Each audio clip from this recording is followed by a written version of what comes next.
Good morning, ladies and gentlemen. My name is Robert Sumwalt, and I'm a board member with the National Transportation Safety Board, and it is my honor to serve as the chairman of the Board of Inquiry for this public hearing.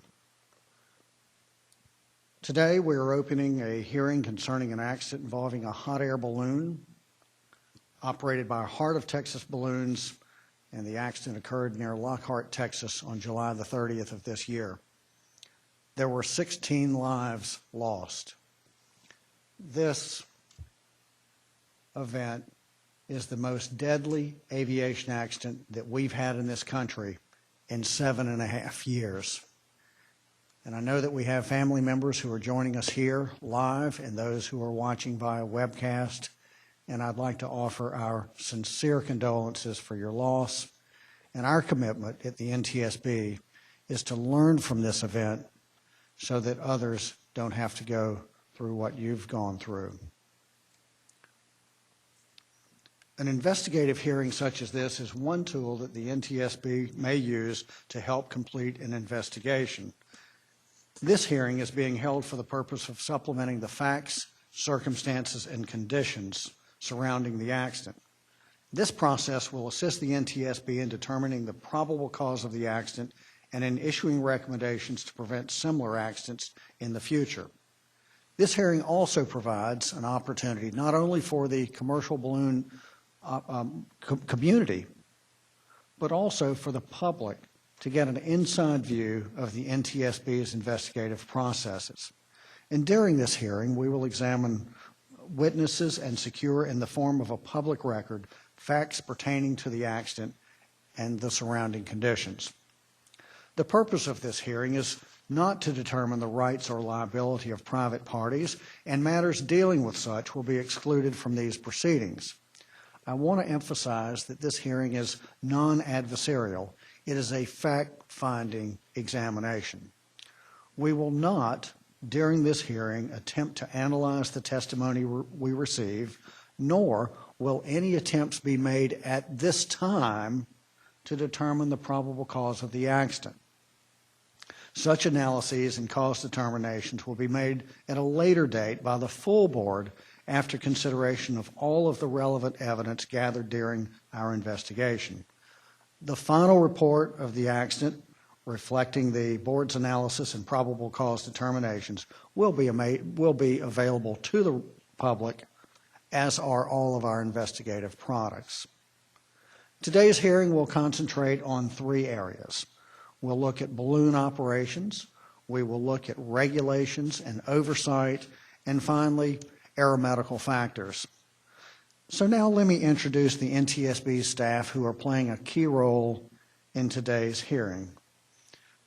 Serving with me on the Board of Inquiry, we have Dr. Mary Pat McKay, who's the NTSB's Chief Medical Officer. And here we have Dr. David Bowling, who is the Chief of the NTSB's Central Region.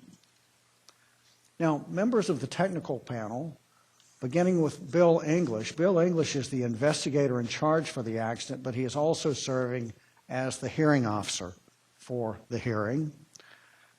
Next, we have David Lawrence, Captain David Lawrence, who is a senior air safety investigator. We have Tom Jackie, senior aerospace engineer for aircraft systems. Paul Suffren, senior meteorologist investigator. And Dr. Nick Webster, NTSB medical officer.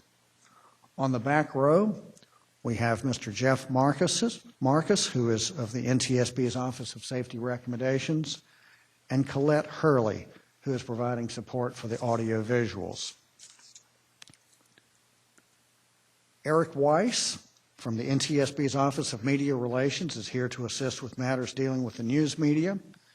From the NTSB's Office of Transportation Disaster Assistance, we have Dr. Elias Katonis, Max Green, and Stephanie Matonic.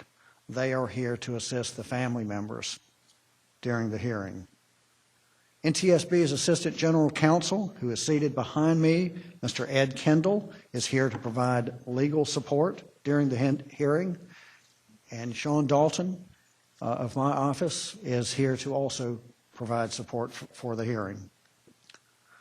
Now, the federal regulations provide for the designation of parties to an NTSB investigative hearing.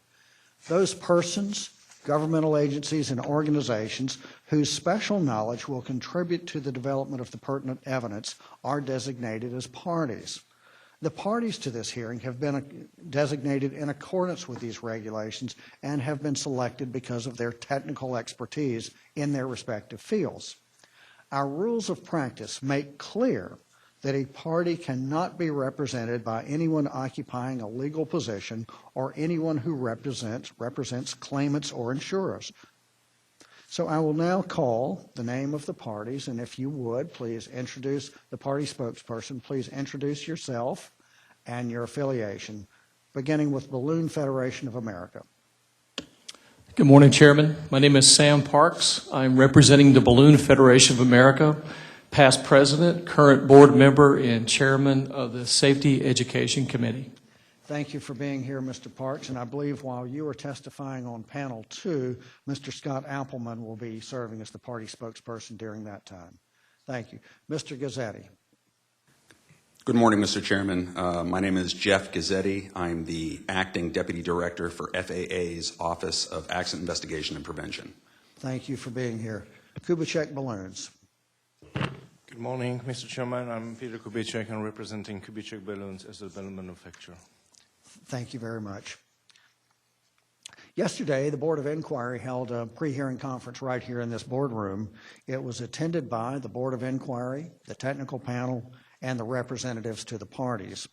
During that conference, the parties were advised of the witnesses to be called at the hearing, the areas in which the witnesses will be examined, and the exhibits that we plan to proffer during today's hearing. The parties also had the opportunity to introduce any exhibits that they wished to examine this morning or this afternoon. The way we will work is in just a few moments, Mr. English will summarize the accident and the investigative activities that have taken place to date. Following this, Mr. English will call for the first panel of witnesses. The witnesses have been selected because of their ability to provide the best available information on the issues pertinent to this accident investigation.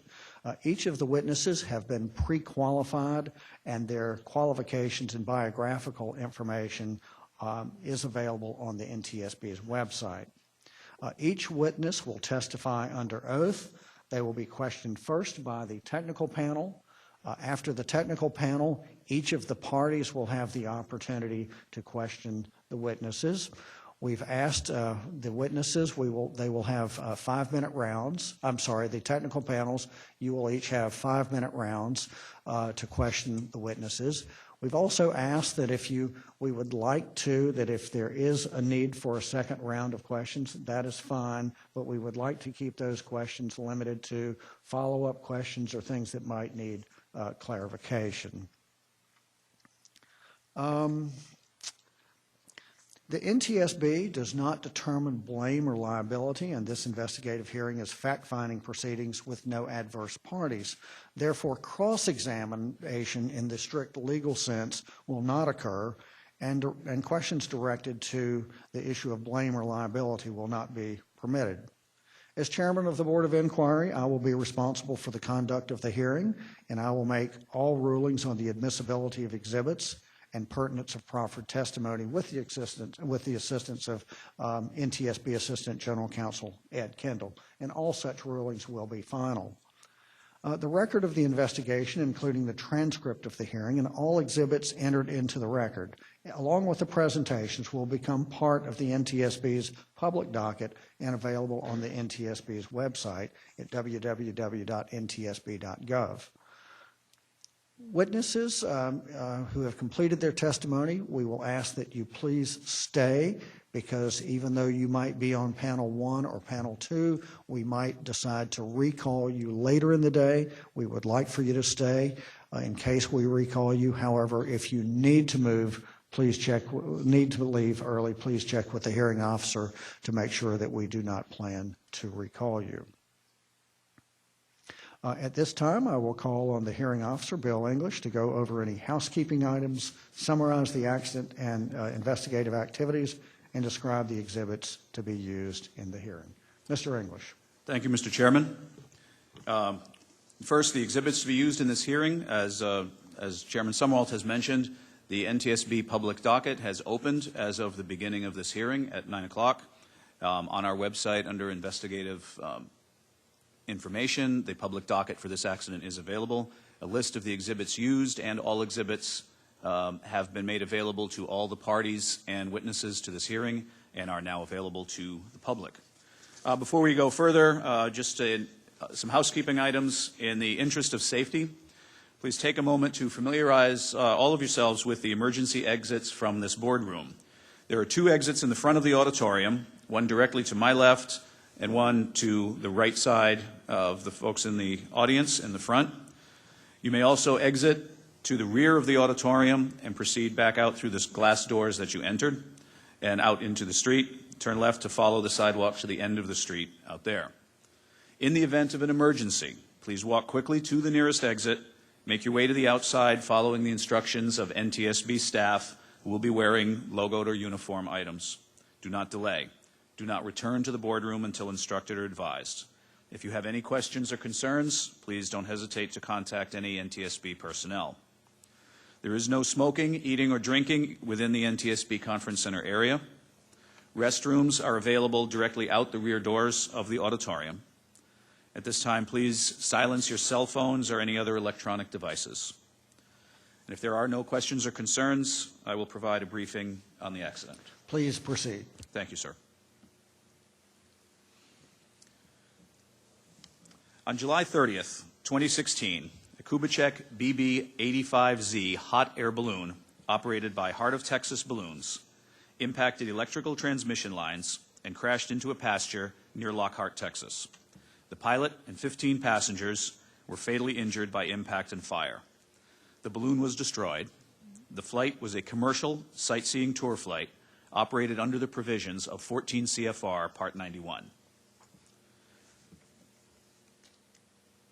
This is an exemplar photo of the accident balloon. This is one of the largest passenger balloons in commercial operation, holding 300,000 cubic feet of air. The gondola, or basket, is rated to carry up to 18 people in 5 compartments.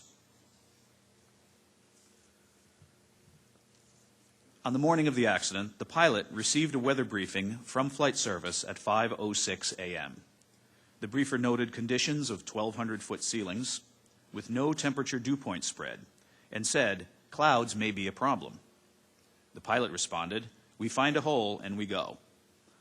Over the next 2 hours, the forecast and observed conditions dropped, and at the time of takeoff, San Marcos Airport, about 6 miles to the west, reported 700-foot ceilings and 2 miles visibility.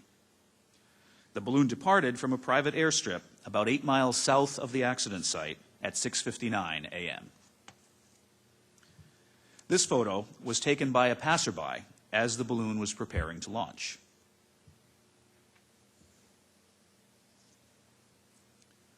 Information from the pilot's iPad was available and provided the GPS route of flight. The red line starting at the bottom center of the map and transitioning to the top of the map is the route of flight, approximately 8 miles long, and you can see San Marcos to the top left. A graphic of the route of flight, and this passerby photo was taken shortly after takeoff, near the junction of highways 80 and 130. You can see here the radio tower is partially obscured.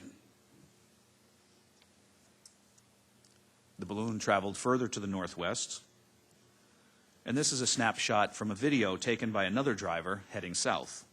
The radio towers would be off the left side of this picture.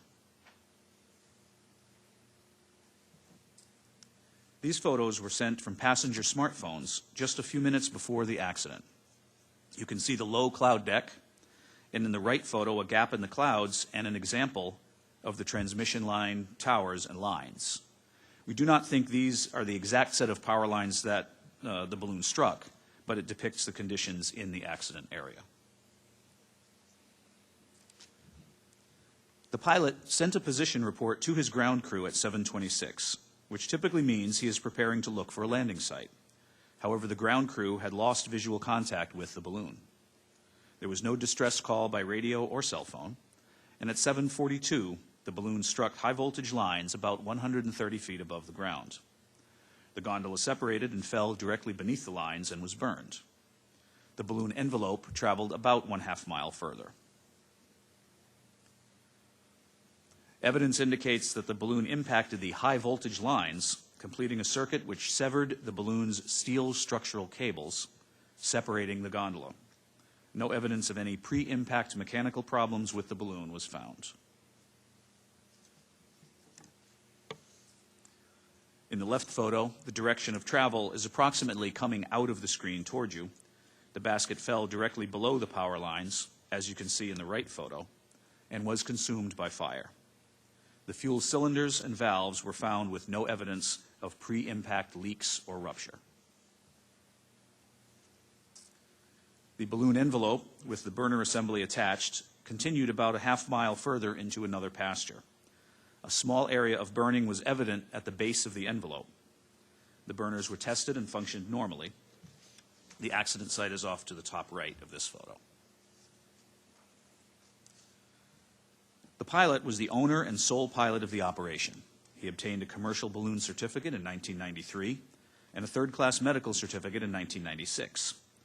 An FAA medical certificate is not required for commercial balloon operations. He had no record of prior incidents or accidents. However, the pilot did have a history of drug and alcohol convictions. The pilot also had a record of multiple medical and psychiatric conditions, as well as multiple prescription medications which were detected in toxicology. Safety issues that will be explored in this hearing include, on Panel 1, commercial tour operations in large balloons, balloon pilot training and decision-making, weather factors relevant to the accident. Panel 2 will discuss FAA regulation and oversight of commercial balloons and balloon tour operator best practices. Panel 3 will discuss medical factors relevant to the accident and medical certification requirements. Mr. Chairman, that concludes the introductory presentation. Would you like for me now to call the first panel of witnesses? Yes, please. Thank you. Panel 1, call to the stand, please, Mr. James Malika from FAA. You can begin to head to the stand as I call your name. Mr. Scott Appleman from Balloon Federation of America. Mr. Dean Carlton from Balloon Federation of America. Mr. Andy Baird, Balloon Federation of America. Mr. Tony Sandlin, Balloon Federation of America. Albert Pedelt, representing Kubitschek Balloons.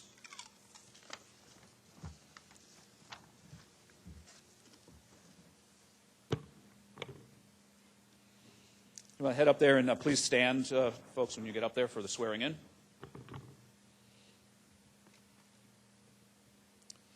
Thank you, gentlemen. Please raise your right hand.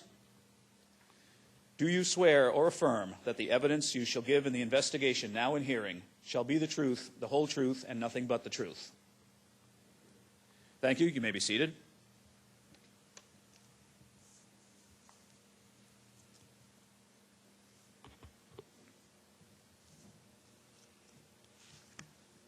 Panel 1, technical lead will be Captain David Lawrence. Captain Lawrence. Thank you, Mr. English. Good morning, Mr. Chairman, Board of Inquiry. Good morning, panel. Beginning with Mr. Malika on the end, if you would, just go down the row and introduce yourselves, and please give us your title and organization, please. Good morning. My name is Jim Malika. I am the FAA policy subject matter expert on balloons. Good morning, Captain Lawrence. My name is Albert Pedelt. I'm a representative for Kubitschek Balloons.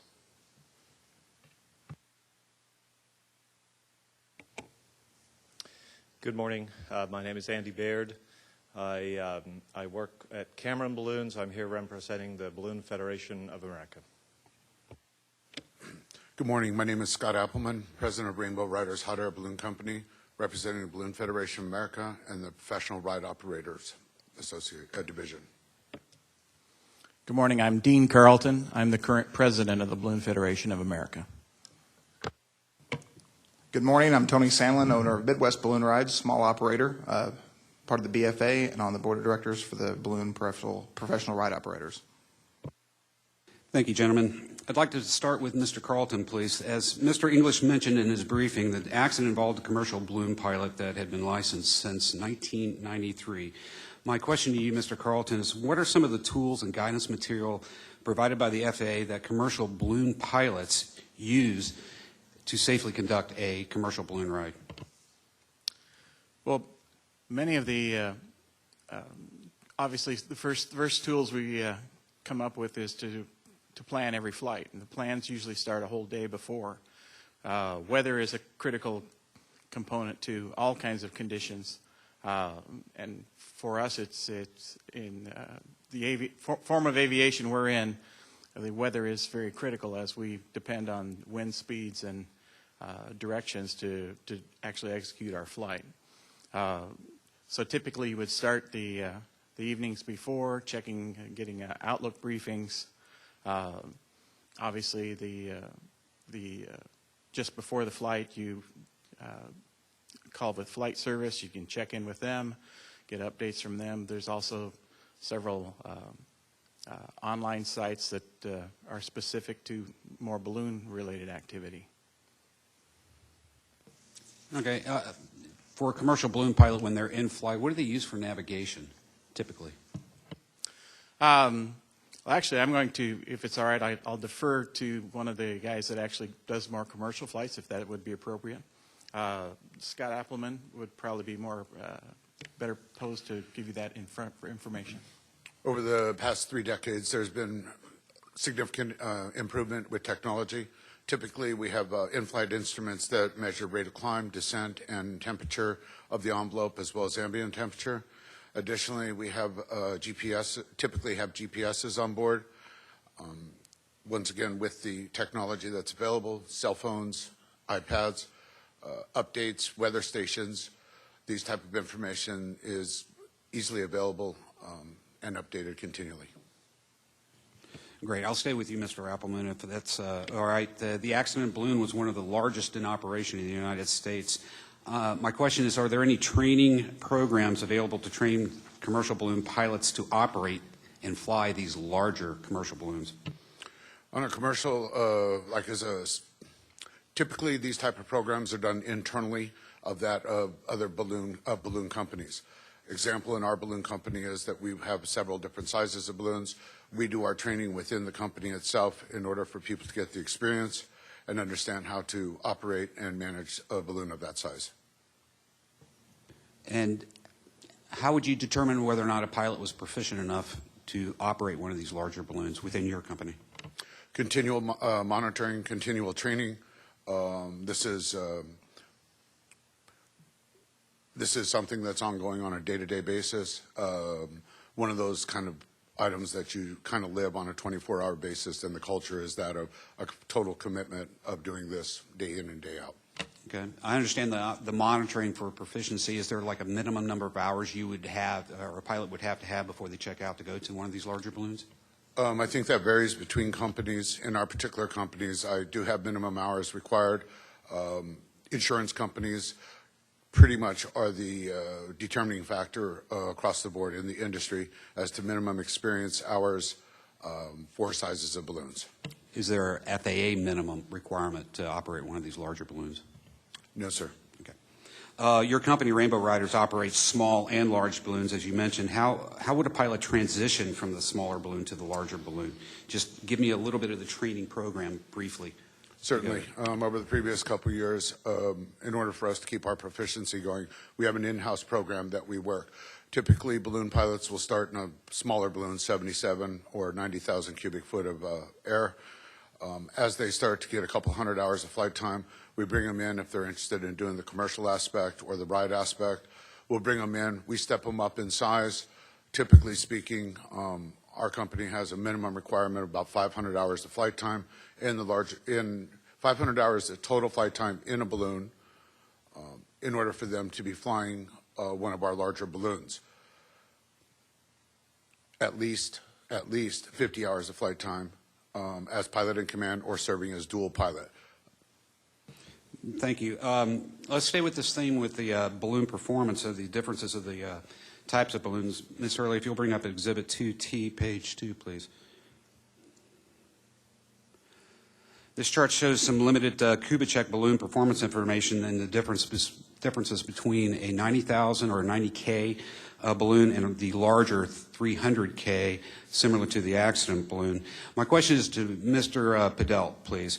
According to the Kubitschek website, Kubitschek manufactures balloons ranging from a 31K all the way up to a 500K with the ability to carry 24 up to 28 passengers. Based on this chart and on your experience with the different types of balloons, can you briefly describe the performance differences between a small and large balloon?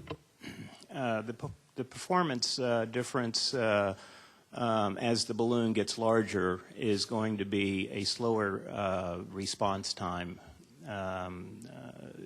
300,000 cubic feet is a much larger volume than 90,000 cubic feet. You've got more air to heat.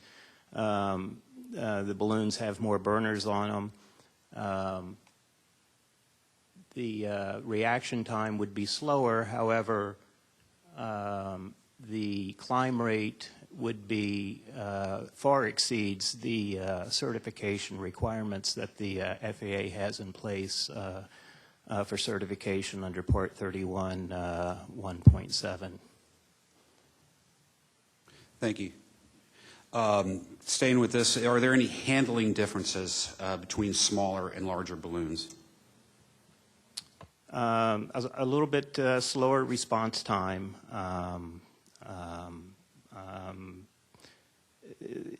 It's very similar to perhaps a Cessna 172 versus a Boeing 747. With the proper training, a competent balloon pilot would easily be able to handle a larger balloon. Thank you. I'm going to go to Mr. Baird, please. And the same questions, are there performance differences in smaller and larger balloons from your standpoint? Sure. Yeah, there are. And it's there are a variety of features that are different between a large balloon and a small balloon. And one of the common misconceptions is somehow they're not as they don't have as good a performance. And a quick example of the differences: if you were to have, in this case, we had a 300,000 cubic foot balloon that was equipped with 3 burners. If we had side by side in flight 3 100,000 cubic foot balloons with 1 burner, and they were flying in level flight, and they all initiated a climb at the same moment, say burn for 40 or 60 seconds, at the end of that period, the larger balloon would have climbed higher and be traveling faster than the 3 smaller balloons. So in some ways, its performance is better. There are other features of a large balloon that I think are conducive to the type of operations. They're much more stable. They're not misdirected or guided by the winds or fickle winds as much as a small balloon would be. On a landing, as I'm sure you know, in ballooning, we use friction with the ground to slow ourselves down on landing. We don't have an undercarriage or landing gear. And a large balloon will typically stop quicker than a smaller balloon. And also the basket, which can tip over on a windy landing, is much less likely to do so in a large balloon. Is there a greater workload for a pilot operating a larger balloon since you have more of these propane tanks, there are manifolds, there's hoses, there's a lot more going on? Is there a higher workload? Marginally higher. This aircraft had 3 burners, so you're managing 3 fuel systems instead of at least 2. Every balloon, even if it has a single burner, has 2 completely independent fuel systems. So the workload is only marginally higher, but obviously there is a difference. Thank you. Ms. Hurley, if we can go to Exhibit 2J, page 7, please. As she's pulling up this exhibit, I'd like to talk a little bit now about mission pressure and risk assessments that commercial balloon pilots do. What you're looking at right now is an exhibit that shows the page from the manifest for the accident flight. It was an online manifest. Specifically, in the right-hand column is a detailed listing for this particular passenger's multiple cancellations dating back to October 2014, prior to actually being able to fly on the accident flight. My question is going to be directed to you, Mr. Sandlin, as a small balloon operator. Given that a pilot may face a passenger on a morning of a flight that has had numerous cancellations, either due to weather or other factors, how much pressure does a commercial balloon pilot have to fly on a particular day, given that somebody may have had multiple cancellations and are desiring to go on one of these bucket list flights? Yes, well, in my area, we cancel half the time. It just happens because of weather. So I don't feel any pressure from the passengers. I make my decision based solely on the weather. I mean, I've had one passenger cancel as many as 13 times, so it does happen. Does that provide pressure on the pilot, though, when they have that? No, in my case, no, it doesn't. I mean, like I said, I'm about the safety part of it, so if I have to cancel them, and sometimes we have to give refunds because of it, because they may only be in town for a day or two, so that does happen, and that's just part of the business of doing balloon rides in my case. Let me follow up on that. Do you have, your operation or anybody on the panel, do you have go, no-go criteria when you show up for a flight that you have to follow and cancel a flight based on that criteria? Yes. I mean, even my standards are higher than what other things are as far as the visibility, how low the clouds are, and of certain speeds at certain heights. Can you give an example of some of that criteria? Oh, if the winds are 19 miles an hour at 1,200 feet, even if it's totally clear, I would not fly.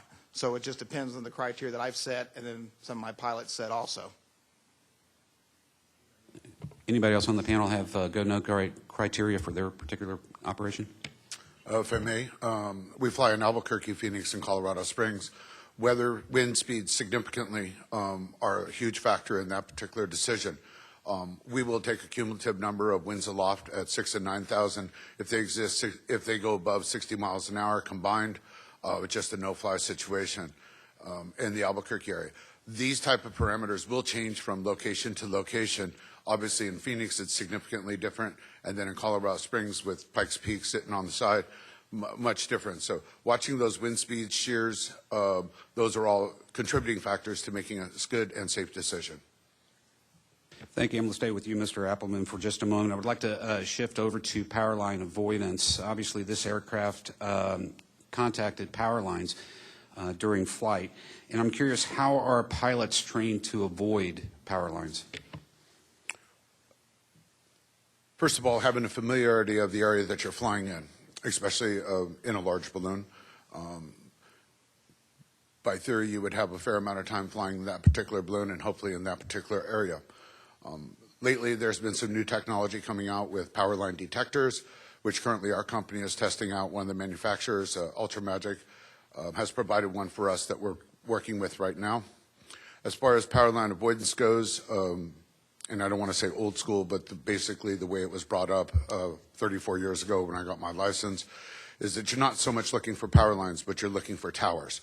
The power lines tend to bleed in or blend into the ground itself, and they can be very difficult or obscure to see, especially if you're flying into the sun. They basically become invisible. However, the towers or the poles are that of real good factors to keep an eye on.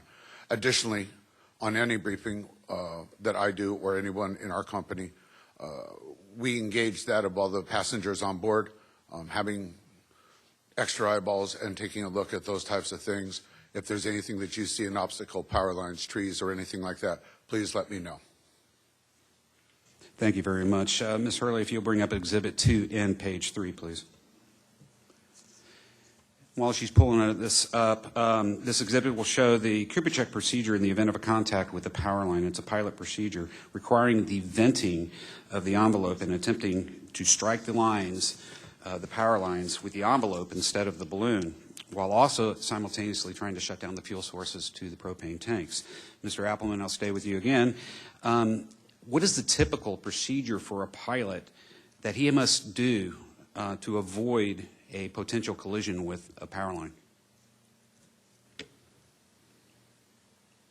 Without being elementary, first of all, being aware of your flying conditions around you, making sure that you're flying in the type of weather that is supportive of safe flying. In this case, would be visual flight rules would be an absolute minimum to start with.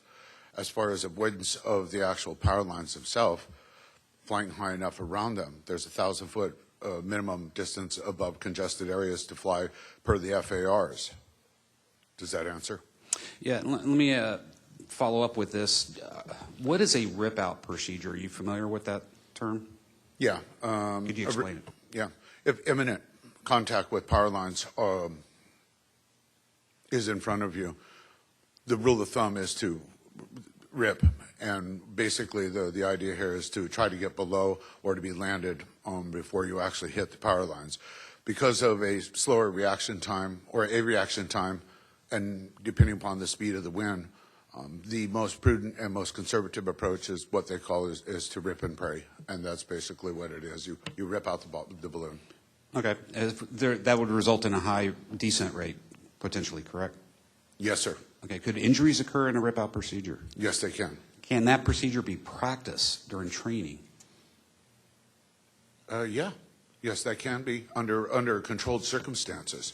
Obviously, you would not want to simulate an emergency as such. However, there are rip-out landings that we do in high-wind landings without obstacles in front of us, 15 or 20-mile-an-hour landing, where you go on out and you pull out the top of the balloon, or a rip-out landing to stop, to end the flight. Okay. Let me direct this to anybody on the panel, because we have a lot of experience with ballooning on the panel. With the rip-out procedure, given the possibility that that procedure would result in a fast descent and could result in injuries, what is the likelihood of a pilot, when confronted with a collision with a power line, first attempting to try and climb out of it, as opposed to doing the rip-out procedure, which they know would possibly incur injuries? I'm happy to answer that question. I think going back to basic training, the rule of thumb that's drilled into the heads of every pilot is, if in doubt, rip out. I was always taught, and have taught my students, and I think is a common phrase, you know, where do you find power lines? Well, to every house, every road has a house, so along every road, and everywhere below 200 feet. So if we're flying low level, we're vigilant for power lines. That is the number one training factor. And we're also trained to avoid areas that could have power lines that you can't see. If you're flying along and there's a row of trees and there's a gap in the trees, you're taught never to fly through that gap in the trees, because there could be power lines on the other side that you just can't see the poles. So avoidance is the number one key. However, I think it's, again, part of basic training, and it's reinforced at every safety seminar and every continuing education program I've ever been involved with, is that the consequences of contacting power lines are far more severe than a hard landing. Even if you break somebody's leg on a hard landing, that's a much better option. So if there's any doubt in your mind, if you're low level and you suspect there are power lines ahead, or if you know there are power lines ahead and there's any doubt in your mind that you can't clear them, the option is to rip out, risk damage to the aircraft, risk hurting somebody with a broken leg, but it's a far better option than contacting the power lines at basket level. Thank you, and I'll stay with you, Mr. Baird, and this is related to the performance questions I had earlier. Is the ability to escape a collision with a power line different in a smaller balloon versus a larger balloon? It depends on the phase, on the series of maneuvers immediately preceding the approach to power lines. I mentioned earlier this balloon had 3 burners and the smaller balloons only have 1. Much like a car, the bigger car you have has a bigger engine with more horsepower. Balloons are structured the same way. So the option to put on all 3 burners in order to climb rapidly, the big balloon would actually have a better ability to climb and avoid an obstacle. However, if you are transitioning from a descent to an ascent, where the mass of the aircraft comes into play, then it would take longer to respond and convert it from a descent to an ascent. And that's one of the things you learn as you, through experience as you fly big balloons. Just to be clear, that it takes longer for a larger balloon. Correct. The transition time from descent to climb for a larger balloon is longer. Very good, thank you. And I'm going to finish up with Mr. Malika. First off, if we can, Ms. Hurley, bring up Exhibit 2P, page 2. While she's bringing this up, shown here is the guidance on power line avoidance from the FAA that was published, I believe, in the 1980s. And my question to you, Mr. Malika, has the FAA published any additional guidance on power line avoidance for balloonists since this publication? Yes, sir, the FAA has, in the form of the Balloon Flying Handbook. That publication is roughly 250 pages long, and it is continually updated. So the latest is well after the 1980s publication date of this publication. Is the Balloon Flying Handbook required knowledge for commercial balloon pilots? No. However, the balloon flying handbook helps in preparation for a balloon pilot to prepare for a knowledge exam or a written test or a check ride, and the practical test standards shows that that they must be trained in emergency procedures and test that or tested in that. Thank you, gentlemen. That's all the questions I have at this time, Mr. Suffern. Thank you, Captain Lawrence. I'd like to dive into the weather a little bit with Mr. Baird here. What are the greatest weather challenges for balloon pilots and operations, if you could describe that for us? The factors affecting a safe flight vary a little bit by geographic region and certainly the prevailing general weather conditions. But always we're concerned about winds, surface winds primarily. Surface winds because that's the wind that we're going to be taking off and landing in. Upper winds are also indicative of what's going to happen to the surface winds as time goes on, and also are very important for flight planning. Where we're going to be? Are we going to be in a suitable area for landing when an hour from now? Stability of the weather is an important one. Visibility, ceilings, precipitation. Those would be the common core, if you will, of factors that we're concerned about. Thank you. If you could describe the steps that you take reviewing the weather before taking a flight. Thank you. I think most balloon pilots have a very similar set of steps that they go through. I'll obviously describe what I do. And again, it varies a little bit by geographic region because there are some areas where certain specific weather phenomena or indicators might be important, especially in mountainous areas, for example. But for me, it starts with a big picture approach. The first step or the first phase of 3 or 4 phases is to look at the big picture. I want to know where the high pressure systems are, where the low pressure systems are, where the frontal boundaries are, what the pressure gradient is like, how close are those isobars on the map, where are the areas of precipitation, and in general, what's the stability or instability of the region that I'm going to be flying in. So that's the first phase. And a decision then is either made to go further and look a little closer at the weather on a more granular level, or if it's, if there's a low pressure over the top of you, you're going to say, no, it's not conducive, and you cancel and go no further. The next step for me is to look at specific sites within the area that I'm going to be flying. What are the current conditions? If I'm, say, within 12 or 15 hours of flight, if I'm looking the night before or even the morning of the flight, I'm going to look at the current conditions. I'm going to look at the local forecasts for each of the areas surrounding the flight path that I'm planning. At that point, I would probably also get an official weather briefing, look at the official weather data from the FAA, whether that's through a live briefer or online through DUATS or something else. There's a variety of online tools that we use. If we're still looking good so far, then personally I would go the next step and look at what's called a SKU-T chart, which is a valuable tool for looking at how much moisture is in the air. Are we likely to get low visibility or low ceilings? It also gives you a great indication of not only surface winds, but winds at various levels through the bottom 4,000 or 5,000 feet, which is what we're very interested in. And the last, well, two aspects of that, it also gives you an indication of the strength of the inversion.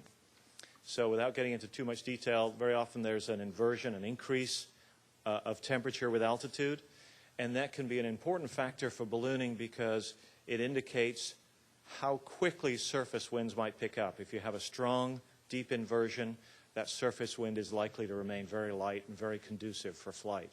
And the last thing it gives, which is not always relevant, is how much energy is in the air, therefore how much instability is possible. Thank you. Do you find that the weather briefings that you are provided to you by Lockheed Martin Flight Service or DUATS, are those pre-weather briefings helpful to you in the balloon community?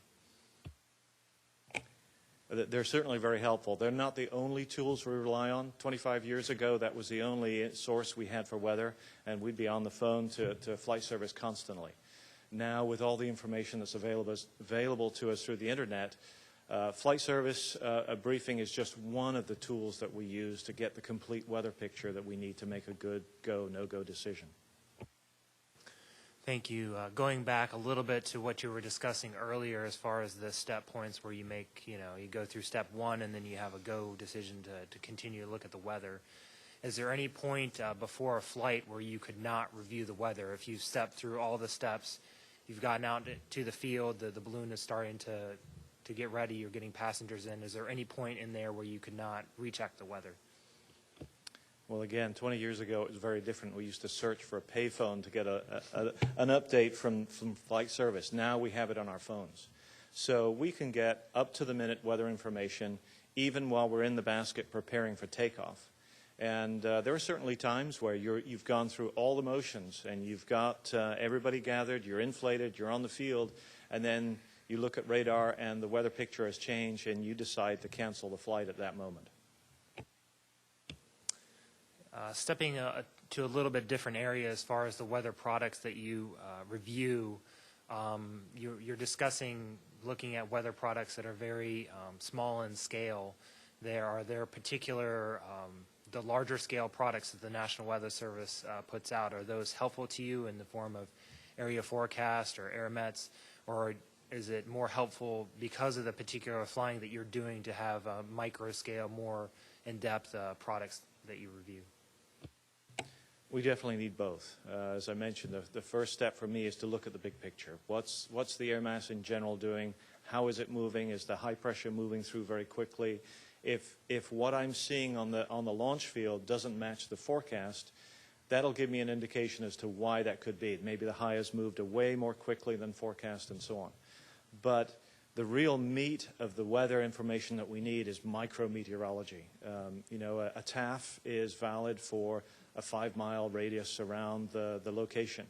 And we're generally flying outside of that region. So we're using the larger scale data provided by the FAA and other sources to sort of interpolate where we are in relation to what all those stations are reporting. But we are really focused on what's going to happen in my immediate area. A typical balloon flight is probably 5 to 10 miles. And so we need to focus on what's going to happen in that 5 to 10 miles. And sometimes the only thing we can base that on is what's happening in all the areas, all the regions around us. Based off of what you have available, are there other tools that you wish that you had available or other weather products that you had available that would be helpful in the kind of flying that you're able to do? With all the data that's available on the internet, I think we have a great deal of information.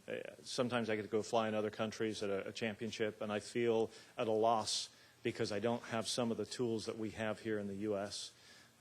So in general, I think we have the weather tools that we need, although many of them are not official weather products. They may be government products, NOAA products, et cetera. They may not be from an official FAA source. Thank you. Going a little bit deeper into dealing with a cloud layer and foggy conditions, if a pilot is already flying, he checked the weather, and the weather comes in in a surprising way, are there any tools while the pilot is up in the basket or the ground crew that allows them to review when those weather conditions could subside? Well, as I mentioned, the weather data is available on the cell phone and iPads and so on. And that's true throughout the flight. Although typically we're not reviewing that weather data in flight. You know, we've made presumably a good decision to fly. We know what the conditions are going to be in our area. And so there's no need for the pilot to really check those, and it would be a distraction to be trying to be online to check that information.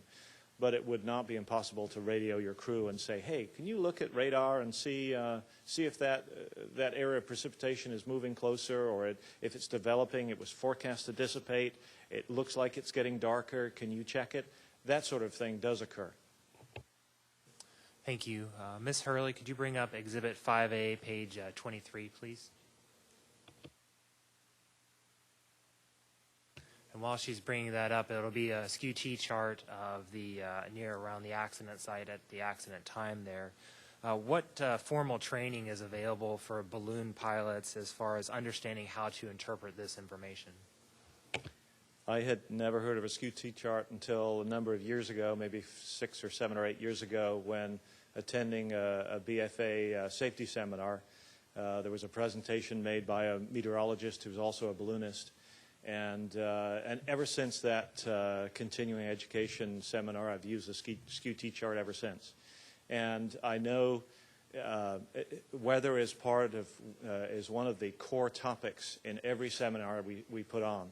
And so this information is being disseminated that way. But it is a relatively, in general aviation, I think, the skew-T chart is not well known. But it's becoming more and more popular as people realize how useful it is to analyze the atmosphere on a very local and sort of micro-meteorology scale. Thank you. Captain Lawrence, that's all the questions I have for right now. Thank you very much. Mr. Jackie. Yes, good morning. This question is related to Mr. Appleman or Mr. Sandlin or any of the operators who would like to answer it. Is there any guidance or differences in the guidance regarding power line avoidance with regard to the high-powered transmission lines versus, say, local feeder power lines? No, I mean, excuse me, power lines are power lines. And that's the bottom line on that. Understanding these were extremely large transmission lines in this discussion, myself personally, I go higher and farther away. But there's no specific training. Power lines are power lines.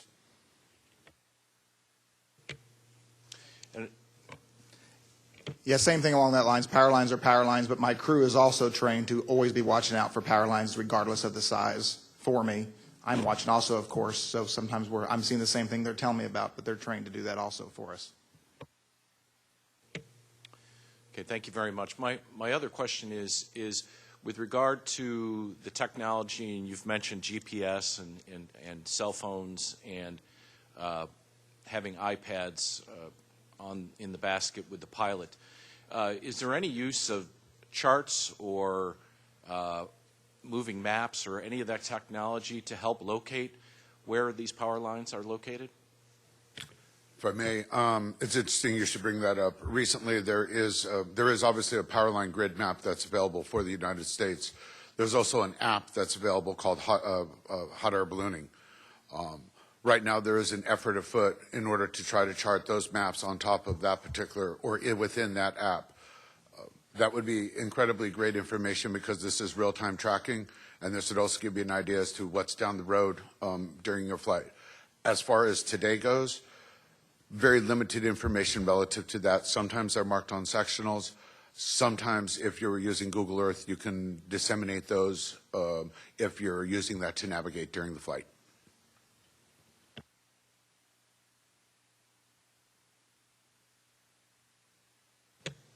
All right, then I have time for one more question, and this is to any of the operators, even the manufacturer.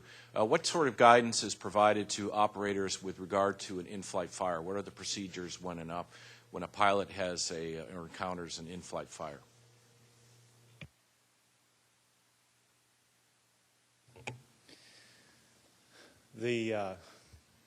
In-flight fires, it depends on the nature of the fire. If it's a basket fire or something that's not fuel related, you put that out with a fire extinguisher.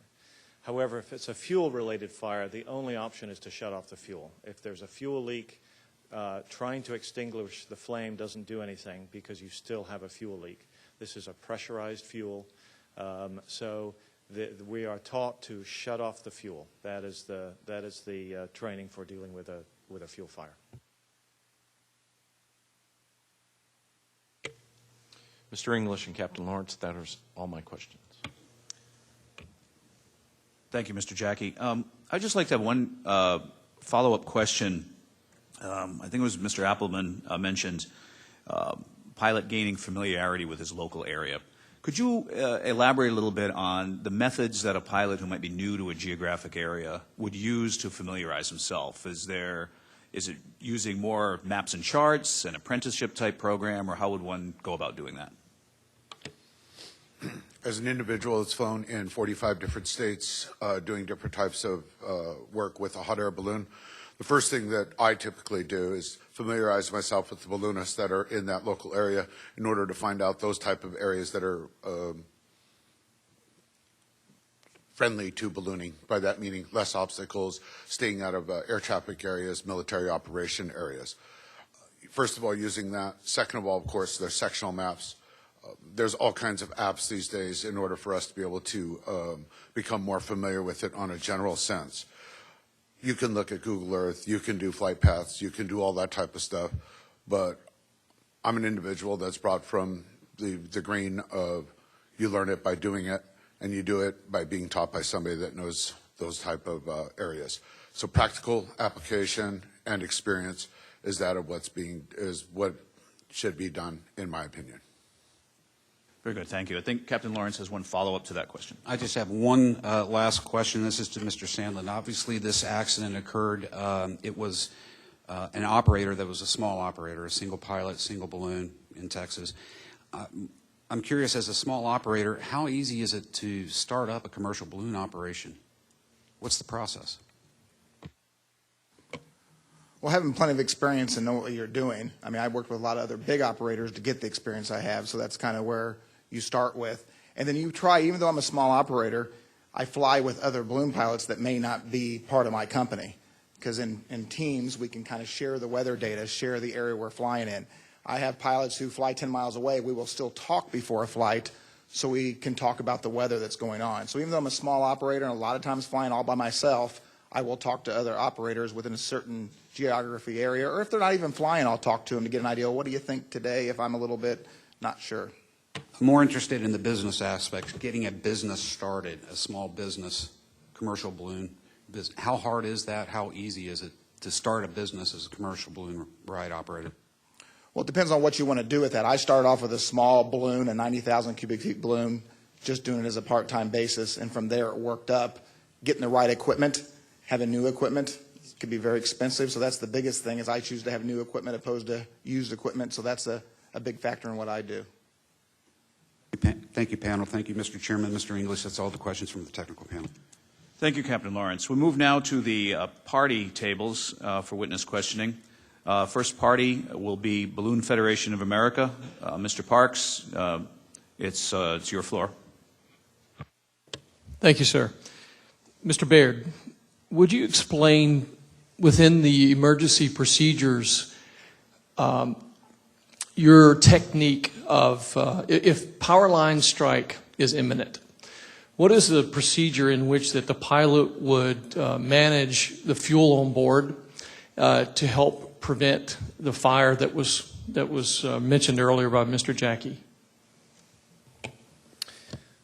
The procedure really is almost the same for a high wind landing as for an emergency landing. But we're trained obviously to fly the aircraft first, but before touchdown or before contact with any part of the ground, we would shut the fuel off. You can shut the pilot lights off if it's not an emergency or a high wind landing. But if it's an emergency landing, is certainly landing in front of power lines or trying to avoid power lines, making that kind of landing, you would shut the fuel off on all of the active tanks. Okay, thank you, sir. One last question, and it was referenced a moment ago by Mr. Sandlin. Mr. Carlton, can you explain the role of your ground crew in the landing process and the power line detection? Yes, sir. Ballooning is a team sport. That's how we describe it. It's really hard to do by yourself. And as part of the culture of ballooning, we bring crew on board. The ground crew are critical. And this is something that has evolved actually through the years in ballooning. The ground crew used to be called the chase crew, and they would follow the balloon. We've kind of in the past few years changed that concept in the BFA seminars that we support to actually have that crew be an advanced crew. The goal is for the crew to be at the landing site before the balloon gets there. The crew can provide valuable information, as in, is there access to this landing site? Are there potential hazards in the way? Trees, power lines, perhaps a television antenna. All of those things can be, if you're flying into the sun, sometimes those things are hard to see, and the crew can be incredibly helpful. They can also give you the lay of the land. That from the air, this green grass looks beautiful, but it's actually just full of mud. To have the crew in advance and helping you in the process is part of the crew management techniques that we try to train. Thank you, sir. Mr. Chairman, that's all the questions I have.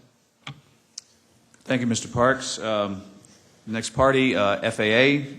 Mr. Gazzetti, the floor is yours. Thank you. Just a couple of questions to further elaborate on the commercial balloon business. Mr. Appleman, it indicates in your bio that Rainbow Riders is the largest commercial balloon ride operation in the United States. So I'll address this first question to you. How many balloons do you operate, and do you lease them for the season and then they go somewhere else, or how does that work?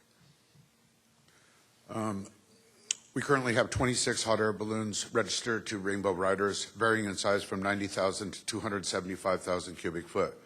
Our ride operation itself will use somewhere between 17 and 18 of them between two different locations on a year-round basis.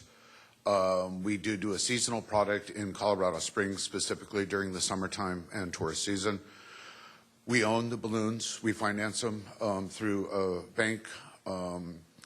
And the amount of use being in the geographic area that we're in the Southwest, we fly about 310 days a year. And we probably do upwards of over 2,000 flights per year. And how many pilots do you employ? And are they employed on a full-time basis? Are they full-time employees, or do you bring them in and out on a seasonal basis? We employ about 10 or 11 pilots on a full-time basis year-round. We do bring seasonal pilots in, or subcontractors, if you will. A good example of this is as we go into the wintertime, like here in the Northeast, there's some very competent pilots up here that obviously are not flying as a result of weather conditions, and they'll fly into our Phoenix or our Albuquerque location to help support us in peak times during the wintertime where we can help.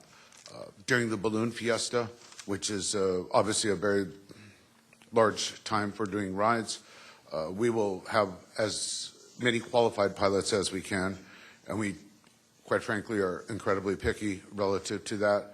And then we also have subcontractors that come in and fly for us, and we'll have about 38 balloons flying rides during that event. And when you say picky with regards to pilots, can you just generally describe how you vet and look into the backgrounds of pilots? It's a very small community. Of course, references are gigantic. Hours experience. Doing this for 34 years and seeing the evolution of hot air ballooning and the ride business going the way that it is, you pretty well know those that are very, very good at it and those that you probably don't want to be part of your operation. So the experience, time, the way they carry themselves, and references. Okay. Thank you. That's all the questions I have. Thank you, Mr. Gazzetti. Party table Kubitschek balloons. Mr. Kubitschek, the floor is yours. Good morning. We don't have any questions today. Very good. We'll transition to the Board of Inquiry. Mr. Chairman, Board of Inquiry, round of questions. Thanks. Before we do that, any follow-ups from any of the parties at all? Mr. Parks? Great. So as Mr. English said, we'll now come to the Board of Inquiry, and we'll start with Dr. McKay. Thank you, Mr. Chairman. This is really sort of a general question for the balloon operators. We talked a lot about that go, no-go decision based on wind and wind shear, et cetera. But one of the major issues in this accident was clouds and visibility. Can you talk a little bit about the decision-making around cloud cover, ceilings, diving through holes, and the way that you would make those decisions in your own operations?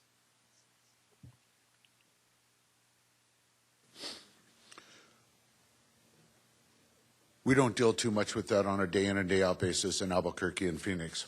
However, with that being said, the sensitivity relative to visibilities and ceilings is exceptionally high. The rules are the rules, they exist there, and we stay within the parameters of those. As a commercial ride operator, we are under the scrutiny and expected to uphold and do that of what is expected of us to provide a safe and enjoyable ride. And if I may, going in and out of the clouds really is not an option, and it's not a very comfortable feeling as a pilot being up there and being faced with that type of choice. And for us in Indiana, 80% of our flights are evenings because of fog, so we don't fly a lot in the mornings. But if the cloud level's at 3,000 feet, typically we won't fly. So for us, the parameters are pretty high, just because we know it can come lower. And then again, on the holes, we don't fly in and out of the clouds. And then again, on the weather issue, it seems on the morning in question, there was a change from the time that the pilot got his formal weather briefing until about a couple hours later when he was actually taking off. In your practice, what is the sort of last weather check that you would routinely do?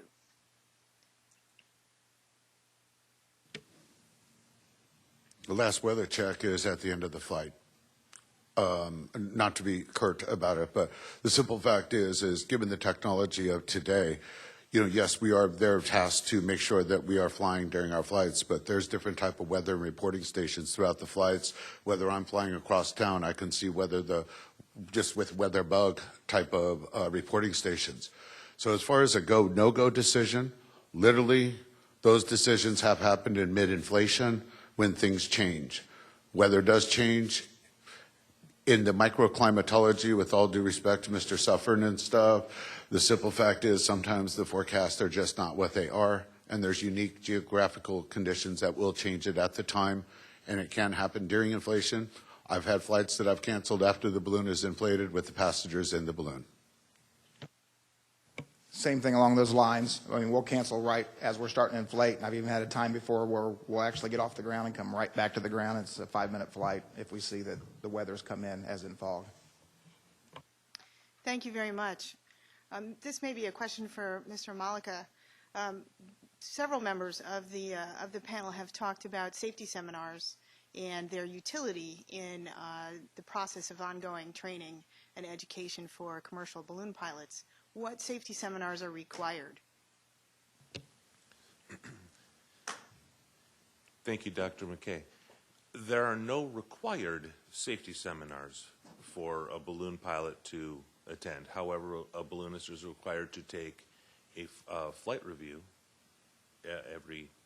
biannually, every 24 calendar months. Okay, thank you. I think I have time for one more question, Mr. Appleman. This is for you. You talked about power line detectors, and the panel has also discussed some of the differences between flying a small versus larger balloon. How much of a distance do these devices potentially have? How far from the power lines are you likely to be able to detect them? I know you're just testing them. They're not out yet. There's a sensitivity range on these particular detectors that we're working with, and I in no way want to present myself as an expert in them. However, the feedback that I've gotten from our pilots at this point is that they are fairly sensitive. Sometimes they do give a lot of, I'll call false positives, because the directional capability is the challenge right now on the detection. So I think that at least as far as it goes now, there's a new technology out there. We're testing it. We have very, very committed manufacturers in our industry that want to make sure that this stays safe. And I certainly see more perfection and technology that will allow us to utilize this more effectively in the future. Thank you. Mr. Chairman? Thank you. Dr. Bowling. Thank you, Mr. Chairman. Mr. Appleman, good morning, and thank you for being here. What is the typical size of the average ride balloon that's operating in the United States today? Thank you, sir. Good morning.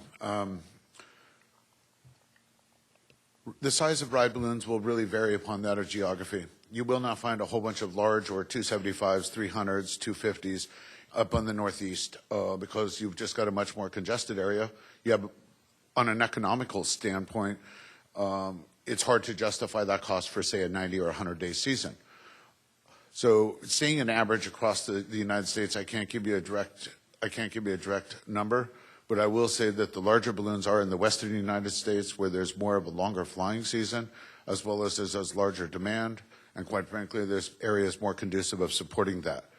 The average area, I would say, would probably be about a 160 to a 210, which ranges from a 6 to a 10 passenger size balloon. And following up with that, can you give us kind of an idea, general idea of just how big a balloon that is, kind of compare it to the size of a building or, height, diameter, that kind of thing? We'll use 210 is about 82 feet tall. I believe it's 55 feet wide at the equator. And the analogy that I use with my passengers when I'm flying is it's essentially 210,000 basketballs, the volume. Thank you very much. Mr. Sandlin, how does a passenger who wants to take a hot air balloon ride go about researching if the company they are going to ride with is a reputable one? Typically, both my rides, they get on Google and they research balloon rides. I mean, that's where it starts, is website. So that's how they make their first contact with me. A lot of it's word of mouth, repeat customers, but most of it comes straight from the website. Okay, thank you very much. Mr. Padel, we've talked a little bit this morning about the differences between the flight characteristic differences between a smaller balloon and the larger balloon is a 300,000 cubic foot balloon. Is there difference training that's offered in the country for a pilot who wants to go from the smaller balloon to the larger balloon? Like Mr. Appleman was saying, generally a person would step up in size of balloons, and he would do that with usually the ride operator that he's working with, and he would accumulate so many hours and then step up into a larger size balloon. If your question is there a school in the country to go to learn to fly a large balloon? There's schools in the country that train hot air pilots, not necessarily in large balloons, but the training that they receive in the smaller balloons applies to the larger balloons, and they would receive that training with normally a ride operation such as Mr. Appleman's. Okay, thank you very much. And just based on your expertise, do you think that the flight characteristics of a large ride balloon are so different from a smaller balloon that maybe a special logbook endorsement or a type rating would be proper? I would have to defer that question to Mr. Appleman. My experience is more in the maintenance, repair, and manufacturing and engineering side of it. My experience in flying large balloons of the size we're talking about is minimal, so I would prefer to defer that. Mr. Appleman? there is a difference in flying the two. They can perform the exact same. I feel that having the experience and having that noted is definitely an asset.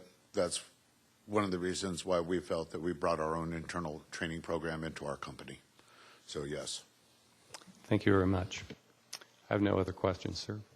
Thank you, Dr. Bowling. So I've got a few. Mr. Carlton, as president of the BFA, can you tell us how many approximately how many people ride each year in the United States on commercial air tour balloon operations? Thank you, Mr. Chairman. We don't really have a tracking mechanism that keeps track of every flight. Similar to, it's hard to tell how many people actually fly in small airplanes. It'd be the same kind of process. We think we've got some ideas. The Balloon Federation membership is about 2,100 people. We know that we've not captured all the people that do, and that's pilots and crew. The Balloon Federation is for all forms of ballooning and lighter than air flight. We know that there are more than that, and obviously it's our goal to bring more into the Federation so we can expand our education plans and continue to provide service to our members. So you really don't have even an estimate of the number of people who pay money to ride on air tour balloons each year, is that correct? We do not. No estimate at all? Mr. Appleman has done some research because it's effective to his business. So if it's all right, I'll defer that to him. Yes, please. Thank you. This question and challenge has been put in front of us at the Ride Operators Division of the BFA. We've currently done a survey with not all balloon rides being reported. We've surveyed in excess of 100,000 passengers have done paid rides. Our estimates could go anywhere from 100 to 200, maybe 250,000 passengers per year for paid rides throughout the country. And we are working towards being able to further define that. Thank you very much. Mr. Baird, I know you're not expected to be a meteorologist, but you are a licensed pilot, so I will ask your opinion of this. If you have a temperature dew point spread of 0 degrees, what might that indicate to you as a balloon pilot? A low, very low, or zero differential in temp dew point is obviously an indicator of saturation, moisture saturation of the air mass, which is very likely to lead to either cloud formation or certainly low visibilities, meaning fog or mist, et cetera. Okay, and so how many of you are experienced balloon pilots? Raise your hands, please. So everybody on that panel. Now, if you had a temperature dew point spread of 0 as an experienced balloon pilot, how many of you would fly with that? Raise your hands. And for the record, let the record reflect that none of the witnesses raised their hands for that. Okay, let me probe on that just a little bit further. And again, I'm not asking you to comment. Well, when this accident pilot received a weather briefing, the weather briefer said, yeah, those clouds may be a problem for you. Don't know how long you plan to stay, and then the pilot replied, well, we just fly in between them. We find a hole and we go. So without commenting specifically about this flight, is finding a hole in the clouds and going above that, is that a safe or prudent practice? And I'd like to hear from each of you. Just key your mic and go down the line, beginning with Mr. Malika. No, sir, it is not safe or prudent. This practice would be very unsafe. Definitely not a safe practice. Not a consideration. Agreed, not a consideration. No, we would not fly. Okay, thank you.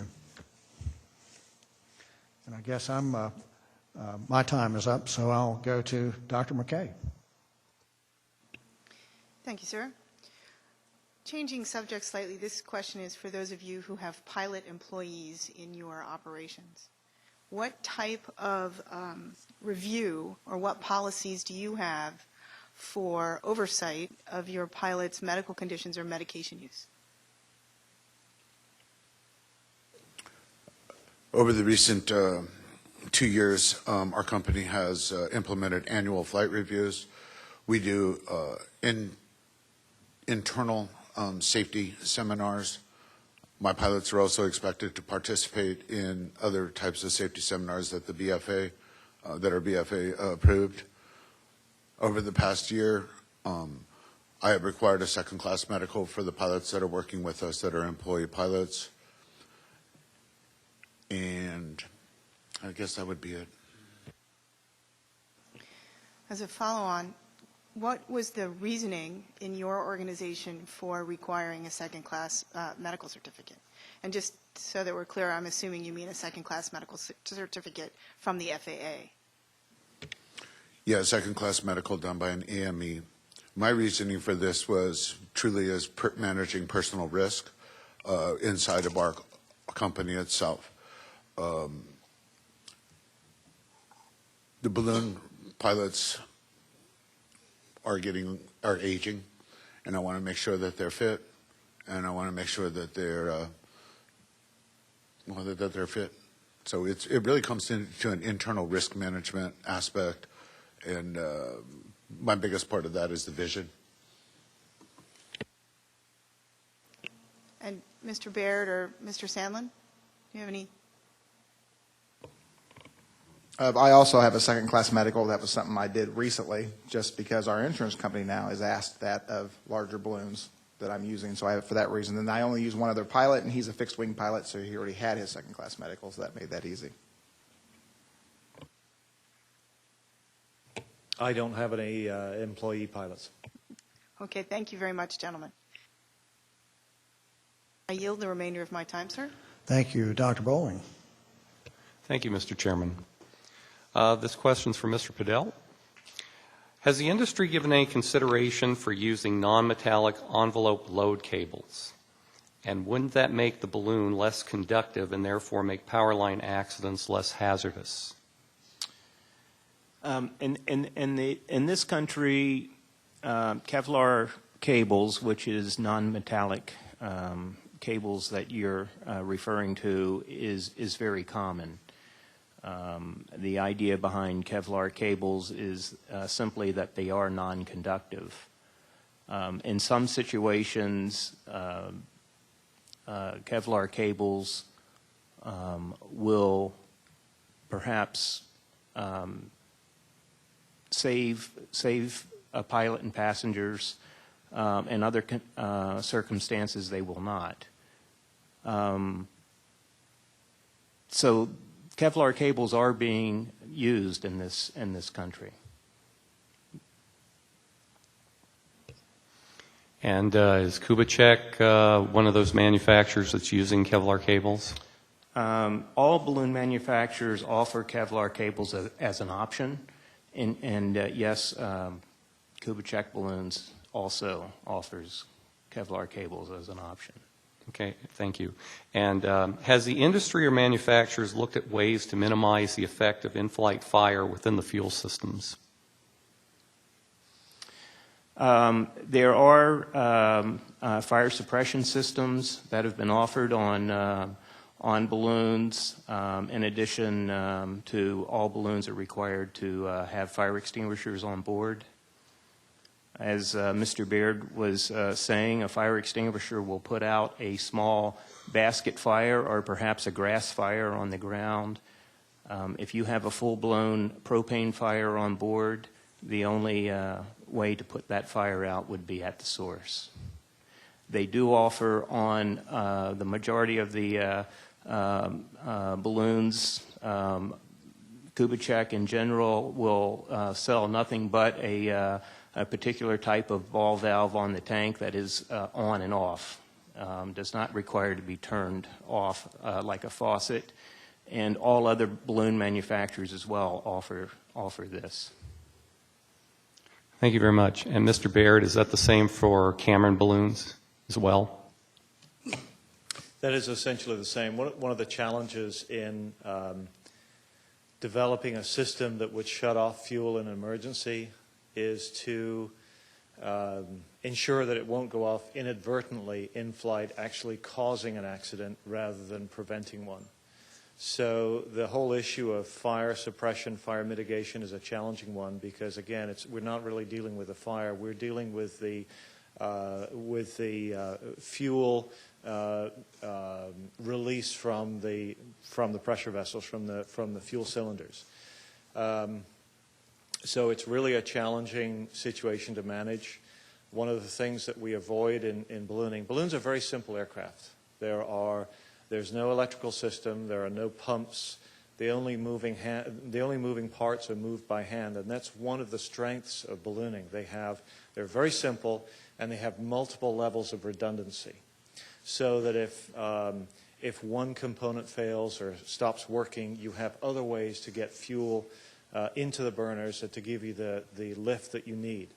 And so, for example, routing all of that fuel through a device that could shut off fuel in the event of a fire creates a single point of failure and removes that redundancy and creates the likelihood that instead of preventing a fire that is the result of an accident, like contact with power lines, it may actually result in an accident.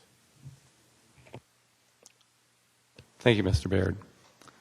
I have no other questions at this time. Great, thank you very much. Mr. Sandlin, Captain Lawrence asked a question about if a flight had been canceled many times, if that could put pressure on a pilot, and you said, well, it wouldn't pressure me. I'm the one that makes the decision.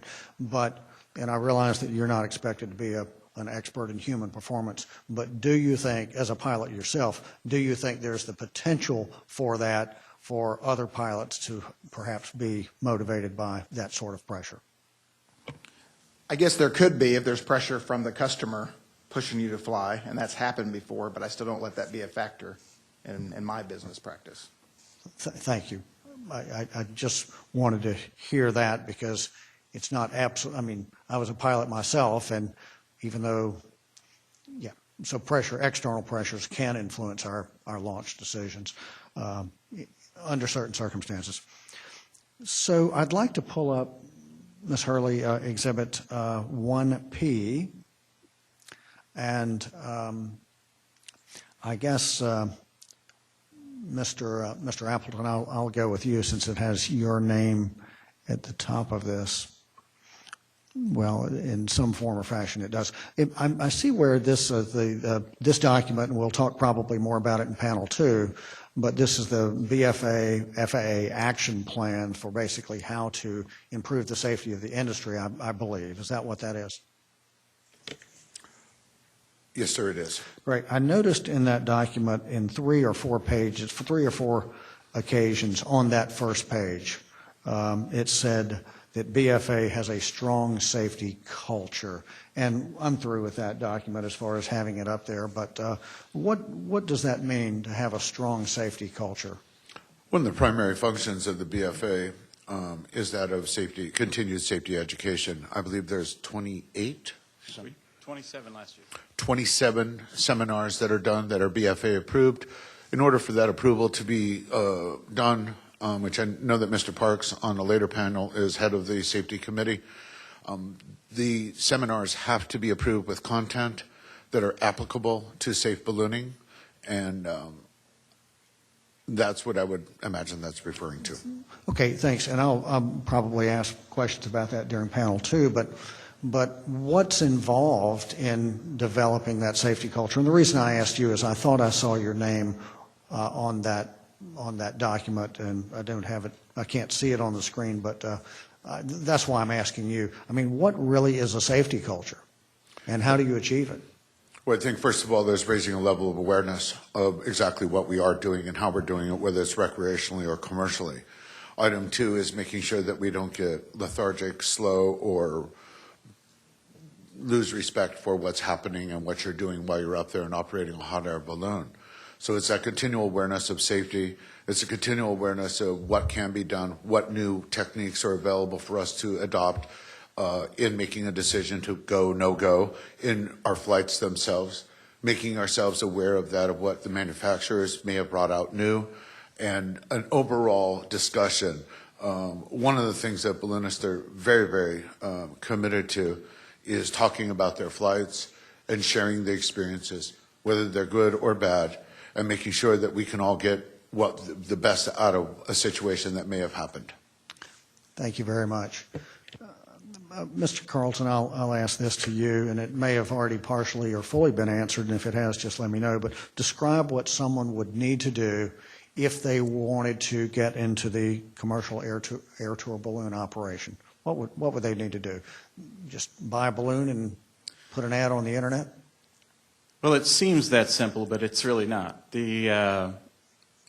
Obviously, they would need a commercial license to do it legally. We talk about the difference between legally and safely.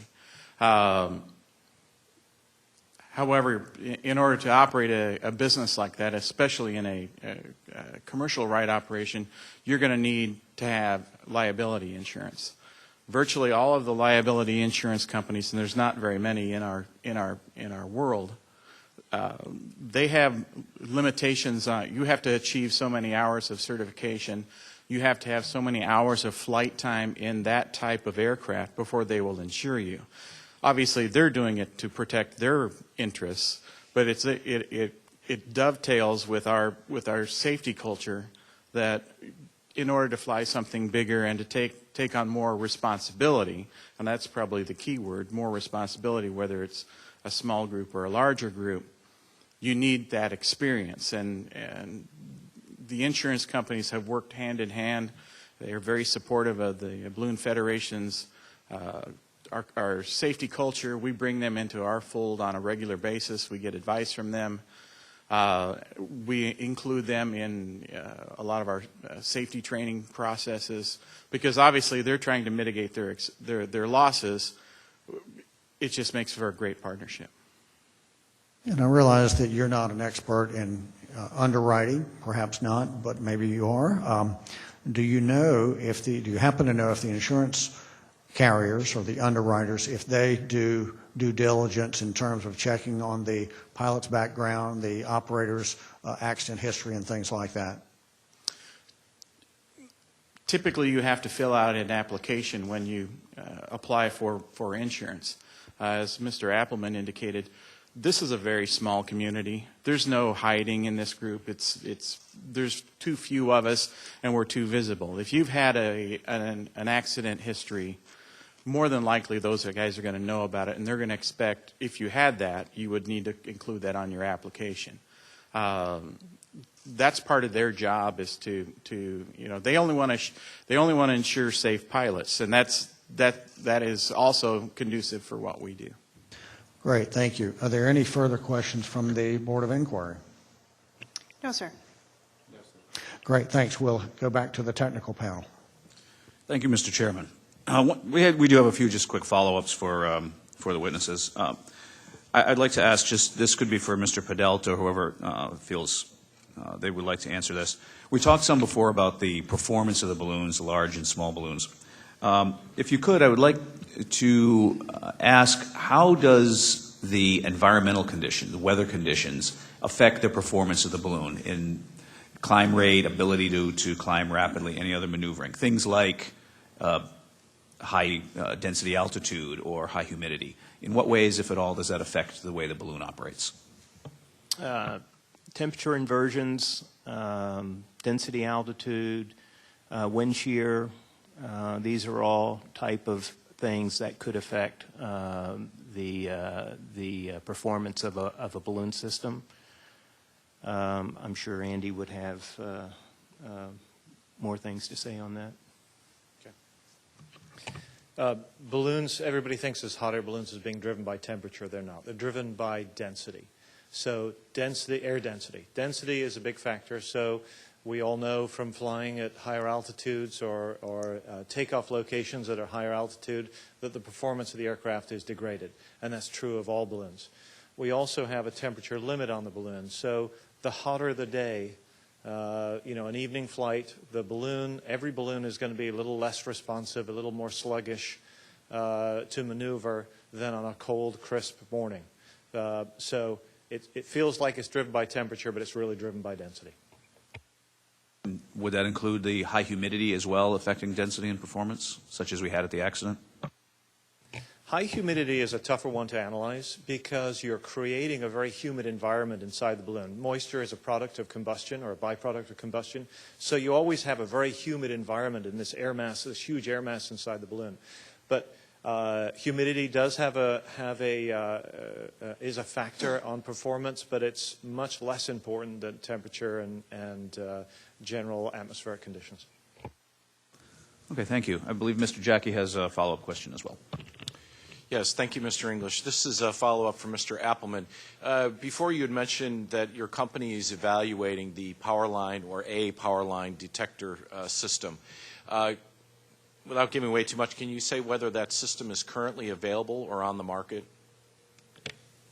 Yes, sir. As a matter of fact, it was introduced at the beginning of October, and the announcement was made at the Balloon Fiesta by Ultramagic.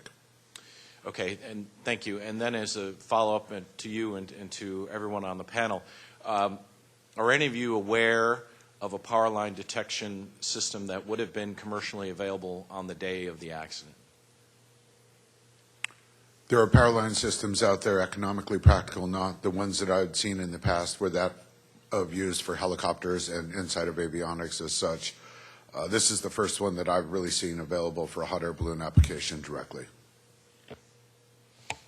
Anyone have any other thoughts? Go ahead. There used to be one that was commercially available quite a few years ago, 20 years ago, from another manufacturer. It did not have a good reputation as to being really beneficial. The technology has been around for a long time, but as of the time of this accident, I'm not aware of one that was commercially available at that time, and not for certainly in the few years, maybe 5 or 10 years preceding the accident. And the other comment I want to make is that it remains to be seen how effective they are. One of the downsides to this kind of technology is it can lull you into a false sense of security where you're relying on a device to give you information that it may not be able to in all circumstances. And really, we need, as pilots, we need to be vigilant. We need to be making smart choices about where we land and making sure we have clear visibility of that landing area or any time we're operating at low altitude, rather than relying on a device that may or may not function well enough. Thank you. I'll cede to Captain Lawrence. Thank you very much. Ms. Hurley, if you'll bring up Exhibit 2M, page 2.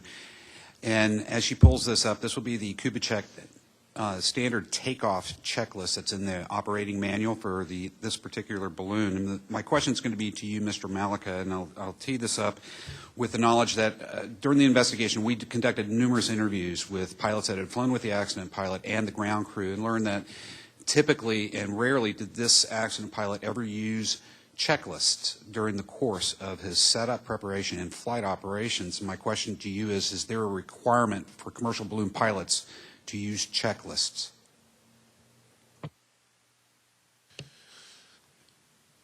Yeah, during pre-flight operations, it is required to use a checklist for preparation, in the different phases.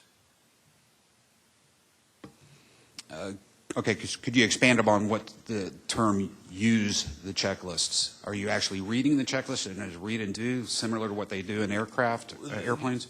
Well, yeah, this is an aircraft. So yes, some may use it as a to-do list. Some may use it as a list to verify, like, for example, during standing up the balloon, you can't be reading from the checklist as that is happening. But once you have stood the balloon up, you may be able to go ahead and, or you would be able to go ahead and read the checklist to ensure that you have accomplished all the tasks. I'd like to shift down to Mr. Appleman, Mr. Sandlin, too. As a large and small operator, can you tell me what your philosophy is, company philosophy is in the use of checklists for setup and during flight? The actual use of a checklist, such as that of maybe what I'm envisioning inside of a cockpit, we do not do. We have checklists that we go through on reviews and in safety seminars, and our pilots are pretty in tune to as to what they do on a daily basis in and out. So there's a procedure as far as an actual checklist that we go against. There's not one that we do for every flight. Mr. Sandlin, as a small operator. Same thing. We have a checklist that we use to get prepared, getting out of the van, getting ready. But once we start setting the balloon up, we're more of a mental checklist at that point because we're busy doing the things on the balloon. But we review those checklists, what needs to be added to them, what needs not to be added to them, so the crew's aware of what we're doing. Okay. And my final question is for any of the operators on the panel. We learned that typically passengers are required to sign waivers prior to flight. My question is why? The waivers are a function of validating the insurance policy in order to inform the passengers that informed consent relative to the dangers or potential dangers ranging from injury to death to trespassing. Also, in some of the waivers, there are verbiage in there relative to listening to the pilot and safety aspects of the flight. Thank you, Mr. English. That's all the technical panel questions. Okay. Thank you, Mr. Chairman. The technical panel has no more questions. Great, thank you very much. Do the parties have any follow-up questions?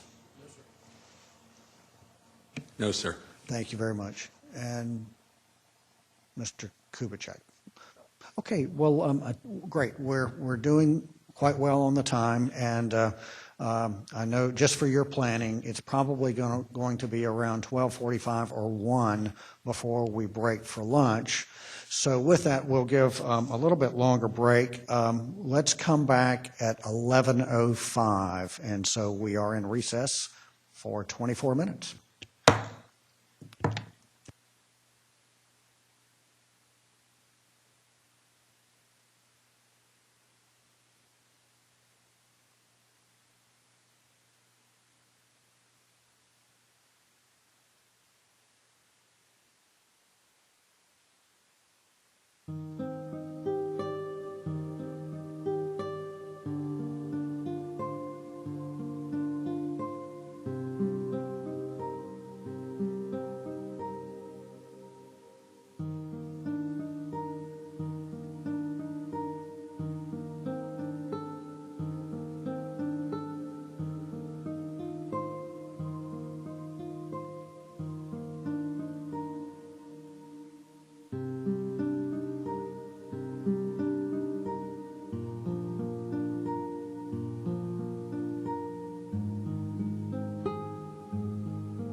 Okay, we are back in session.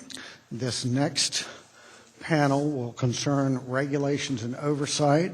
And Mr. English, I'm going to turn it over to you, sir.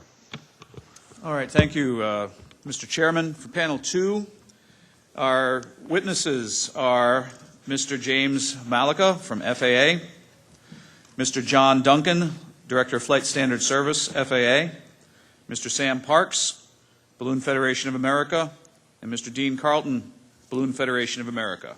Would the witnesses please rise and raise your right hand?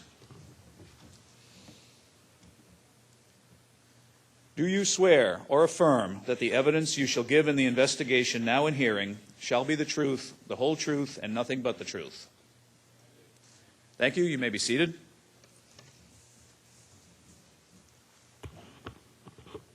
And for panel 2, Tech Panel Lead, Captain Lawrence. Thank you, Mr. English. Good morning again, Chairman, Board of Inquiry. Good morning, panel.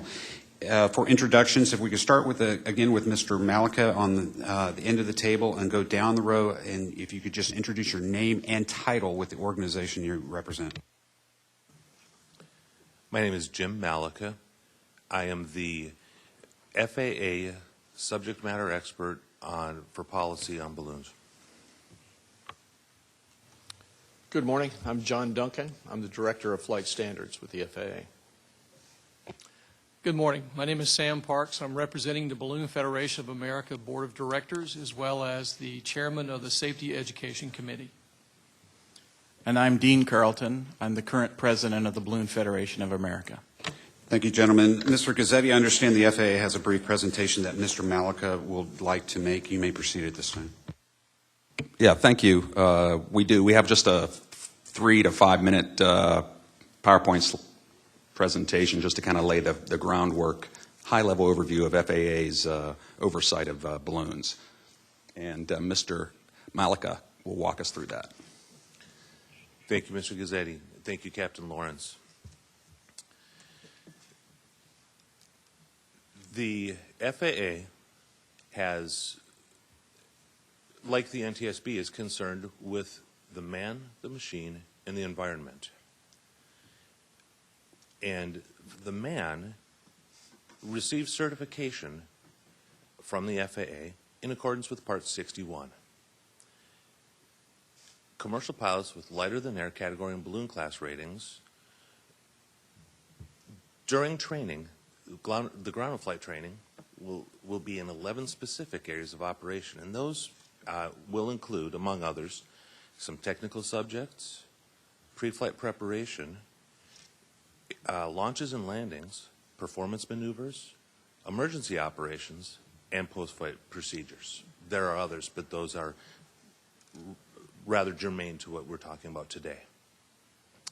Aeronautical experience, as it shows on the slide, they must have 35 hours of pilot time as a pilot, including 20 hours in balloons, 10 flights in balloons, 2 flights as a pilot in command, and 10 hours of flight training, including 10 training flights. And it's noted that there is no FAA requirement for a balloon pilot to hold a medical certificate.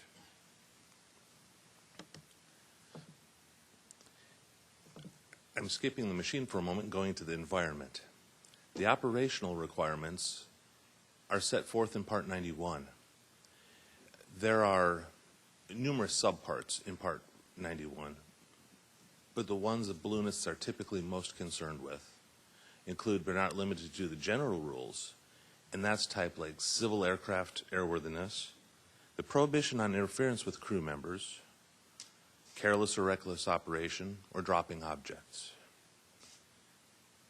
Flight rules, which include the rules of the road, like the right-of-way rules, minimum safe altitudes, or operations in different types of airspace. Equipment, instrument, and certificate requirements will address items such as the required certifications and instrument requirements for the aircraft.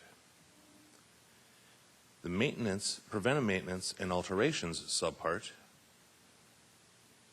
will address the maintenance that's required, inspections required, and the maintenance records. Again, there are other sections in each of those subparts, but those are some of the more germane, and they're just examples of what are in each of those four items that I've bulleted there. And I'd like to point out that, like any other Part 91 operator, the FAA may perform oversight of commercial balloon operators to ensure compliance with these items. The airworthiness standards was brought up briefly in the last panel. Part 31 discusses the certification requirements of the machine itself. And there's a list of 7 items here, and those are everything from the lighting that may be required if it were to fly at night, or strength requirements of the basket or the fabric or that type of thing. Now that I've talked about the man, the machine, and the environment, I also want to bring up one other topic. And the drug and alcohol reporting requirements are very clearly set forth in Section 6115.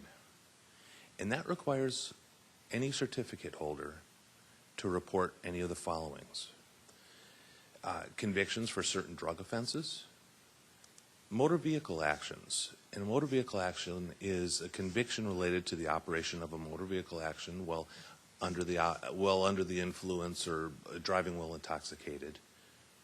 And all of these, any of these actions must be reported to the Civil Aviation Security Division within 60 days of the action.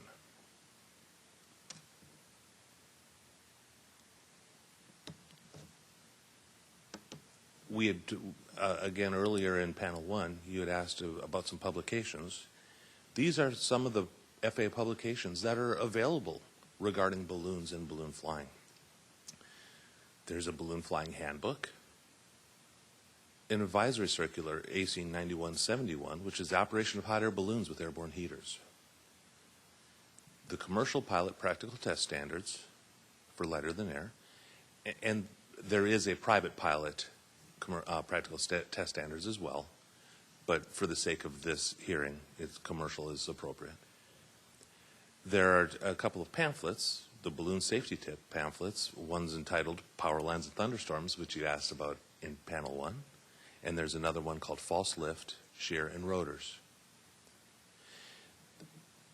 The last bullet is a Flight Standards Information Management System, or FSIMS.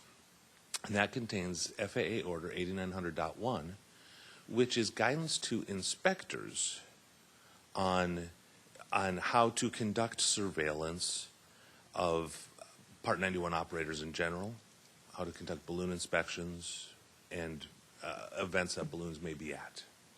That is available to the public as well, which is why I include it here, because the public is welcome to read it, to familiarize themselves with the regulatory environment.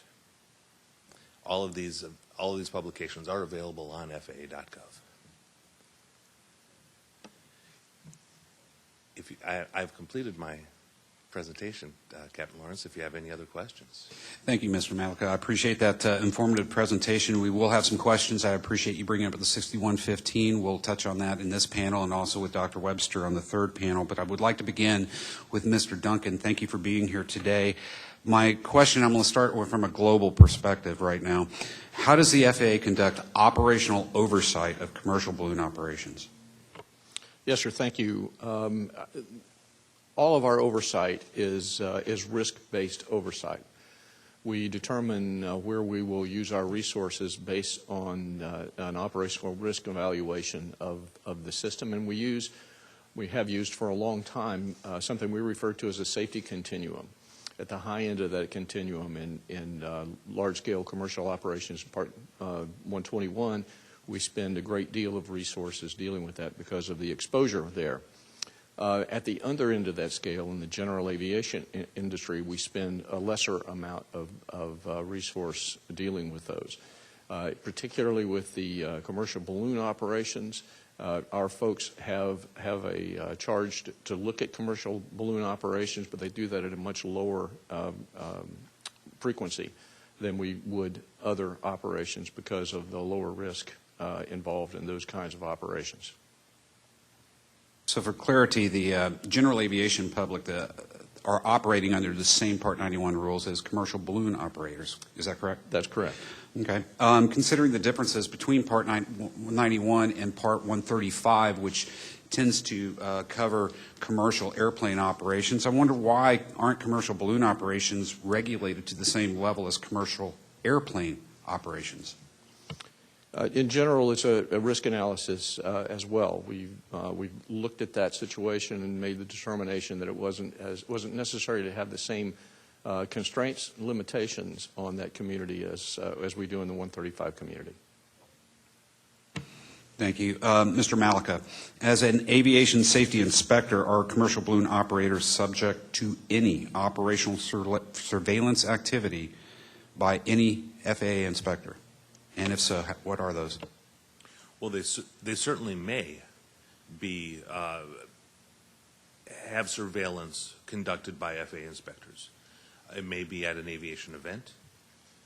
It may be, a surveillance out, if one is taking off. A ramp check may be done there. A repair station that works on balloons may receive oversight or will receive oversight if it's a Part 145 repair station. So there is an amount of oversight that is conducted by aviation safety inspectors on the balloon community. And you're a safety inspector too, as well, correct? Yes, sir. When was the last time you did a operational surveillance activity on a commercial balloon operator? Well, personally, sir, I've been with the headquarters policy division for 3.5 years. However, I'm stationed in the center of the country, and there was an aviation event, and none of the inspectors in that FSDO had operational knowledge. So I conducted some OJT for those. So although it is uncommon for me to be conducting surveillance because I'm with the policy office, it's been within the last 3 years that I have. Fair enough. How often do you think an inspector actually goes out in the field and does an operational surveillance of a commercial balloon operation? That would be dependent upon the area. I can say I began my career in the Albuquerque Flight Standards District Office, which is the home of Balloon Fiesta. And that's a 9-day, it begins at the beginning of October. It's a very, very intense 9 days of balloon flying in the morning. And the FSDO brings in inspectors from other offices to assist in conducting that. So in Albuquerque in October, there's a lot of surveillance done on balloons. On the other hand, there may be no balloon activity in some states, and obviously a FSDO inspector would not conduct any surveillance there. Thank you. I noticed that you mentioned that you provided some OJT, on-job training, for some other inspectors. Is there any kind of special training that an inspector receives relative to oversight of commercial balloon operations? From an operational standpoint, no, there is not. There is the surveillance that would be required of a commercial balloon holder is typically airworthiness in nature, but there certainly could be some operational as well, and that would be more of an OJT and familiarization type. What are some examples of operational? You said that was different than the airworthiness. Well, the operational is the actual flight. The airworthiness might be a ramp check or a spot inspection or an AD records check, whereas an operational ramp check may be, pilot certificate, conducting a surveillance, watching the balloon being inflated and stood up, and ensuring that all of the equipment is functioning on board. Thank you. Ms. Hurley, if you'll bring up Exhibit 2Q, page 2. This exhibit shows some of the FAA responses to NTSB inquiries relative to this investigation and states that the FAA does not track commercial balloon operators as there is no regulatory basis for those operators to be certificated or authorized to conduct those operations. And we heard earlier from the BFA personnel about the membership, and that they alluded to that it's not all the commercial balloon operators out there because it's a voluntary organization. They have a limited number of membership. My question to you as an inspector, how would you know where one of these operations, if they're not part of the BFA, one of these smaller operations similar to this accident operation, how would you know where they operate so you can go out there and do a surveillance activity on them? Numerous websites will have listings of balloon ride operators that are operating in an area. So if FSDO management determined that oversight of ballooning in an area is necessary, they could certainly go, use a search engine to find ballooning in their area, or one of these websites that does have that. Okay, so the knowledge of where these operations are occurring is based on websites that the FAA uses? That's their source of information to find out where these operations are? That would be one. Common knowledge, this is not a very transient community. Like for example, the balloon in question operated in the same area for several years. So an office could know what is going on in their area. Okay, thank you. I want to move a little bit to balloon training. And we touched on some of the procedures in panel one of which was that rip-out procedure where you pull the envelope or the parachute valve out of the envelope to conduct an emergency descent. Are emergency procedures required to be demonstrated by pilots in flight testing? Yes. Okay. For the rip-out procedure, how would an inspector evaluate a pilot's performance on that particular procedure? Would they have to see it during a practical test? They may, if conditions warrant it. But if there is not a high wind situation, they may simulate it, or it may be done via a discussion to ensure that the airman has a knowledge of that. Very good. On panel one, we heard earlier about performance differences between larger and smaller balloons. Pilots on larger airplanes, and I think one of the panelists mentioned the difference between a 172 and a 737. Sometimes there are performance differences and handling differences that extreme on balloons. Pilots of larger airplanes are required to have type ratings as you move up in complexity and performance differences in these aircraft. And even foreign countries, several foreign countries, require pilots to have some type of checkout or certification as they move up in the larger balloons.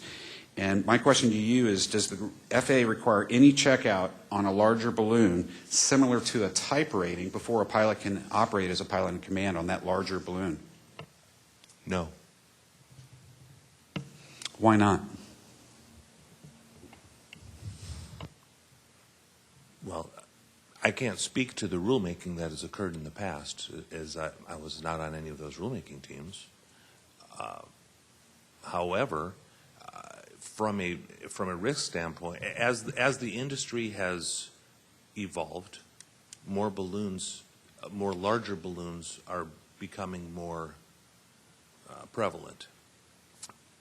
But it's rather than using the difference between a 172 and a 737, a little more accurate may be the difference between something like a Cessna 172 and a Cessna Caravan, which is an entirely different aircraft from the engine standpoint, but it still has fixed gear. It has all of the same systems in concept, but they're executed a little differently. But a 172 will fly differently than a Caravan.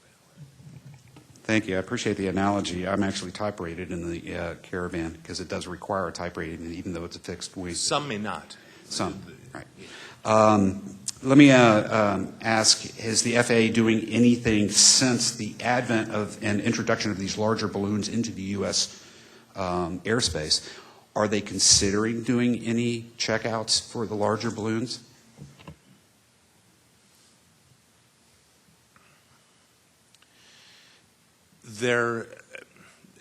We are working with the Balloon Federation of America to have industry being more proactive and able to educate their personnel more, and the community more. But at this time, to the best of my knowledge, there is no rulemaking. Thank you. This question is to Mr. Carlton. Ms. Hurley, if you'll bring up Exhibit 1M, page 12.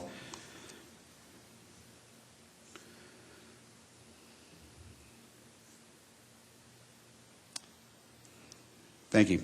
Mr. Carlton, first off, this is the BFA's industry best practice document that was in effect at the time of the accident. The next to last bullet references a desire for the BFA to have more stringent standards for commercial balloon pilots in regards to currency and flight reviews. Can you give me examples of what the BFA would consider to be more stringent standards for commercial balloon pilots? Yes.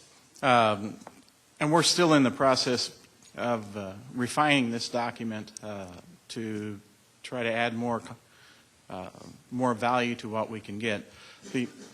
I guess the contrast I would like to look at is, we talk about, from a regulation side, is it legal, and then from an operational side, is it safe? We find that sometimes you can still be legal, but maybe perhaps you're not being safe. So from an industry standpoint, we're trying to set some standards and a range of opportunities for operators to enhance their skills, to verify that they have those skills, because we have a ride operator may not have to show the FAA that they have balloon ride insurance. In order to be a member of our Ride Operators Association, you have to. So there's certain things that we can, even though it's a volunteer organization, we can encourage people to do that, because inclusion in that list would basically, we're trying to create an opportunity for the general public to be able to separate a rider or a ride operator that's willing to step out farther. They perhaps have more hours in this type of aircraft. They have a certain number of years of experience, those kind of things. Thank you, and I appreciate you talking about the experience levels. Oh, I'm sorry, Mr. Parks, you had more. Sure. Captain Lawrence, yes, just to follow up on that, regarding the word more stringent, one of the requirements for pro membership, as outlined in the document, was a yearly review. It could be a yearly audit instead of perhaps a standard FAA flight review that takes place every 2 years. So it would be a more stringent testing and overview within that organization. Thank you. And you mentioned experience and flight hours. I want to go back to Mr. Malika a moment. Compared to a commercial airplane pilot who's required to have a minimum of 250 flight hours to get their license, as we saw in the presentation, a commercial balloon pilot is only required to have 35 hours before they can begin flying paying passengers. And my question is does the FAA consider that sufficient flight experience, and are they reviewing those requirements at any point in time?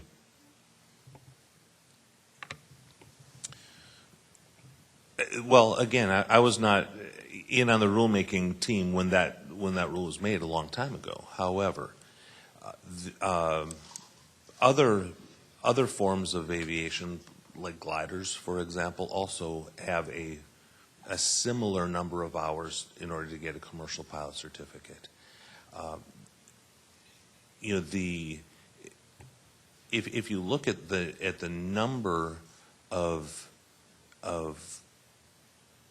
commercial accidents that have occurred, it's actually fairly small. Fatal accidents is very, very small, over a decade. And I would submit that although 35 hours is a minimum, that's not necessarily at the point at which somebody would get the commercial certificate. Thank you, Mr. Duncan. I saw your light on, so you want to add anything? Yes, my problem is I can't tell what's on and off, I think, is part of the problem. I would jump back just a minute to include the question about the necessary training as well as the number of hours involved, I should say transition training. Say that we evaluate those things through our certification process and associated with our certification process. And we look at the complexity, the change in complexity that's required. Now, having said that, there is an existing regulation that covers all operations that requires that you be familiar with the aircraft that you're going to fly. You have to understand, you have to be competent in the aircraft you're going to fly. So that covers all balloon operations, including the big ones and the little ones in that regard, and addresses those issues. We do those evaluations, and we are constantly looking to determine whether we need to change those rules or not. Changing the rules is very cumbersome. Changing the rule making process is a very deliberative process. It takes a lot of effort.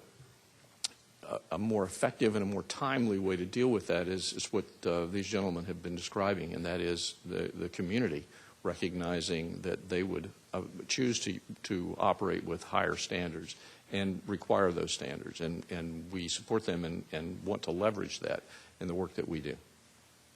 Thank you. I'd like to move on to a specific regulation that was addressed in your opening presentation. Ms. Hurley, if you'll bring up Exhibit 2S, page 3, please. This exhibit shows an FAA memorandum indicating that in 2013, the FAA was aware that the accident pilot had a history of drug and alcohol-related convictions. My question is to Mr. Duncan. First off, 6115 requires a pilot to provide the FAA with written notice within 60 days of one of these type of drug or alcohol convictions. And according to the investigation, the accident pilot never provided any notification to the FAA of this written report. Globally, why does the FAA require a pilot to disclose these drug and alcohol convictions? Generally, a pilot has a responsibility to be fit to fly when they fly. So that means that they've got to, they have a responsibility to not take inappropriate medications, to be properly rested, and do all the things they're supposed to do. These particular issues raise themselves to a level that we feel it's appropriate that the FAA should know so that we can be involved in the conversation and in the regulation of those kinds of events.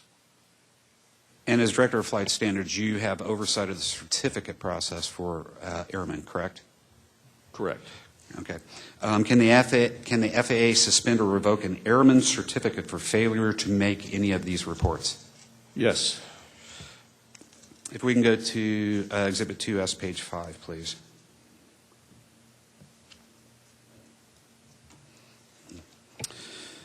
This is a letter that the FAA sent to the accident pilot, indicating that although they were knowledgeable of 5 previous unreported alcohol violations, there was no enforcement action that was going to be taken against the pilot due to the FAA considering that those violations were, and quote, stale, and instead an education letter was sent to the pilot. My question, Mr. Duncan, could a history of non-reporting of alcohol and drug violations warrant suspension or revocation of an airman certificate? Yes. What part of the FAA is responsible for that? The action is taken by the ASH, Aviation Security Organization, is the organization that takes those actions. They take the suspension and revocation action against the certificate? Yes, they bring those actions. How yes. is that information coordinated with flight standards since you have the oversight of the certificate? They work with us to make sure that we understand what's going on and we collaborate in that way, along with the medical organization as well. Okay. Are you aware of any FAA guidance on how many times a history, how many times a pilot can fail to report any of these violations to the FAA and that arise to a revocation or suspension of the certificate? The details of the circumstance matter. That's where the medical folks get involved and talk about the nature of what's implicated by the report, and that a decision will be made based on the circumstances in any particular event. So a single one could be enough. Okay. Ms. Hurley, if you'll bring up that same exhibit, Exhibit 2S, page 5 as well.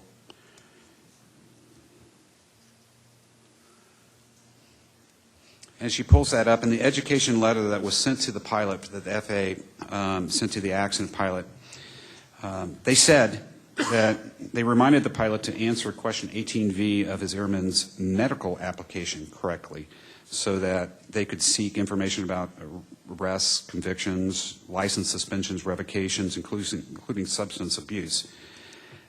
My question is, to be clear, and maybe Mr. Malika, you could answer this, a commercial balloon pilot doesn't even need to apply for a medical certificate, do they?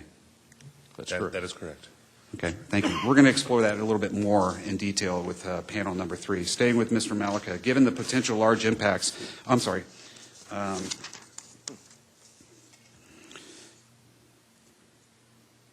Actually, that's all the questions I have at this point in time. I'd like to pass to Mr. Suffern, please.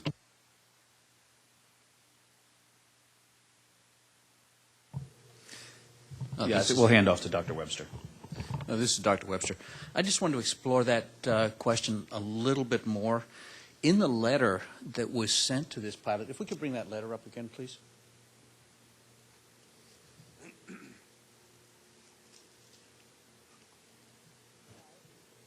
Two S.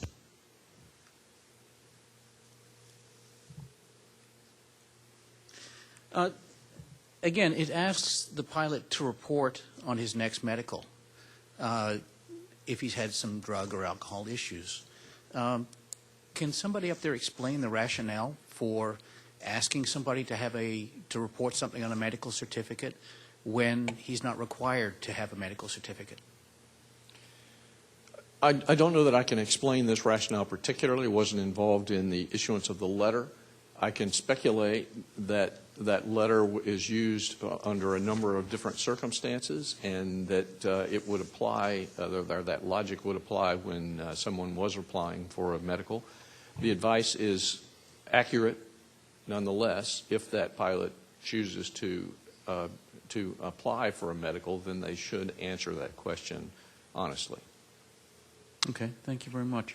I'd like to go back to an earlier question that you answered. You mentioned that safety improvement in the balloon industry is coming from working through the community to improve the safety culture. I don't know if you can answer this question or not, but was the pilot involved in this accident a member of the community?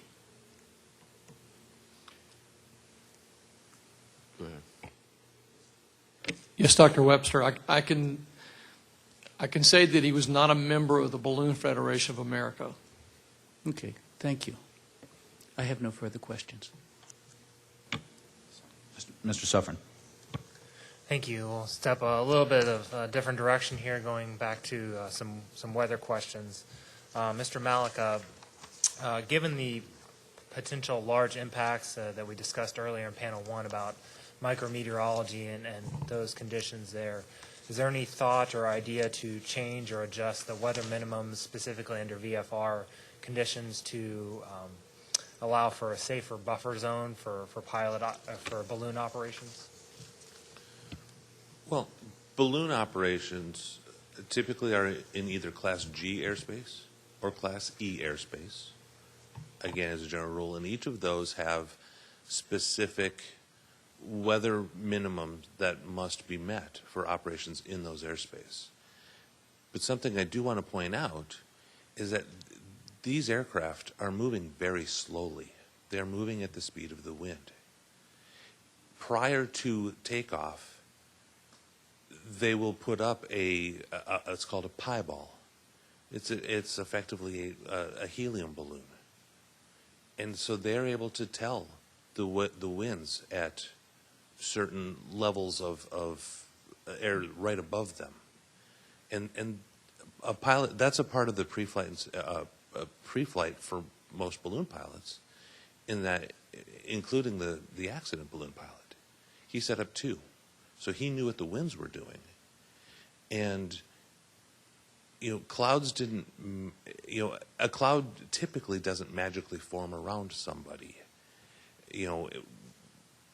As you are flying, if it is so low that there is a possibility of the cloud forming, then of fog forming, or of lowering of ceilings, then it's prudent to maybe not fly.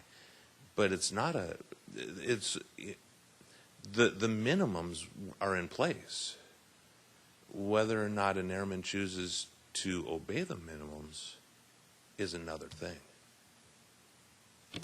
Okay, following up on that a little bit as far as the FAA guidance and training, and when balloon pilots are getting their commercial balloon license, has there been any thought to providing weather questions that are more particular, that would apply more to a pilot that is operating balloon operations as opposed to fixed wing operations?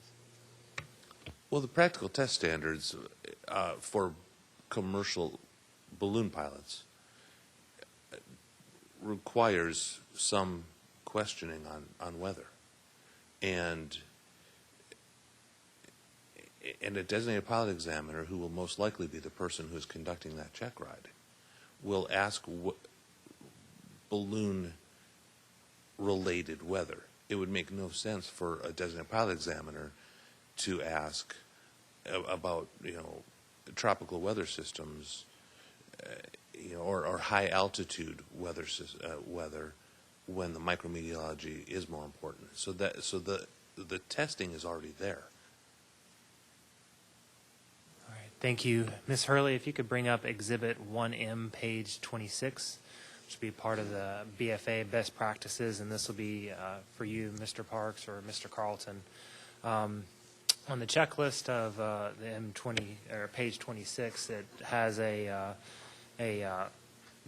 exemplar weather checklist that is available to the pilot as far as what they should be checking, weather-wise. Has there been any thought to operating that matrix and putting surface temperature and surface dew point, like the question we had in panel 1, up on that matrix there? Yeah, that's a good question. Regarding the SKU-T chart, as it was indicated earlier in the previous panel, as that reporting and that technology has become more and more widely used within the ballooning community, I'd say absolutely that new information tool could be imported into this particular document, which is going through a most recent rewrite right now. So also not only including SKU-T information, but also something in the checklist. In the particular matrix, there's a discussion about taking off the conditions that you would need to have before sunrise or after sunset, something like that, and also including surface temperature and dew point in that matrix as well, not just SKU-T information. It could, but we got to remember, whether it's a private pilot or a commercial pilot, they still have to maintain the weather minimums. Regardless if it's an AM or a PM flight, they still have to fly by the FARs. But yes, it's a good point. The Pro Division Board has already talked about that, is incorporating some of this new weather technology reporting into the best practices guidelines. Thank you, Mr. Parks. Mr. Carlton, did you want to say? And we're, as Mr. Parks indicated, we are working on developing that. One of the challenges with basically trying to establish a firm set of weather guidelines is weather is different in different places. Where Mr. Appleman flies, the dew point temperature spread is generally not an issue. They only see clouds 3 days a year in his area. If you fly in the Northeast, it's a completely different environment. So we need to make sure that we're encouraging the individual pilots to encompass their local area as part of their analysis, because it can make a difference. If you're in an area where you have wide open, and it's not just, it's weather related to also environment. If you're in an area where there's a lot of wide open spaces, you can probably land the balloon safely at a faster speed because you have less obstacles. If you're flying in Vermont where there's a lot of trees, you're going to need to, those wind speed minimums are going to need to be lower for you in your area. Thank you, Mr. Carlton. That's all the questions I have. All right. Thank you, Mr. Suffern. Mr. Chairman, that ends the tech panels round. Thank you, Mr. English. We'll now go to the parties. I tell you, we started with BFA first last time. Today, this round, why don't we start with the Federal Aviation Administration. Mr. Gazzetti. Thank you, Mr. Chairman. I have just several follow-up questions. If I could have Exhibit 1S, I think, pulled up. That was the package. Yeah, 2S, excuse me, 2S with the page 11. And I wanted to ask Mr. Duncan this question. As you know, Mr. Duncan, this in this package there is a copy of a FAA medical certificate with a block checked by the accident pilot. It indicated he had no history of any convictions involving driving while intoxicated. Yet he filled this out and checked that 1 year after his first conviction. Do you think it's possible that the counseling letter that was sent referenced this exact checkbox was perhaps a way to let the pilot know that if he does complete another application, he needs to take care in checking that properly? I can't speak to the motivation specifically for doing it, but clearly that's the intent. The intent is if you're going to fill out that form, you need to be honest about and provide all the information. That's the purpose, I'm sure. Okay, thank you. And also, since this was brought up with regard to the violations, you know, this document that we provided the Safety Board with the convictions, the letter that was sent, or the memo behind the letter that was sent, which is on page, just a moment, the agent's statement, I think it's on page 4, it indicates that it was determined that the violations were stale and an enforcement could not be conducted. And so in place of an enforcement, an educational letter was recommended, which is on page 5. Can you tell us a little bit about what a stale complaint is? Sure. Through precedent for all practical purposes, and a complaint or any information we come about that is over 6 months old is considered stale and will be dealt with in that way unless we can show that we take appropriate diligence to work on the case as we move it forward. Apparently in this case, the determination was made by the folks who were working this that didn't exist, that appropriate diligence had not been handled, and therefore the case was stale and we wouldn't be able to prevail. When you say you wouldn't be able to prevail, what do you mean by that? We wouldn't be able to, it would have been considered stale by the appealing authority or the authority to whom it would be appealed, and we wouldn't be able, our case would be lost. And who would you lose that case to? NTSB. So it's an NTSB rule that says that if the FAA is going to take a pilot to task, they really should have due diligence. There should be some standard of aggressiveness, so to speak, in that regard, or else the FAA may lose its appeal. Correct. Okay. Correct. Mr. Malika, there's been some discussion about big balloons versus small balloons and endorsements. From the previous panel, I just wanted to reiterate, or I wanted to ask you, in your opinion, is there a significant change in complexity between a small balloon and a big balloon? If you say complexity, I assume you mean system complexity, and there's not. As I believe it was Mr. Baird mentioned in the previous panel, they have fuel systems. This large balloon had 3, whereas all balloons have 2. It may be a single burner, but there are 2 fuel systems feeding that single burner. Okay. This, again, it has, this aircraft, it has a basket. It has a fuel system that you turn off and on, just like a smaller balloon. It has, a deflation mechanism for deflation in the top, just like a small balloon. It may have rotational vents to rotate it on its vertical axis, which is a nominal increase, one more rope that's hanging down on a pile, into a basket. But from an aircraft complexity standpoint, they're very similar. Okay, thanks. I see my time is up. Mr. Gazzetti, thank you for watching the time, and you'll certainly have an opportunity to follow up in the next round. Kubitschek balloons. We don't have any questions. Thank you, sir. And Balloon Federation of America.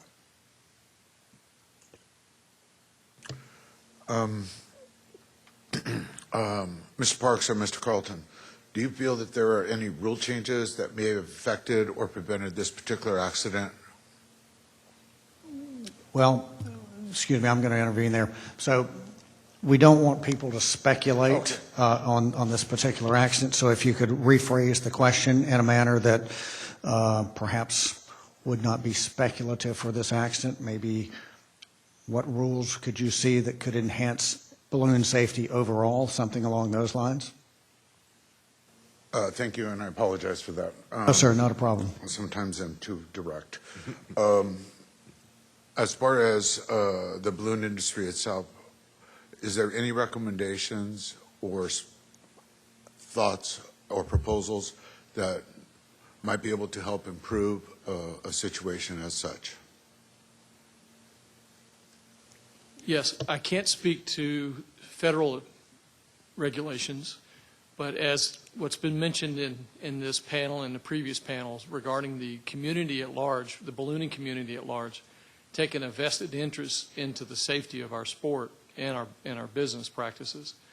I do think that the combination of the best industry practices, the guidelines that have been referenced, as well as the CAP, such as the call to action plan that we are currently working on with the Federal Aviation Administration, would have a positive effect on safety within our industry.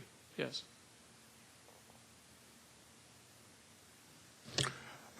Mr. Baird would like to ask a question directly relative to the performance of the aircraft, and it's a little bit engaged. Is it okay for him to do that? Certainly. Thank you.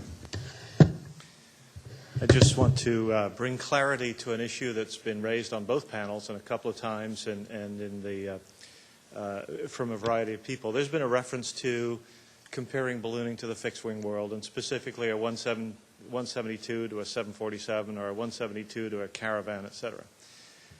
And this question is directed to anybody in the panel, but it might be better served by Mr. Parks or Mr.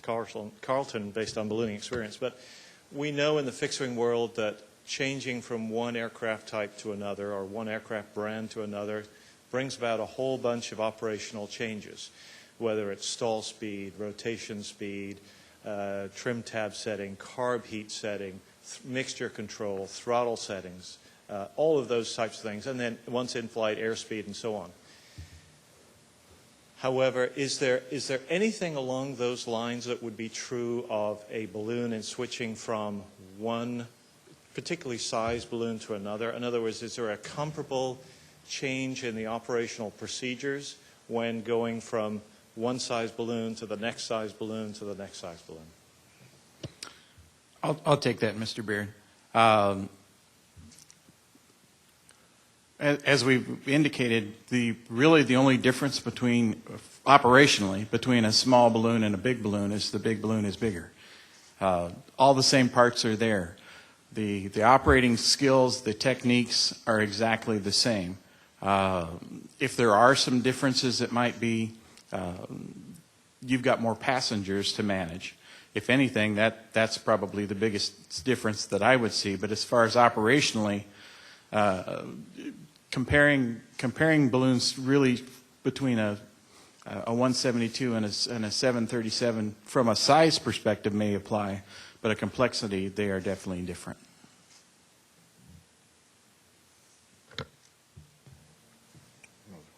No other questions at this time, sir.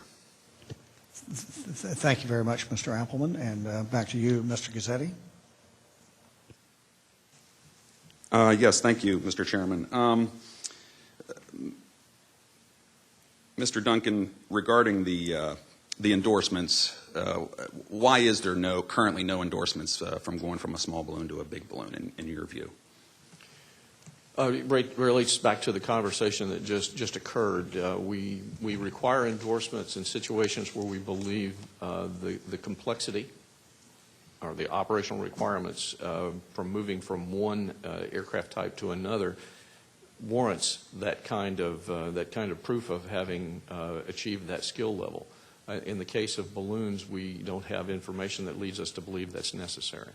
And if that information did become available through the data, would FAA consider such a requirement? We would consider such a requirement, certainly, if the information was available. In many cases, those kinds of determinations require rulemaking. Okay. So we would also leverage the community standards in order to get something in place ahead of time or as early as possible. If it is an issue that means a safer operation, then we want to leverage the community standards first as we consider whether rulemaking is appropriate. Okay, thank you. And Mr. Parks, the previous panel, Mr. Baird indicated that other than the three burners, a bigger balloon is more stable. It's not as influenced by wind. It will stop quicker. And typically, when the basket does or the gondola hits the ground, it won't spill over quite as easily as a small balloon. Would you agree with that? I don't have any experience in a balloon bigger than a 105,000 cubic foot compared to the 300 accident balloon. So I can't speak positively to that point. How about you, Mr. Carlton? Well, my experience is from I also don't generally fly balloons of that size. However, we fly in Albuquerque and have for a number of years. We land in the same spots as some of the ride balloons that are in the range of this balloon and some even bigger. I will tell you, my small balloon will slide farther. It takes longer to stop. Those big balloons, when they come in and they pull the vent, that basket hits the ground. It stays upright. It's stable. Okay, thank you. I can't speak from flying it, but I can tell you from being right next to many of them, they do have some advantages to that point. Okay. Inspector Malacca, Captain Lawrence asked questions regarding an LOA. And in fact, could I just put up a slide or two from that backup slides? I think it's, I forget the exhibit number. But there was just one page of that I wanted to pull up. But in your opinion, based on your policy experience, based on the fact that you're the balloon subject matter expert, would imposing a requirement on balloon operators for a letter of authorization the same type of imposition for Part 91 air tour helicopters that fly within 25 nautical miles, would that, do you feel that would have a significant improvement on safety in the commercial balloon industry? In my analysis of the data, no, I do not believe it would have a significant impact on safety. And when you say analysis of the data, what do you base that on? Or can you just give us a thumbnail sketch? Yes. Approximately 3.5 years ago, I received, through my position, I received the duty of, or the assignment of analyzing a recommendation from an FAA inspector that mirrors the NTSB's safety recommendation regarding the requirement of an LOA. I looked at that safety recommendation, only researched or only brought into light 2.5 years of accident data. So I referenced 10 years using the fiscal year that had just ended. I looked at 10 years of the safety data. In the 10 years, there were 4 balloon commercial ride operation fatalities in 4 separate accidents.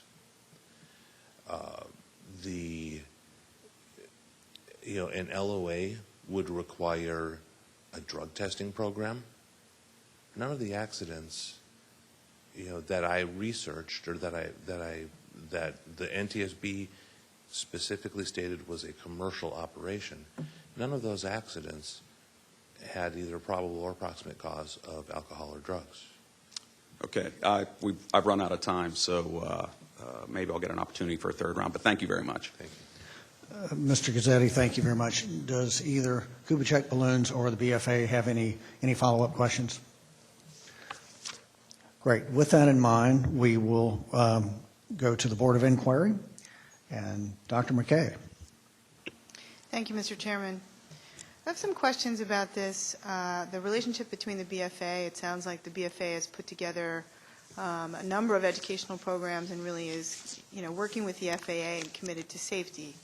How many of the 2,100 or so members of the BFA are pilots? What percentage, roughly? I can answer that.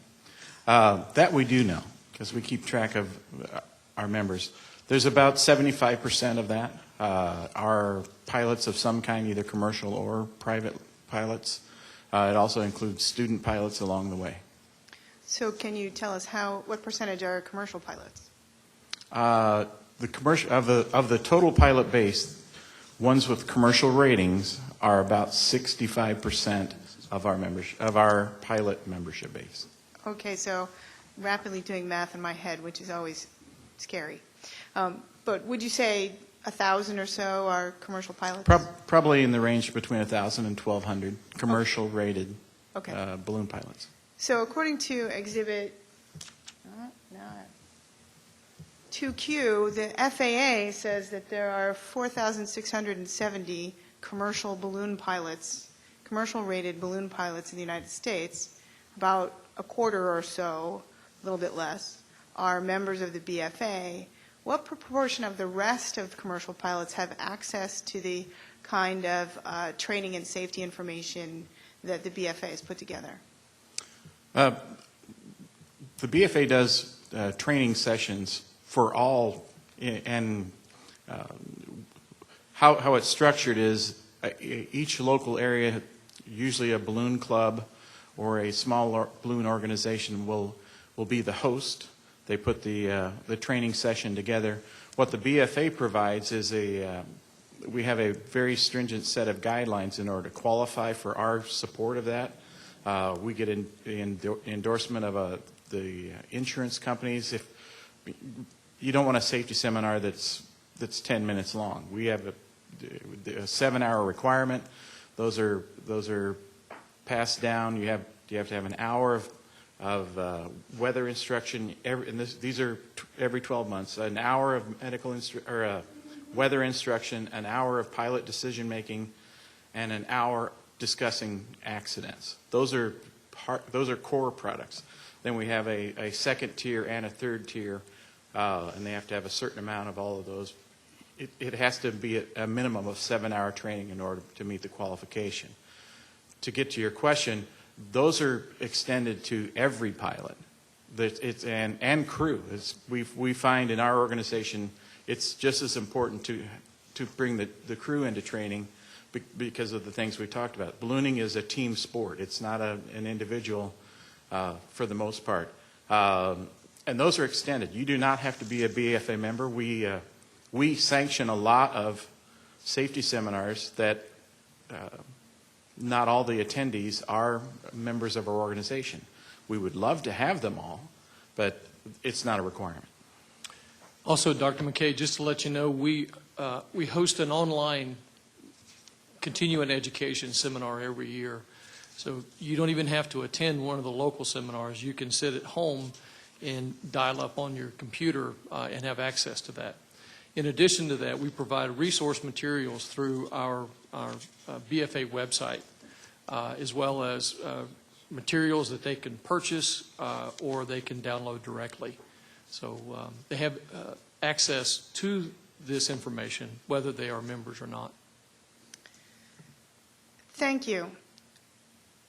Would you agree with the idea that those commercial balloon pilots who are most interested in safety and improvement in the industry are more likely to be members of BFA, and those who are perhaps less aggressively attentive to detail safety and regulations would be less likely to be members of the organization? That's a hard question to answer because you can't really address the mindset of someone who chooses to become a member of an organization and whatever those reasons may be. But I would hope to think that those that wanted to become a part of an organization had a greater desire to raise the awareness level of safety. I would hope that they would. Thank you.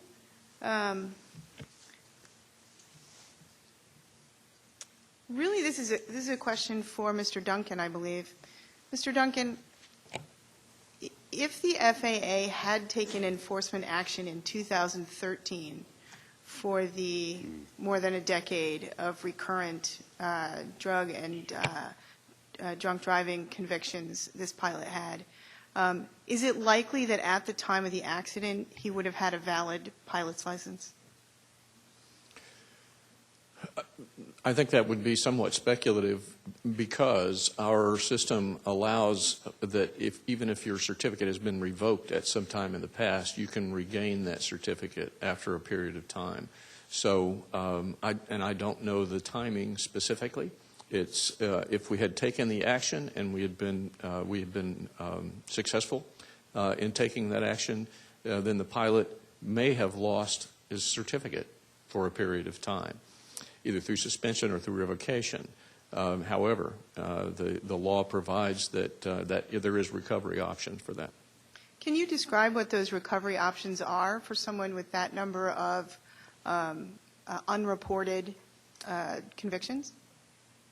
I would imagine, well, I don't know that I can tell you that I have all the information about how we would evaluate, particularly in the case of someone who has an issue like alcoholism or drug convictions. However, under other circumstances, and possibly under this circumstance, if we find that there's no medical issue, then the pilot has to redemonstrate that they have the skill, they can use the experience they had, they have to redemonstrate that they have the knowledge and skill necessary to hold the certificate, and they can regain the certificate. Thank you very much. I have no further questions. Thank you, Dr. McKay. And Dr. Bowen. Thank you, Mr. Chairman. This question is for Mr. Duncan or Mr. Malika. An airplane pilot must hold a certified flight instructor certificate to conduct flight instruction. Yet a commercial balloon pilot with as little as 35 hours of flight time can provide flight instruction without an instructor certificate. This is correct. Can you explain why this is the case? Again, the qualifications requirements, the requirements for any qualification is based on an evaluation of the time necessary to acquire the appropriate skills to be able to do the work that has to be done. In this case, the decision was made a long time ago that skill level was appropriate for the complexity of the environment that the balloon pilots are operating in and the skills necessary for them to do that. Thank you. And what requirements does a commercial balloon pilot have to meet to maintain their flight proficiency? A balloon pilot must have a flight review every 24 calendar months. And additionally, just to pile on a little bit to this last answer, during a commercial pilot's practical test, they must demonstrate knowledge of the fundamentals of instruction, and they must actually instruct on a topic, put together a lesson plan and instruct on a topic during the check ride. Okay, thank you very much. And the flight review, 24 months, this is performed by a commercial pilot, commercial balloon pilot? That is one option for somebody to have a flight review. Okay, can any flight instructor, fixed wing, or commercial balloon pilot conduct a flight review for a balloonist if they're not acting as pilot in command? Well, a flight instructor has to be rated in the aircraft to be able to, or has to have a certificate to be able to act as an instructor. Okay, thank you very much. How would the FAA know that a commercial balloon pilot has met the 6156 requirement for a flight review in 24 months? Well, prior to a flight, the only way is a review of the airman's records. And the FAA has to have a reasonable reason to ask to see an airman's records. Okay. Thank you very much. And as an inspector, have you ever reviewed the logbooks of a commercial pilot to verify his 6156 proficiency? I have. And when did you do that? After, that would be done as in course of an accident investigation. Okay. And do you do that also at rallies and other balloon gatherings? Yes, absolutely. During Balloon Fiesta in Albuquerque, the Balloon Fiesta staff ensures that all airmen and aircraft have current flight reviews, current annual on the aircraft. But if, for example, somebody submitted their information by, I think it's like August 1st deadline, and they don't get their flight review until September, they would have to come to the pilot registration tent at Fiesta and actually demonstrate to the FAA that they would show that they have a current flight review. Thank you very much. And I defer the rest of my time. Thank you very much. Mr. Duncan, I believe this year you are celebrating your 30th year with the FAA. Yes, sir. Congratulations. Thank you. I wish I had your retirement. Do you believe, in your experience working for the regulator, do you believe that, generally speaking, increased surveillance leads to increased safety? It depends on the circumstances, Mr. Chairman, and I think that from my perspective, the answer to your question is we apply extra surveillance where we think the risk is greater. Okay. So do you believe that increased surveillance leads to decreased risk? It certainly makes us aware of the risk and gives us the opportunity then to take actions to mitigate those risks if they exist. Thank you. I'll ask this question to you, Mr. Duncan, and then to Mr. Parks. Do you believe, Mr. Duncan, that there should be a higher standard of care once someone exchanges or holds themselves out for commercial operations, once money is exchanged? Do you believe there should be a higher standard of care? Yes, sir. We hold, I think, in all situations, a higher standard of care where there is where there is compensation or higher. So why do you not require a higher standard of care between a Part 91 operator in a balloon and a one that is holding out for compensation or higher? We require the commercial pilot certificate. That's one element that is the requirement. And as I've discussed previously, we look at the level of risk that's involved, the level of risk that's involved in the situation, and apply standards based on that level of risk. So in the case of commercial balloon operators, the primary mitigator is the commercial pilot certificate. Okay, thank you. And Mr. Parks, same question to you. Do you believe that there should be a higher standard of care once someone is holding themselves out for hire? Actually, I don't. I think regardless if one's being paid for the flight safety, passenger safety is paramount. It could be a private pilot that is just taking one or two passengers, regardless of compensation. I think the level of safety is required regardless of what certificate that you hold. Thank you. I think, while I appreciate your response, yes, it should always be a high standard. I think from a legal perspective, once you exchange money, there is, in fact, a higher standard of care. But I won't debate that point. Back to you, Mr. Duncan. Do you have any idea, through your PTRS records or whatever it is, how many surveillance activities of commercial balloon operations the FAA has conducted over the past 3 years? I don't have that information. We can get that information for you. Yes. However, as Mr. Malka has described, the bulk of the surveillance that we do has to do with those activities that go on. There's Balloon Fiesta, as he described earlier. There are other balloon contests and balloon events around the country. We were involved. And in areas where there is significant balloon activity, the FSDOs are aware of and involved in those. Yeah. I'm not so concerned about the Fiesta or something. That's a known event, so it's like going to Oshkosh in July. The FAA knows about it. They're going to be there. I'm really more interested in, although I'd like to know how much surveillance is there. That's an easy one. We can go to Balloon Fiesta. But I'm interested in how many surveillance activities have been conducted in the past few years. And Mr. Gazzetti, do you think that that's something that the FAA can supply without huge burden?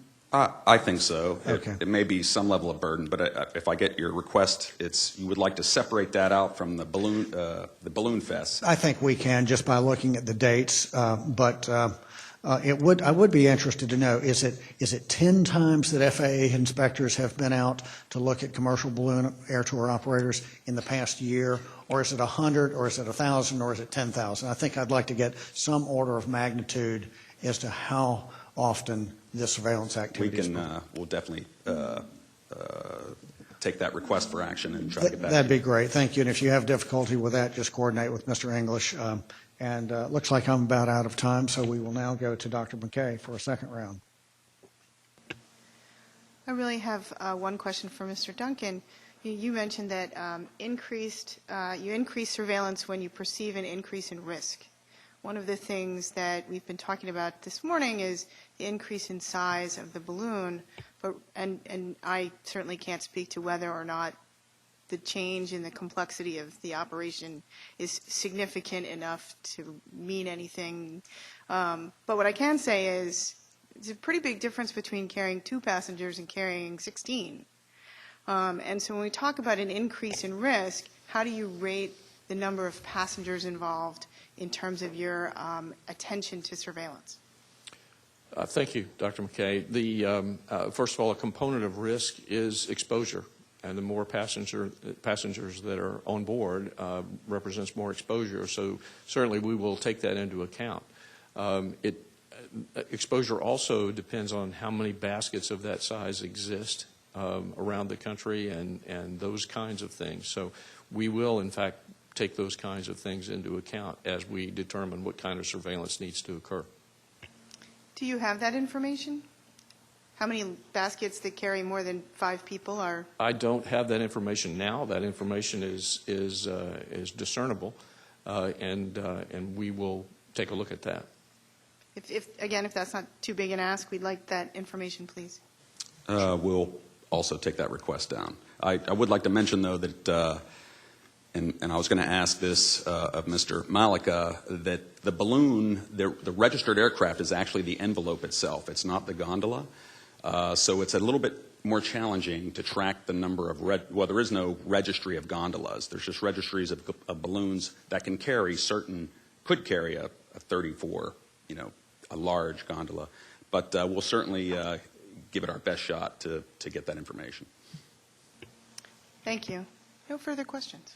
Thank you. And Mr. Gazzetti, on my request, I would say I'd be interested in looking at the data over the last 3 years just to give us some idea. So thank you. 3 years. Yes, sir, Doctor. Thank you. Mr. Carlton, these are follow-up questions that Dr. McKay put out, but does the BFA put on safety seminars for balloon pilots and ground crews as an organization itself, or does it rely on the clubs or other organizations in the balloon community to do that?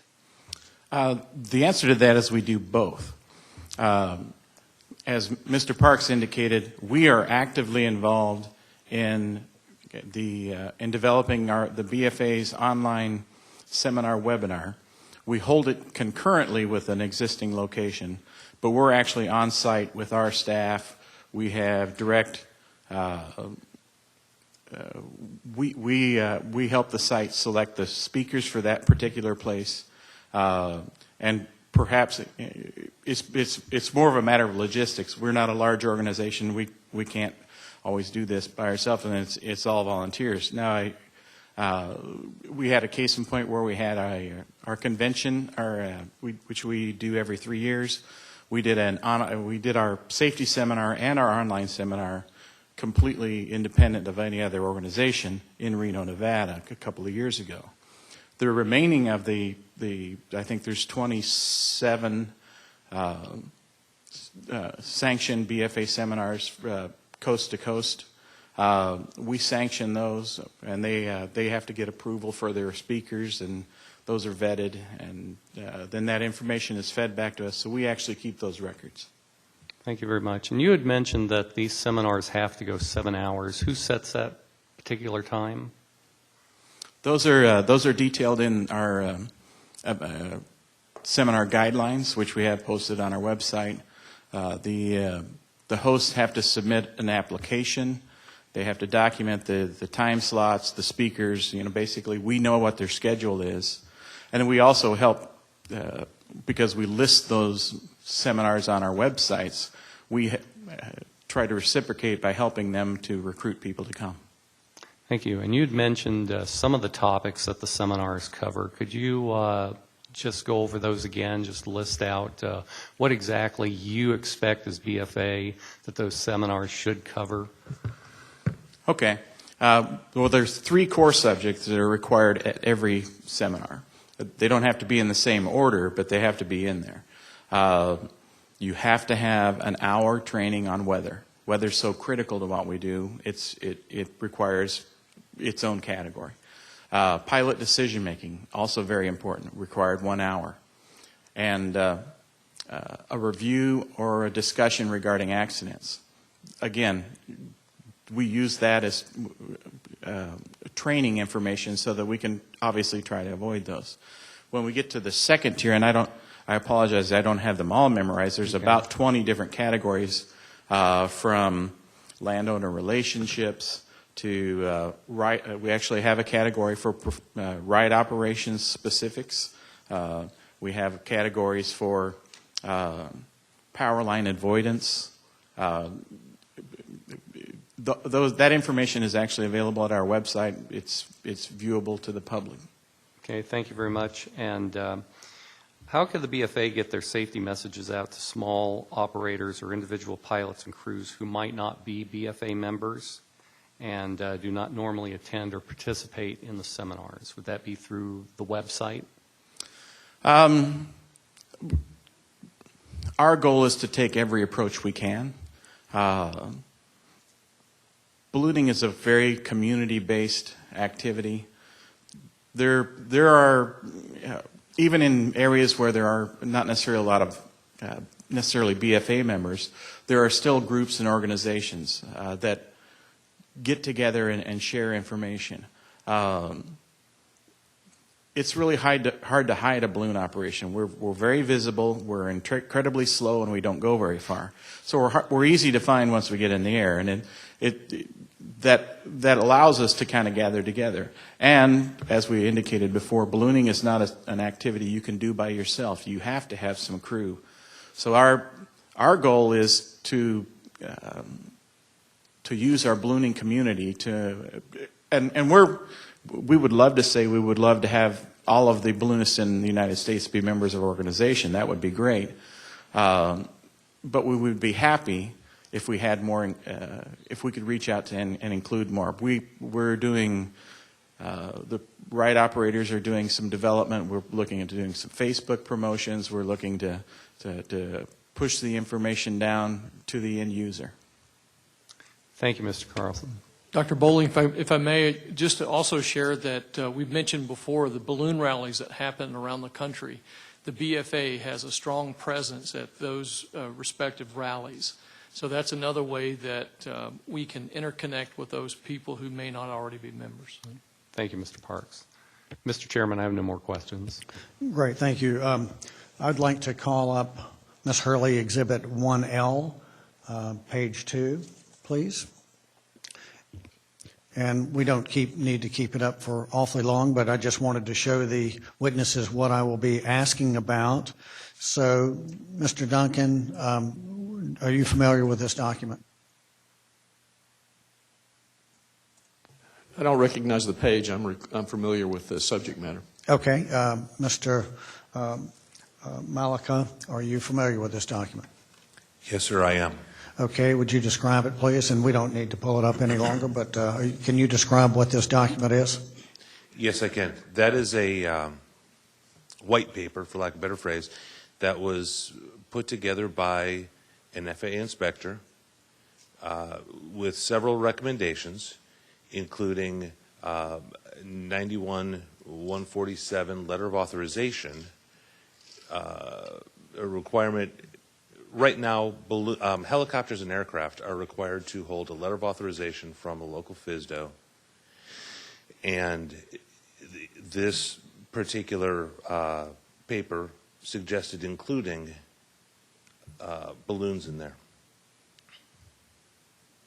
Okay. And do you know what the inspector's motivation for writing the paper was? Well, the stated motivation, as I started to say earlier, he had looked at roughly 2.5 years of accident data, and that had a couple of fatal accidents, one at the beginning, one at the end, I believe. It also suggested that we require liability insurance, which is something that, by law we cannot. And so I had the opportunity to conduct an analysis of that, of the assertions in that assertions. So you were the primary point of contact for that within the FAA to decide what to do with that suggestion from one of your inspectors. Am I being correct? Not exactly, sir. It was my duty was to analyze it and make a recommendation to my supervisor, or to my boss, AFS 800 division manager, who then responded. And your boss's response to that, what was your recommendation? My recommendation, again, based on looking at 10 years of accident data, was that we not adopt the recommendation. And your boss's, what did he do with your recommendation? He concurred. Thank you. In that document, it pointed out that the FAA oversight of banner towing operations is a higher FAA priority than a balloon ops. And the thing he cited was a banner towing ops requires a letter of authorization that, for example, at sporting events, FAA inspectors might be in the stadium to make sure these banner towing ops are not violating the regulations. Do you agree? Well, I mean, it's a fact that for a banner towing ops, you have to have an LOA. Is that correct? No, sir, it is not. Okay. Technically. A banner tow operation requires a letter or a certificate of waiver. 91-311 states that you cannot pull stuff behind an airplane. You know, I'm paraphrasing. But 91-905 gives a list of waivable sections of 91. 91-311 is on that list. Therefore, in order to tow banners, you must have a certificate of waiver for that particular section. Thank you very much. So let's compare air tour, airplane and helicopter to air tours in balloons. So for a letter of authorization is needed for air tour operations in helicopters and airplanes. Is that right? Yes, sir. But as we just said, it's not required for balloons. Correct. And how about drug and alcohol testing? Same question. Airplane and helicopter ops? Yes, sir. It's required for airplane and Yes, helicopter. it is required for airplane and helicopter. And for balloon operations, air tour operations? It is not. Wonder why the difference? I'm not the subject matter expert on air tours. However, Part 136 calls out the requirements of air tours of air tour operations, and that extended to 91-147 for all sightseeing in airplanes and helicopters. Thank you. When drug and alcohol testing was implemented around 1989 for the drug testing, I remember being in an accident investigation class. I was an airline pilot at the time, and people were saying, is this going to catch drug users?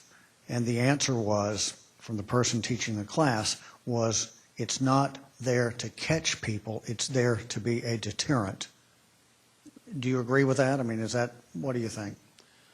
I believe it certainly does deter, but if it does catch somebody, it may be a two-pronged approach. But again, it very well may deter. So I'd like to staff, when we go back and look at this issue, I'd like for us to make sure that we go and look at the Federal Register for when drug testing was implemented to just see what it said, to see if it might have been part of a deterrent is part of why that rule was in there. Of course, Dr. McKay knows that answer off the top of her head, but I would be interested. Okay, so I'm going to switch to Mr. Duncan. So we established that the stale complaint rule would not allow the FAA to proceed with the enforcement action for this accident pilot, because you didn't learn about it until approximately the first of the year in 2013, and meanwhile his driving while intoxicated event, the last one was probably 2010. So that was certainly more than 6 months. Are there any other avenues that the FAA could have used to pursue enforcement action against this pilot? Not that I'm aware of, based on the information that was available just for clarification, that information was available to the aviation security folks, and they came to the conclusion that they could not pursue because of the stale complaint rule. Okay, thank you. And in response to a question that Dr. McKay asked, to follow up to her question, if someone did have their certificate revoked, they can reapply within a year of the revocation. Is that correct, or is that a sliding scale depending on the severity of what led to the revocation? Well, it's a year. Depending on what caused the revocation, there could be, I don't recall or I don't know the specifics of how the drug dependence or alcohol dependence would play into this. There may be a ban. There may be a ban that would have prevented the issuance of a medical certificate in some cases. In this case, that may not have mattered. So I don't have enough information at this point to answer that question fully. Thank you very much. I'm going to switch now to the Balloon Federation of America, and Mr. Parks, I'll ask this, and Ms. Hurley, if we could pull up Exhibit 1P, 1 Papa.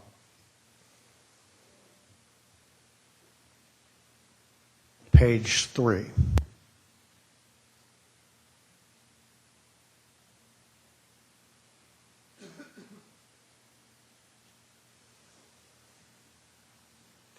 So it's hard to read. It's certainly hard to read on my tiny screen up here, but under paragraph 9, second paragraph, it says to achieve specific rating requirements. So what is this document, Mr. Parks? It says BFA 2016 BFA/FA action plan. So can you describe what this document is in general sense? Certainly. We met with Mr. Duncan and Mr. Malika by telephone, but others within the FAA in his office here in Washington, D.C. on August the 12th. Mm-hmm. After the accident down in Texas. And we talked about how to improve safety within the community. And we talked about some different ideas. Mr. Duncan gave us a reference to what's being done in Alaska with the Medallion program. And so the BFA Action Committee went back and worked on this document for roughly 2 weeks, and then submitted it to Mr. Duncan's office for further review. Thank you. And so what is the response? And this was prepared by the pro part of BFA? Actually, the Action Committee is made up of the BFA Board of Directors as well as pro Board of Directors, with the help of government relations within the BFA and some other advisors. Great. And so there's some things, I'll just read a few of them. Second-class medicals, these are requirements that I think you are suggesting. Second-class medicals, random drug screening, commercial auto insurance ratings, background checks. Please. Actually, that's not the same document.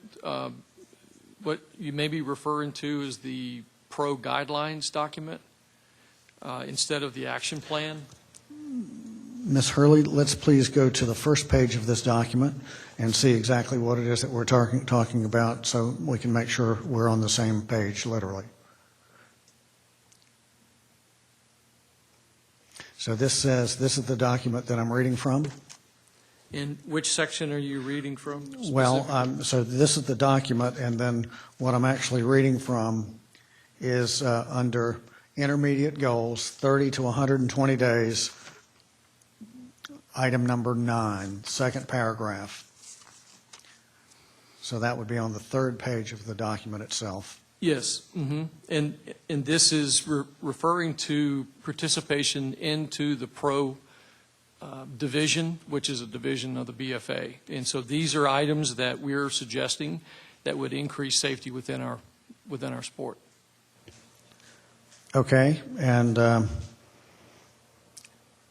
I'm told that there's not necessarily alignment within BFA management or leadership, because these could be onerous to the sport of ballooning. So can you enlighten me into how these are being received and the likelihood of these guidelines being adopted?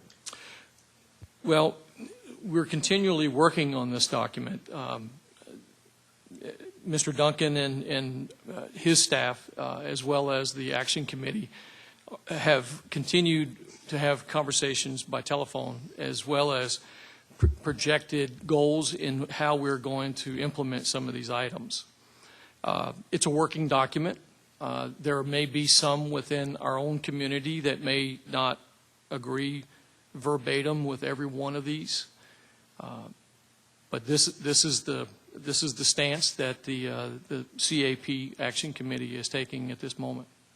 When do you think that this document would ultimately go into effect? Would either be approved or not? Some of the items we're already working on, such as establishing the ambassador program for the respective FSDOs around the country to provide subject matter experts as a resource material for FSDOs to call upon in the event that they have ballooning questions. We are currently working on what we're going to call most likely the SHIELD program, instead of, to borrow a similar name such as the Medallion program. We hope to roll that out at the beginning of flight season 2017, which would be probably first quarter of 2017. We have already gained some insurance industry experts' support and endorsement of what it is that we're doing. But to give you an exact time frame on every one of these bullet points would be hard to do, as this is still a working document. Thank you, and I know the NTSB would be very interested to know how the progress of this document is going, but I applaud your efforts for trying to get those going, because I do believe in voluntary compliance to raise the bar.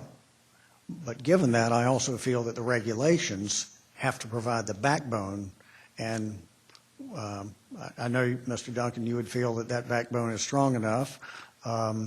We haven't completed our investigation yet, and we'll determine that later. But thank you, Mr. Parks, for that. Let's pull up Exhibit 1U, one uniform.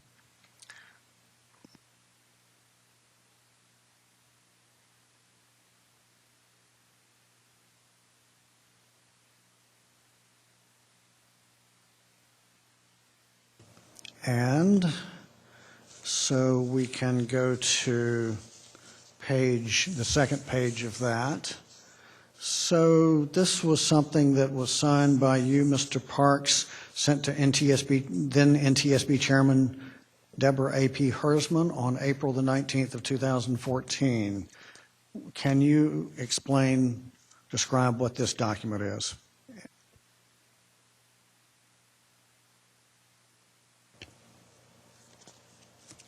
Yes, sir. You'll see the date was approximately April of 2014. This was about the time that we were having a BFA Board of Directors meeting when the LOA recommendation came down from the NTSB.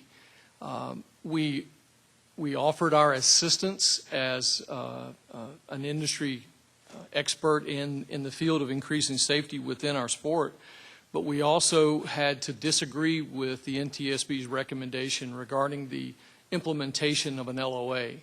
Having researched the accidents that were referenced in the original document from Mr. Phillips, we felt like that the cause of the accident, those three accidents that were referenced, were a lack of aeronautical decision-making, and thus an LOA program, as it was described in the recommendation, would not have prevented those accidents.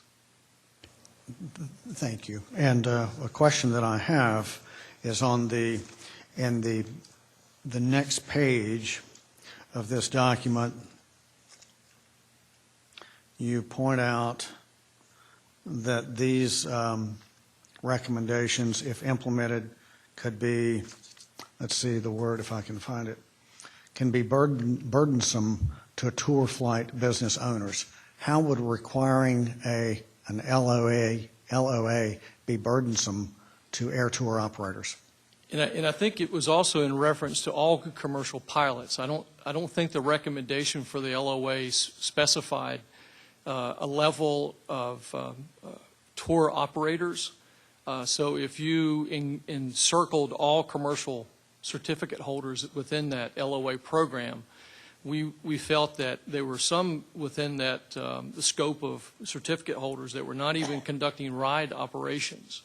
So therefore, we felt that it would be burdensome to them to comply with this recommendation because of the fact that they were not even conducting those tour operations. Thank you. You also pointed out it might be burdensome to the FAA, and let's see if I can find it. You point out that these NTSB recommendations, if implemented, will not enhance safety, but will add yet another layer of unnecessary federal oversight to an already challenged FAA. Such a regulation would prove burdensome to the tour flight businesses and their pilots in time and money to comply with the regulations. So I'm curious, why would the BFA be concerned about how that might overtask the FAA? I mean, that would seem to be their concern and not yours. That's a good point. We had some discussions within our community who had some discussions, perhaps with some FSDO operators at the time, who felt that they would not have been able to provide the resources to provide oversight within that LOA program. Thank you very much. I want to thank you all. I know Bill English warned me that if we're late for lunch, he'd be very mad. Technical panel, do you all have one or two follow-ups that you really are pressing to ask? Thanks. You couldn't make me that mad. We just have one very quick question, and then we will break. Mr. Suffren.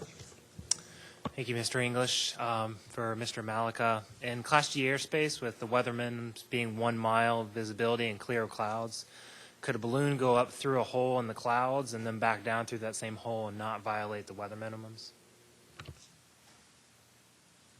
Assuming they had 1 mile of visibility during the flight and they were clear of the clouds, yes. Thank you.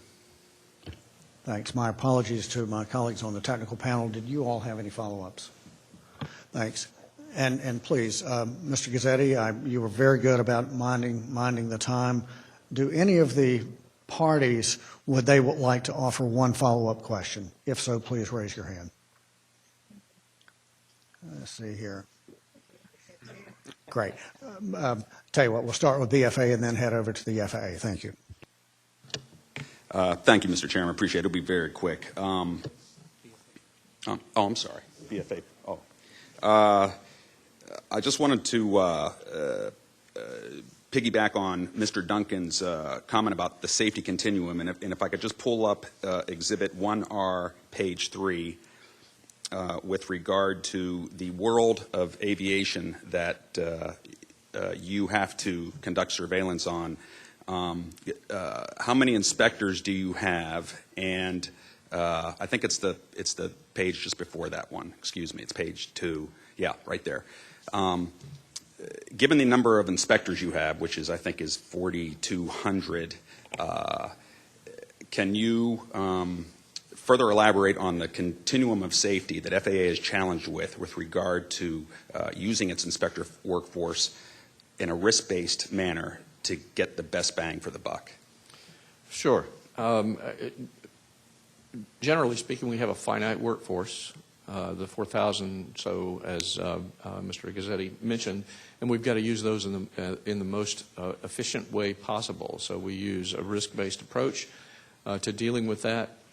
And part of that is exposure, as we talked about a minute ago. There are a lot of elements to that exposure. One of the elements of that exposure is the relative amount of activity that's going on in the NAS on those. And you saw the picture, the chart a minute ago. I don't remember what the numbers said without having the chart in front of me, but it's about 3%, as I recall. There it is. It's up there. It's actually for commercial balloon operations, as per the FAA's survey. It's 0.05. It's that very small yellow. 0.57%. So it's a very small part of the community. It therefore represents, in context with the rest of the community, a smaller risk. Thank you. Thank you, Mr. Gazzetti. Mr. Appleman. One question relative to the 35-hour of the commercial rating. Are you familiar with, or is there a lot of 35-hour commercial ride pilots or 35-hour instructors? Mr. Parks. No, sir, I'm not aware of any that have that small number of hours for either commercial flight operations or instruction. One last follow-up. You say that this is a closed community. Would you say that the community offers support and scrutiny should that type of thing happen? Absolutely. Thank you. Yes, thanks. And you know, the idea of your voluntary standards, really, I applaud that. The issue is what others have pointed out is that your math, she's Yale graduate and all that, and she says, 1,200 or so pilots, 1,000 to 1,200 pilots are members of the BFA, whereas there's, 4,000 or so commercial pilots. So that's an issue there that's why I think, well, it's not, you didn't come here to hear my opinion, but maybe that would show why the regulator has a role of increasing the bar as well. But again, that's, you don't have to listen to that at this point. So I want to thank the witnesses. You are excused.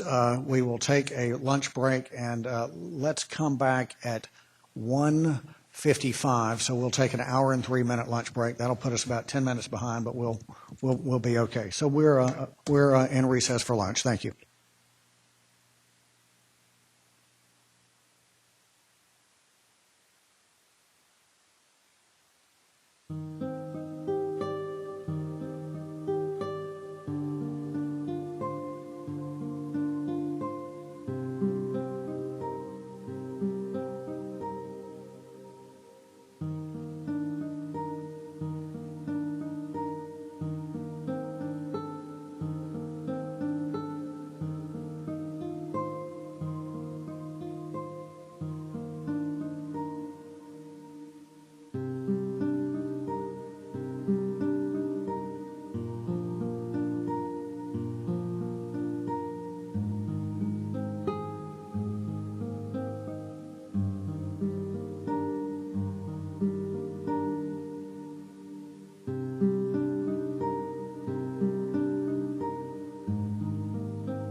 Test.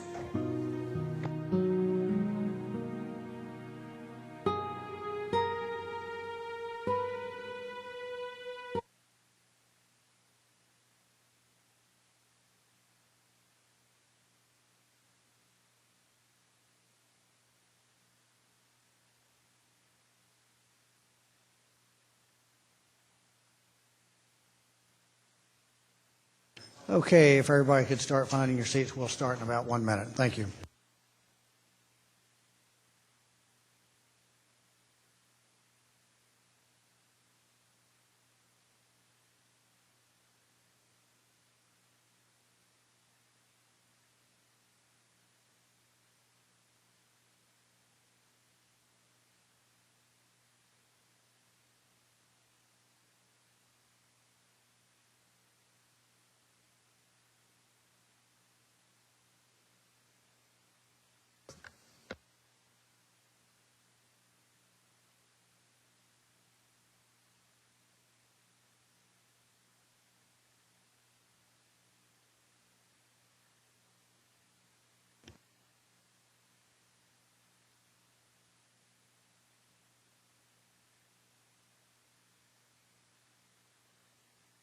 We are back, and we will have this last panel will be on medical factors. Mr. English, if you will please proceed.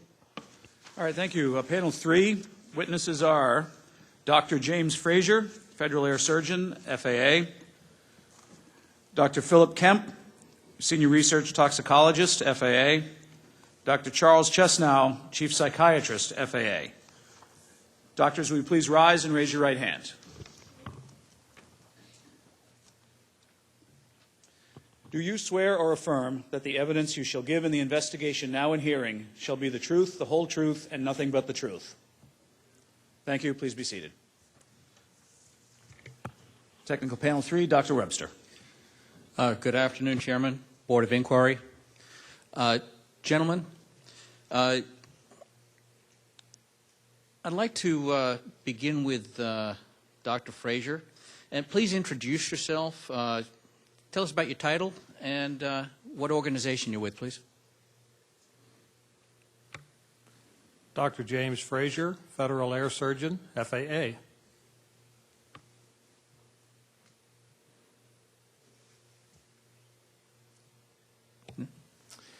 Charles Chesnow, Chief Psychiatrist, Office of Aerospace Medicine, FAA. Dr. Phil Kemp, Supervisor of the Forensic Sciences Section and Senior Research Toxicologist at CAMI with the FAA. Thank you very much. Would you please bring up Exhibit 18A, Table 1? That's page 6 of 19 of the Medical Factual Report, please. I believe this question will be for either Dr. Chesnow or Dr. Frazier. On the first line there, we see that the pilot, on the table there, we see that the pilot had a number of medical conditions and psychiatric conditions. At the top of the table, the pilot had alcohol dependence in remission.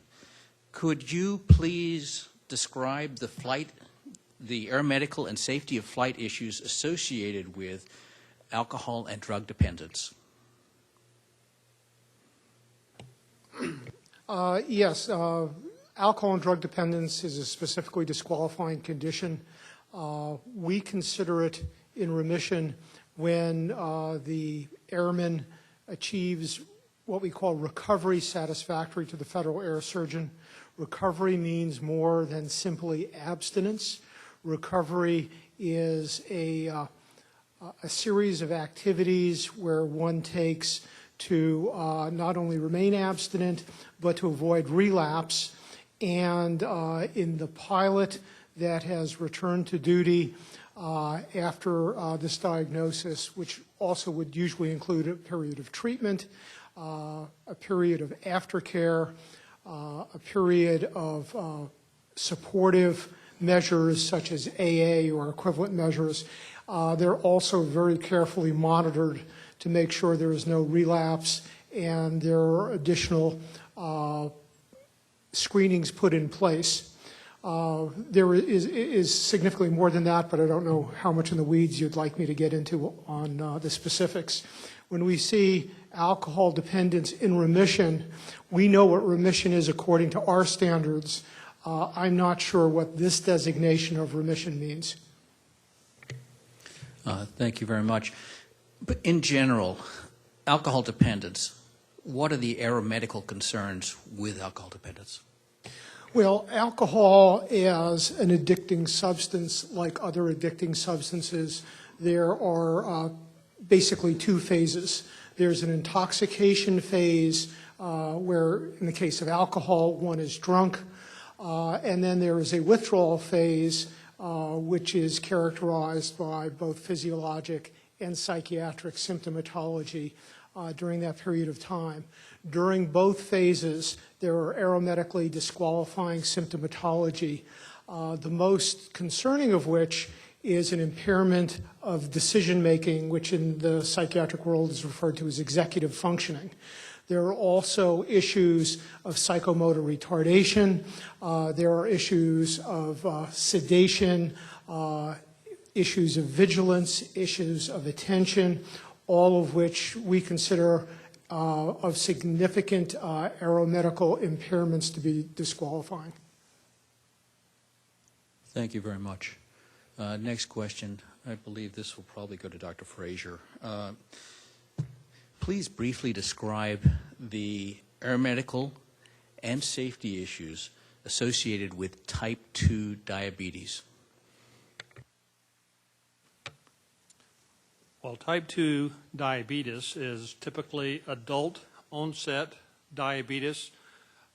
Certainly there are many Americans that have type 2 diabetes that can be well controlled. It can be controlled by diet in many cases. In many cases it can be controlled by medications that you take, but certainly it can proceed to the point that it must be controlled with insulin, much like type 1 diabetes. But certainly anyone that is diabetic has significant challenges in terms of their metabolic control.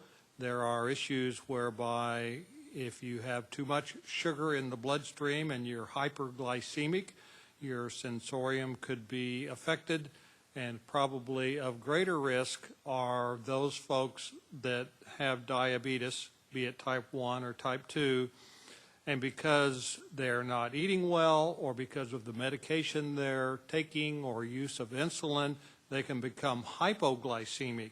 And in the case of hypoglycemia, that could certainly lead to significant challenges, not only with sudden incapacitation, such as loss of consciousness, but more frequently subtle incapacitation with diminution of the executive functions that Dr. Chesnow talked about, problems with attention, memory, decision-making, things of that nature. Thank you very much. I think that addresses my concerns. Bring the slide up one more time, please. On the slide, we see the pilot had major depressive disorder. Can you discuss, probably Dr. Chesnow, could you discuss major depressive disorder and the safety issues associated with major depressive disorder? Well, major depressive disorder is a condition where a person would have vegetative symptoms, which usually include sleep problems. Sleep problems inherently become problematic as well in aeromedical functioning. But the disorder itself is characterized by a diminution of mood. In severe major depressive disorder, a person can in fact be suicidal, but that isn't always the case with major depressive disorder. Major depressive disorder is technically gauged in terms of mild, moderate, or severe. The issues of concern for airmen is it is also a judgment-impairing condition where the ability to make decisions that one could make easily when they're not depressed become difficult, if not insurmountable, when someone is depressed. Furthermore, it is characterized by what's called psychomotor retardation, which is a delayed reaction to making decisions and performing functions physically that would be appropriate in an aviation environment. Additionally, there are issues with attention and vigilance, as described before, and many of these conditions have the same sort of aeromedical concerns with chemical dependency, major depressive disorder being one of them. One of the problems with major depressive disorder is everyone gets depressed from time to time, and with someone with a major depressive disorder, that depression continues to get worse over a period of time. It's sometimes difficult for a person to recognize that they're entering into a severe depression that's getting worse.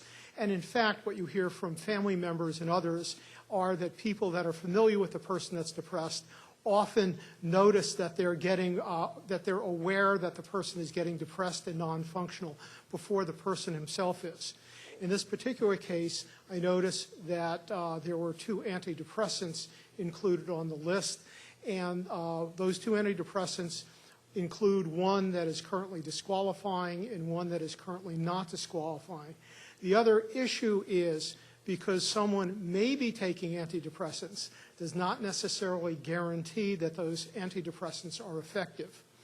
And so that's also a question of concern that we would see in anybody who has a diagnosis of major depression.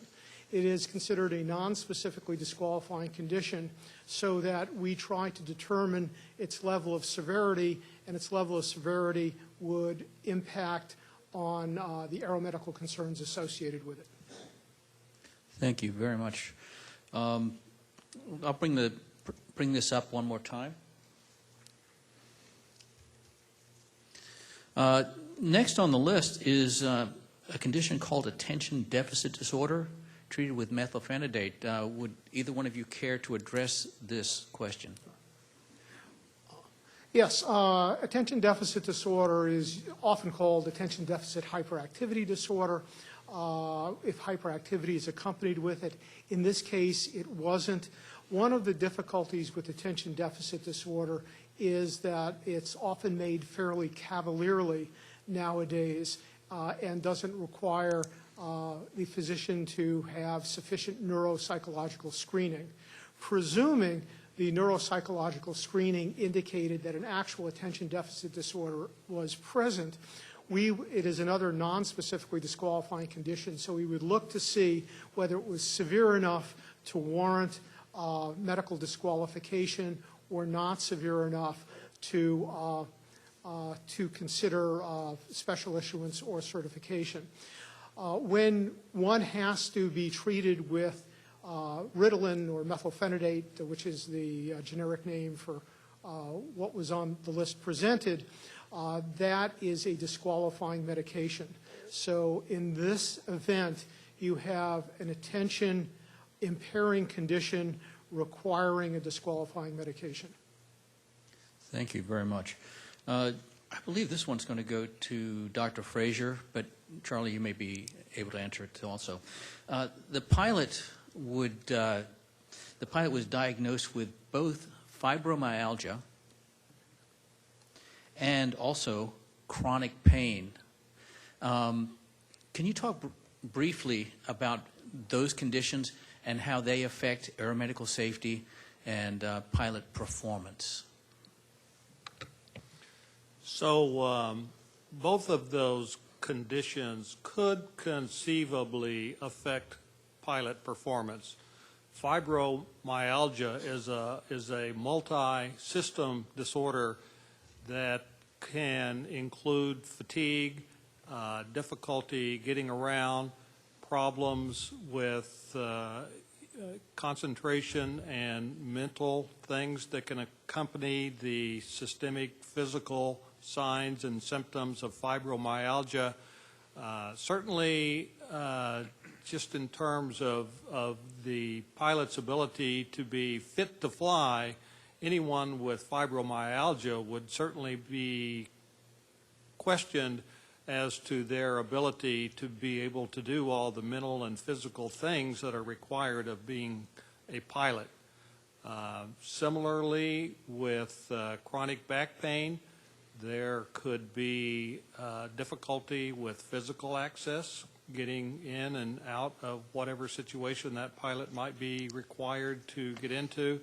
And of course, of concern would be any medications that would be used to control the pain associated with the chronic back issues. And certainly with the evidence that we've been shown, the oxycodone would be a medication that we would not allow in terms of an active pilot because of the mental effects that the medication would have in terms of the decision-making skills of that pilot.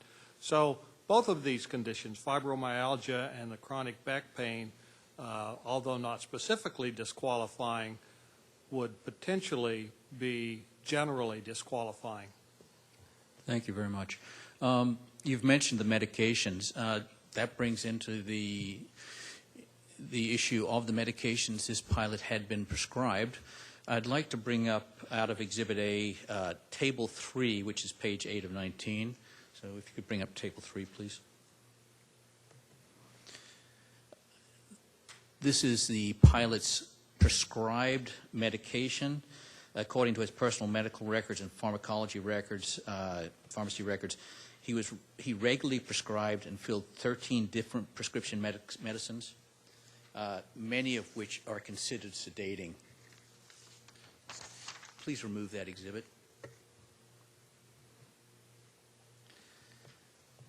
Please bring up Exhibit 18A. That'll be Table 4. That's page 4 of 19.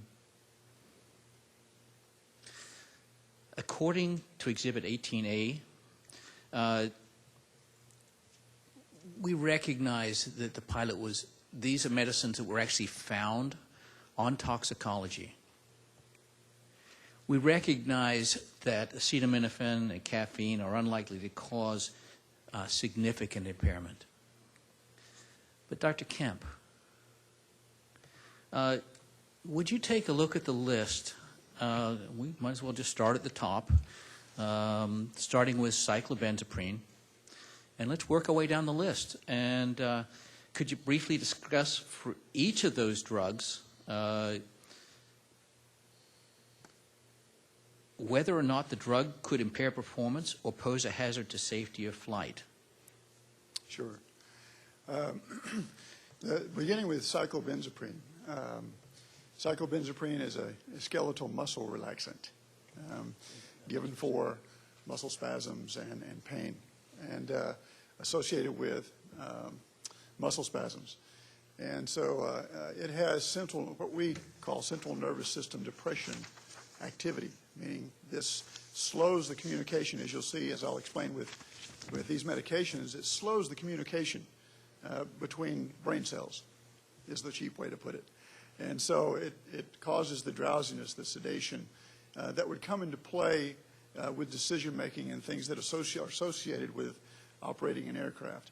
And so cyclobenzaprine is one of those central nervous system depressants. The second medication down the list is dextromethorphan. Dextromethorphan is a common over-the-counter medication you find in Robitussin. It's cough syrup. And it is, while it is not very sedating, its sedation, central nervous system depression activity is not terribly significant. Its margin of therapeutic margin or index, meaning its safety margin, is pretty high, meaning that you have to take a lot of it to overdose to be fatal. But it can add to some of these central nervous system depressants that are listed here in this list. All right. Well, thank you very much. Let's roll on to the next drug there. I believe that's diazepam. The next one is diazepam, and that's one of the more, along with cyclobenzaprine, that's one of the more significant findings in that diazepam is what you probably recognize as Valium. And it, too, is a very significant central nervous system depressant. Also would inhibit decision-making cause drowsiness and sedation, and interfere, if you will, with the ability to operate a motor vehicle or an aircraft in this case. And so it, along with its metabolite, nordiazepam, are both active, and so they're both present in the body in this case. Diphenhydramine is the next one down. It's a simple over-the-counter medication. You may know it as Benadryl, and it's used as an antihistamine. And if you're like me, it makes me drowsy when I take an antihistamine like Benadryl. It too has central nervous system depressant activity. Fluoxetine is the next one down. It's called Prozac. It's interesting in that while it itself, the drug itself, does not have central nervous system depression activity in and of itself, it's used for depression. It does interfere with the metabolism of other drugs. It's quite well known to be an interfering compound that interferes with the metabolism of other medications, some of which are in this list. And so the concentrations or blood concentrations of those medications would rise because they're not leaving the body as quickly as they normally do. Well, thank you. Let's roll on to the next medication, which is methylphenidate. Methylphenidate, as you heard described, is given for ADHD. It actually is related to, chemically related to the stimulant class of amphetamines. And sometimes if you run an amphetamine test even, you'll be able to detect methylphenidate. And it's a stimulant given to these people who have ADHD. Thank you. And finally, let's roll into the very last one, oxycodone. Oxycodone, as you just heard described, is an opiate painkiller. But it too has significant central nervous system depression activity, which again would slow reaction time and decision-making processes and the ability to operate machinery. Well, thank you. Based on the drug levels seen from the NMS labs, are these levels consistent with regular use of these medications? Yes, sir. Yes, sir. With the concentrations that you see from the NMS laboratory, which are in blood, those concentrations are consistent with regular use. One of the interesting ones was the dextromethorphan, which is slightly high, maybe an indication that we're having that metabolism interference because it's metabolized through those same enzyme pathways that fluoxetine blocks. So perhaps that's what we're seeing here. But as far as toxicity goes, this is not a particularly high concentration. So, well, thank you very much. Finally, the evidence suggests that the pilot was using at least 10 individual medications, maybe more of which we haven't detected on toxicology. Could you briefly describe the potential effects of combining multiple medications and their effects on performance? Sure. Well, we've discussed individually these drugs that depress central nervous system activity, that each one could depress the central nervous system. When combined, it's clear that these effects can be additive, and so the person would be even more impaired due to the combination of these medications. Oh, excellent. Well, I appreciate that, and I would like to roll now back into another form of questioning on just some general medical certification issues. Dr. Frazier.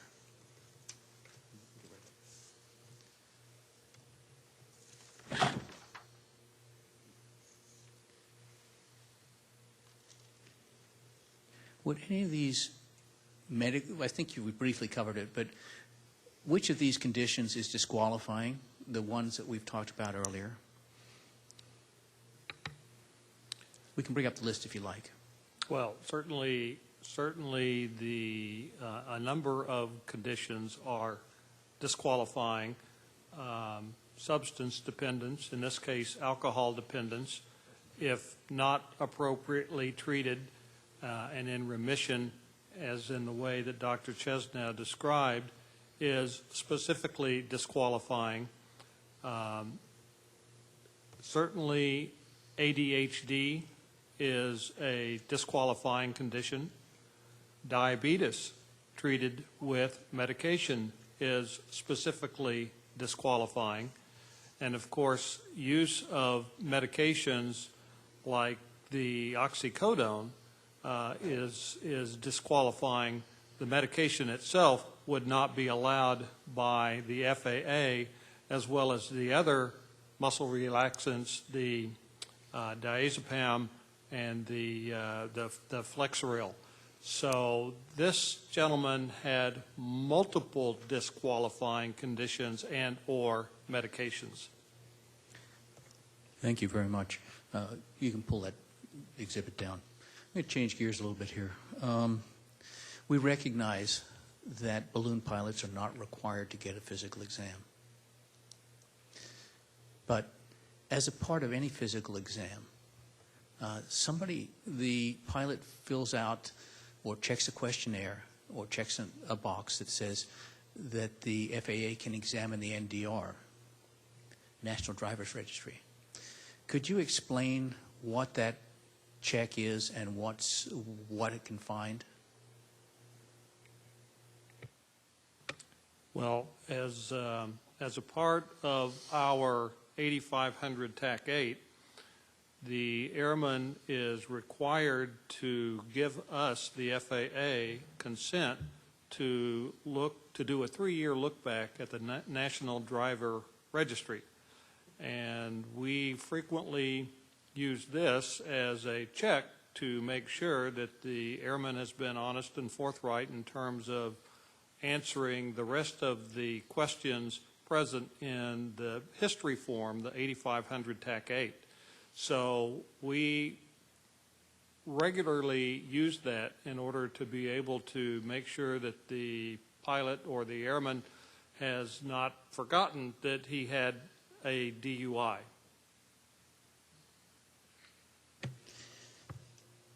If you find that a pilot has not reported a DUI or action against his license, what action can medicine take in this case, in a case?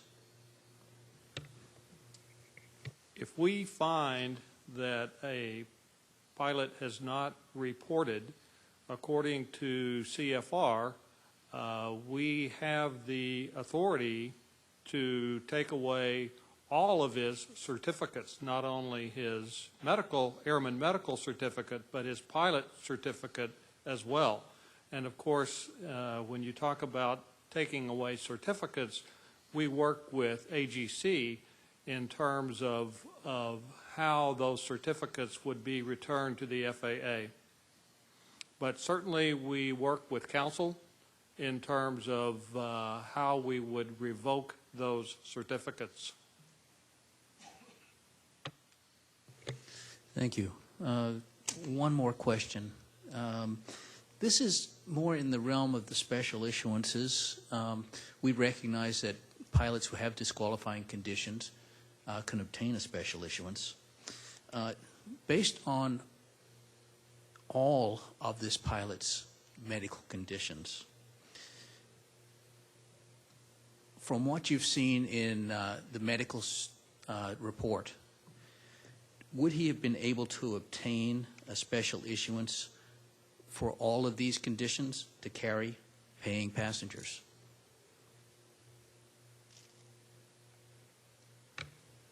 Well, let me address that in general, and perhaps Dr. Chesnow can get more in the weeds if you would like.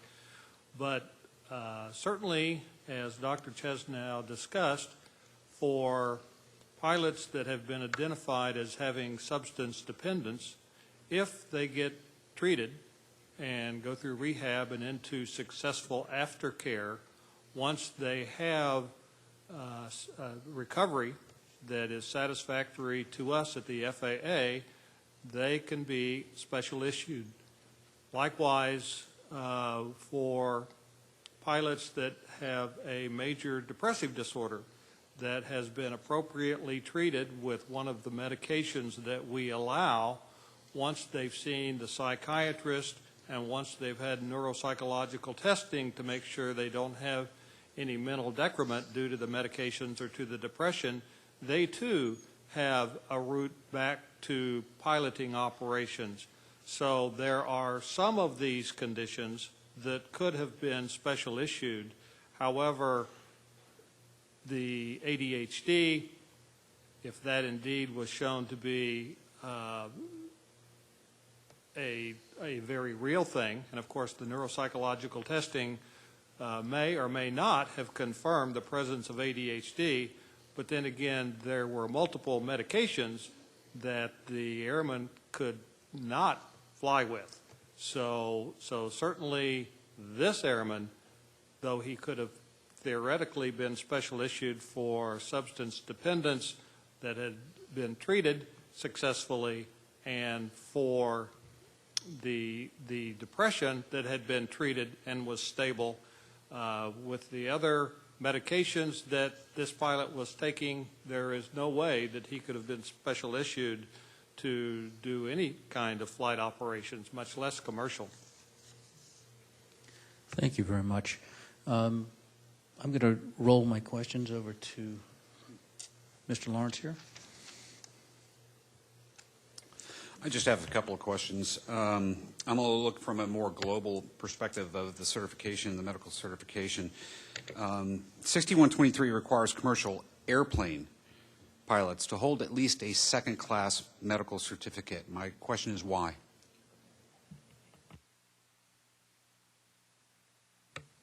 Well, certainly there are a number of medical conditions that could affect safety of flight.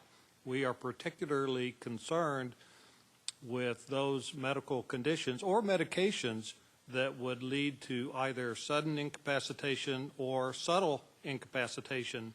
So from our medical perspective, there's very good reason to require these kind of periodic medical exams. Would those same concerns be consistent with a commercial balloon pilot?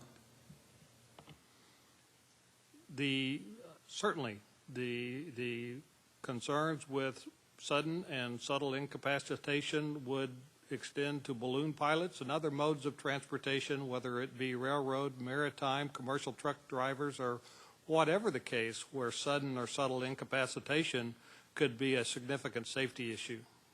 Thank you. Ms. Hurley, if you can bring up Exhibit 2A, page 12, please.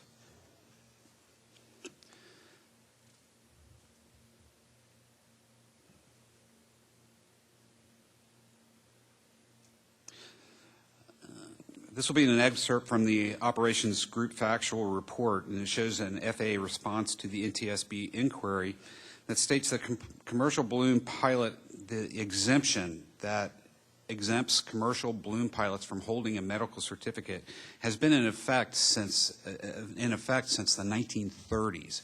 My question is, has the FAA reviewed the need for this exemption at any time since it was first included in the regulations back in the 1930s?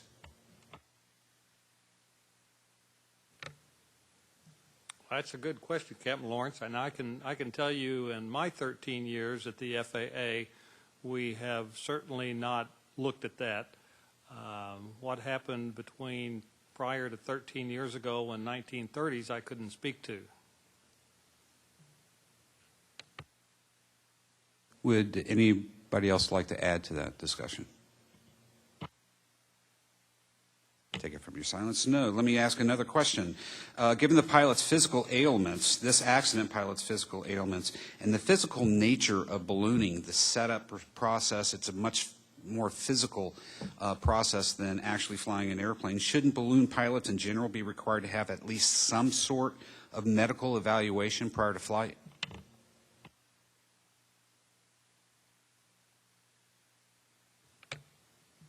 Well, certainly, as we've discussed in the earlier panels, 6153 certainly applies. we would expect this pilot to self-report if he were fit to fly.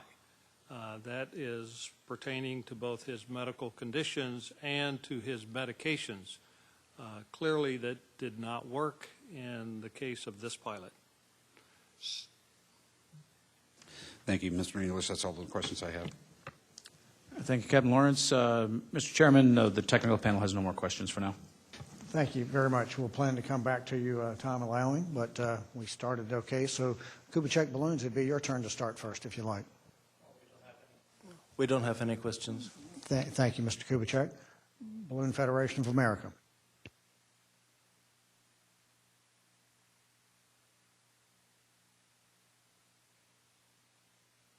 That's okay. Your turn to question the witnesses.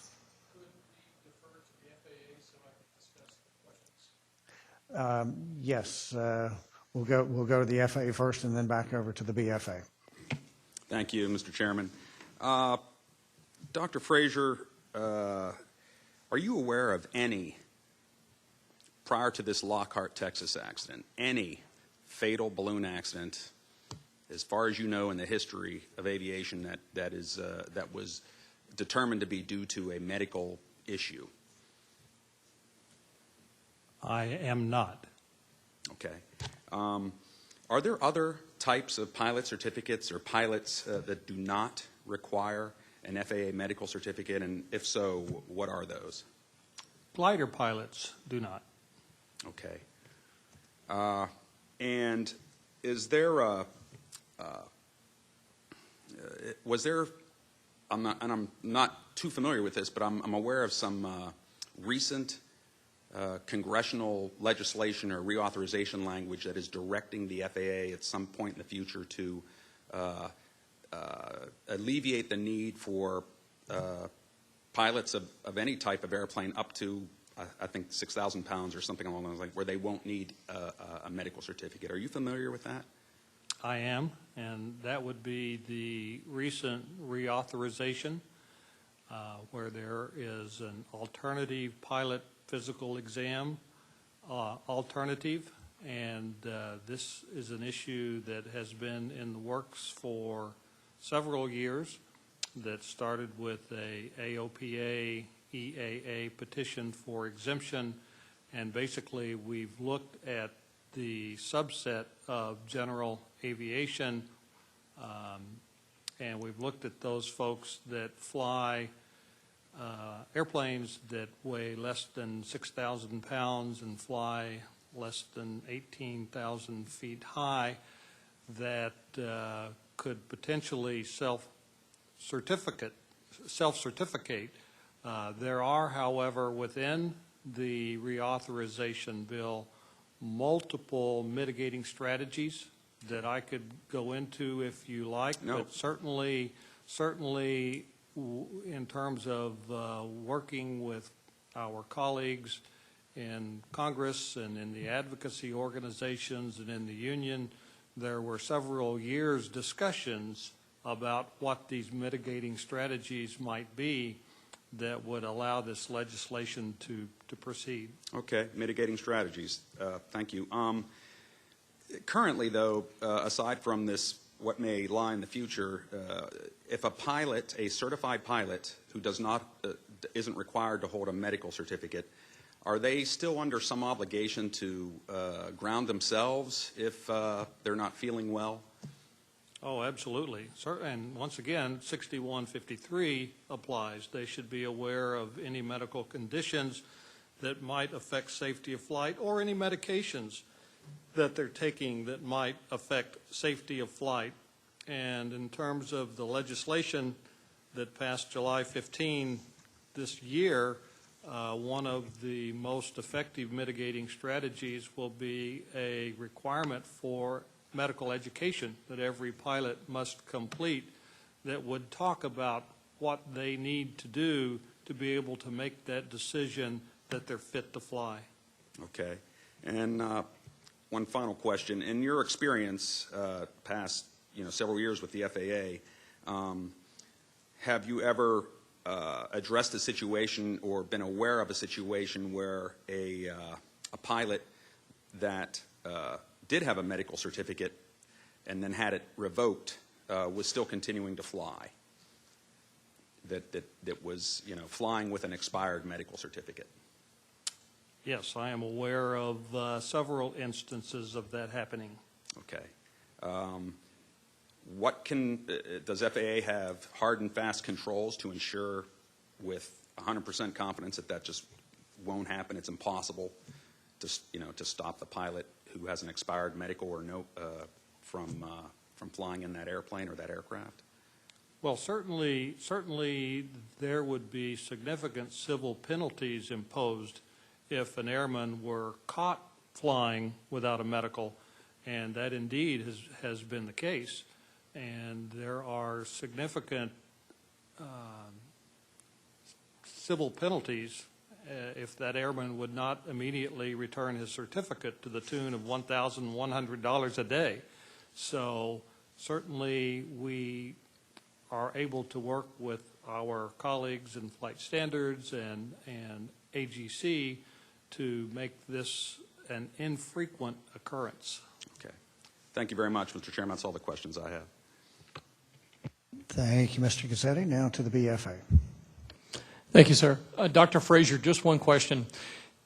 In the event that an airman is applying for a new medical or renewing their second-class medical, and they fail to list the, we'll just use the pilot in question, these medical conditions that you've outlined, or the medications that he was taking, would they thus be found upon medical examination without his disclosure? There are many medical conditions and many medications that you could use that would not be found without the airman being honest and forthright during his medical examination. But on the other hand, there are certainly some medical conditions that could come to our attention when the pilot is noticed by colleagues to be flying erratically or not thinking correctly, or has an accident where it's determined. There is a significant downside to not being honest and forthright on these medical examinations. Thank you, Doctor. That's all the questions I have. Great. Any other follow-ups from the parties?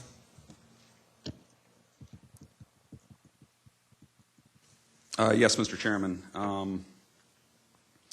Dr. Frazier, regarding airman education, does the Aeronautical Information Manual contain any information for pilots related to medical factors? Yes, it does, Mr. Gazzetti, and I am not, off the top of my head, able to reiterate what those discussions are, but the manual does indeed discuss medical factors. Okay, and in your career with the FAA, on those cases in which you said earlier that you're aware of, in which certificated airmen were caught flying without a medical or even without a pilot's license, do you recall if those individuals had a kind of a history of flouting the rules and had been doing this over and over again? Yes, sir. Not surprisingly, many folks that were in this situation were found to have a pattern of disregarding rules and regulations. Okay, and would you think that the circumstances, the facts in this particular case could give an indication of a pilot that was doing that didn't have a track record of compliance with federal regulations? I think this pilot indeed had a pattern that shows a disregard for following the rules and regulations. So if there was a rule, if there was a requirement for a second-class medical, I'll withdraw the question. That's all the questions I have. Thanks. And to be clear, Dr. Frazier, you're referring to his pattern of disregard for federal regulations as it related to the medical standards. Yes, sir, Mr. Chairman. Or are you referring to any certainly, other? Certainly 6115 was disregarded. He should have reported the alcohol incidents, and my understanding is he never did that. Right. And to be clear, 6115 says that if you have a alcohol-related driving infraction, it has to be reported to the FAA within 60 days. Is that correct? Yes, sir. I believe that's correct. Okay. Thanks. No other questions from parties? Great. We'll now go to the Board of Inquiry and Dr. McKay. Thank you, Mr. Chairman. I have several questions. Can we first talk about 6153, which is that section of the Code of Federal Regulations that requires the pilot to self-restrict when he is unfit to fly? And my question really is for you, Dr. Frazier.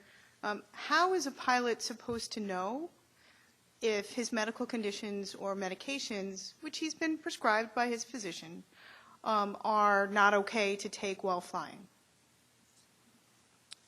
That's a great question, Dr. McKay, and we continually educate pilots and try to get them to understand that the aviation environment is significantly different than the environment in which they go about their standards of daily living or even driving a car. So we work with airmen and with the medical providers to get them to realize that in the aviation environment there are additional considerations that need to be taken into account. So does the FAA have any guidance for pilots to look something up? I mean, what you said is relatively vague. This particular pilot, like other pilots for whom a medical certificate is not required, don't have a relationship with an aviation medical examiner. They don't have an easy, obvious way to ask. What information does the FAA provide to the pilot, him or herself? And here we work with the advocacy organizations and with the unions. We have regular publications where we can talk about these subjects. We have a Federal Air Surgeon Medical Bulletin that goes out to our AMEs so we can keep them refreshed and updated. I'm particularly proud of some of the accomplishments that we've been able to have with the General Aviation JSC, Joint Steering Committee, where we work with a number of representatives from industry, and we have been able to work on education courses and list of medications that could adversely affect safety of flight, and we do so in pilot language. Those lists of medical conditions and medications have always been available to anyone that wants to Google our guide for aviation medical examiners, but that's written for physicians. So we've worked with the GAJSC to put that in pilot speak and not expect them to read medicalese. And are balloon pilots part of the GAJSC? Not to my knowledge. And in addition, I know that the recent addition to the funding bill that addresses the third-class medical, my understanding is that the education requirement does not apply to glider pilots, balloon pilots, or light sport pilots, those limited certificates. It will only apply to those who are flying non-commercial aircraft with 6 or fewer seats. Is that correct? That's correct. So that wouldn't have applied to this particular pilot, and it won't apply to his colleagues in the future. That's correct.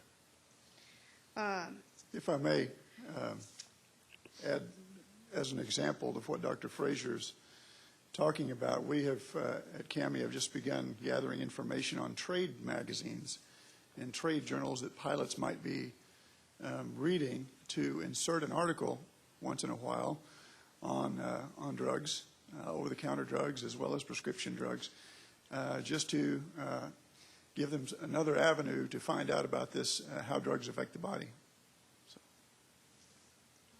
Thank you. Can I get Ms. Hurley, would you pull up Exhibit 18A, page 10? This is a question for Dr. Chesnow. Didn't think I was going to let you out off the hook, did you? At the top of page 10, and I know this isn't very visible to people, this is a report from a 2013 evaluation the pilot had by a psychologist that included significant neuropsychological testing. He performed this testing while he was taking his Ritalin, and he didn't do very well. In fact, the bottom of this says the diagnostic impression was ADHD, combined type, depressive disorder, and alcohol and substance abuse in remission. The provider concluded the tests were valid, indicated a number of difficulties with attention, concentration, and recall of verbal information. Finally, because the pilot had taken his Ritalin on that morning, he concluded that his current prescription regime did not appear to effectively control his ADHD symptoms. Dr. Chesnow, is this man medically certifiable with this one condition alone? Well, it's hard to say based on that report. And I will say for the record, I am not a board-certified neuropsychologist or a neuropsychologist in any fashion. But one of the problems, and I've been tasked to review a lot of these evaluations that come into us with people with ADHD. And there are multiple problems with these reports. One is that you don't have to be a trained neuropsychologist to do these tests. So the tests may be incorrectly administered, incorrectly scored, and incorrectly interpreted. Even if they are correctly administered, correctly scored, and correctly interpreted, the average psychologist, let alone neuropsychologist, is not familiar with aviation standards. So we have a select group of aerospace aviation neuropsychologists, some with international reputations, that review these kinds of results if they're questionable. So, but with my limited knowledge of aviation neuropsychology, I would say the testing is questionable and the conclusions were even more questionable. And the fact that the airmen took them on a disqualifying medication, i.e. Ritalin, invalidates them from the start. So based on what I see, this evaluation to me would have no bearing on whether the airman actually has ADHD and actually has aeromedically significant ADHD. Thank you. That's very helpful. So what would it take for an airman like this one, and let's look at the issue in isolation, the attention deficit in isolation, what would it take for this gentleman to obtain a special issuance certificate? Well, just for the ADHD in isolation, we would expect him to be off his disqualifying psychostimulants for at least 1 month, and we would have, if not a board-certified neuropsychologist evaluate him, we would have one of our board-certified neuropsychologists review the data to see if it was properly performed and properly interpreted. And we would go with their expertise. I would say, if I could digress a little in regard to the self-declining because one perceives they have a medical problem, in my world of psychiatry and addiction psychiatry, you're often dealing with people with judgment-impairing conditions who may be on judgment-impairing medications, and to expect someone with a judgment-impairing condition taking a judgment-impairing medication to make a good judgment as to their fitness to fly, to me at least, is a bit of a stretch. Thank you very much. Mr. Chairman. Thank you, Dr. McKay. Dr. Bowling. Thank you, Mr. Chairman. Dr. Chesnow, would this pilot have shown any outward behaviors or mannerisms that would have given his crew and the passengers an idea that he was being affected by so many chemicals and medical conditions? The short answer is he may or may not. The drug levels about which Dr. Kemp testified to are an important piece of the puzzle, but they're not the entire piece of the puzzle. You'd have to know a lot more about what the airman has taken regularly, if those blood levels represent a dramatic drop, which is when you get withdrawal symptoms, if those drug levels represent a rise in which you would get intoxication, and even something as commonly used as caffeine.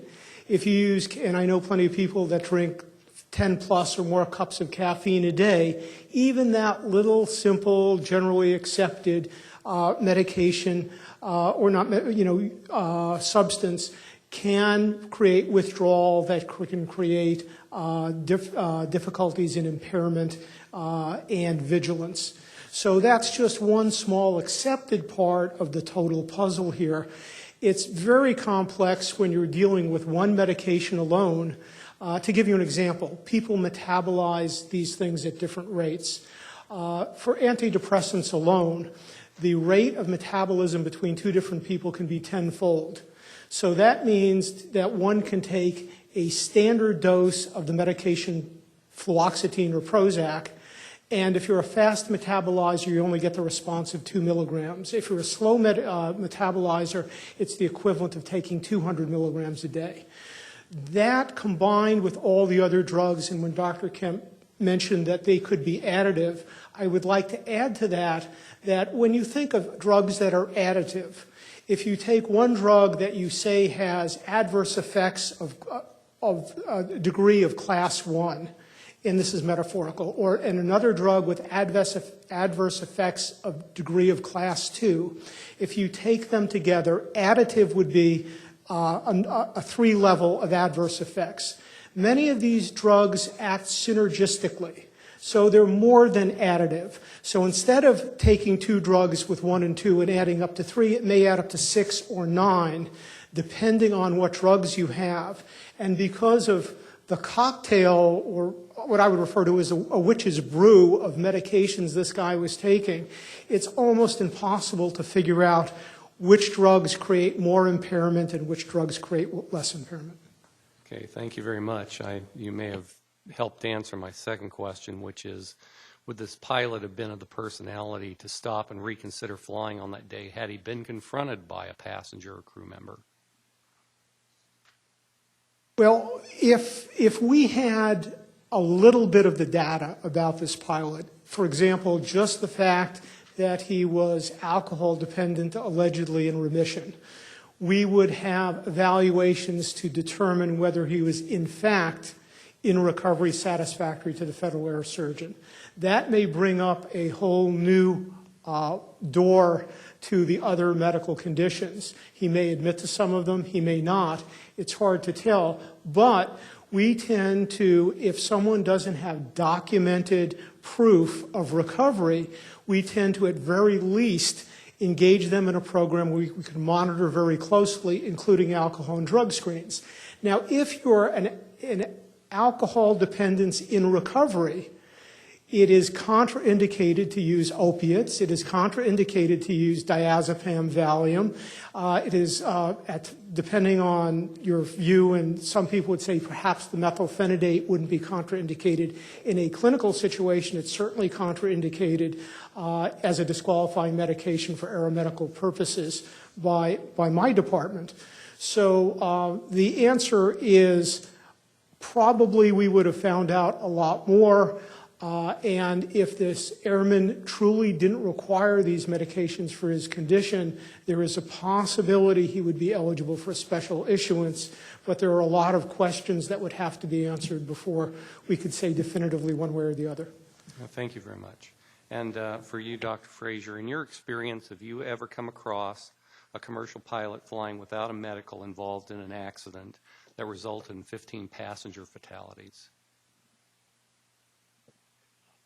Okay. Thank you very much. I have no more questions. Yes, the microphone was off, so for the record, if you just repeat your answer, please. I have not. Thank you very much. So, Dr. Frazier, in 3 weeks, you will walk out the door at the FAA. You will retire. So you don't have to worry if you answer this question honestly whether or not you'll be fired. Or maybe, but, so I did not feel like you absolutely answered Captain Lawrence's question. And Captain Lawrence's question was something to the effect of, do you feel, in your professional opinion, as a physician, aeromedical physician, do you feel that the physical nature of ballooning, i.e. the setup and things like that, if that should require some sort of a medical evaluation?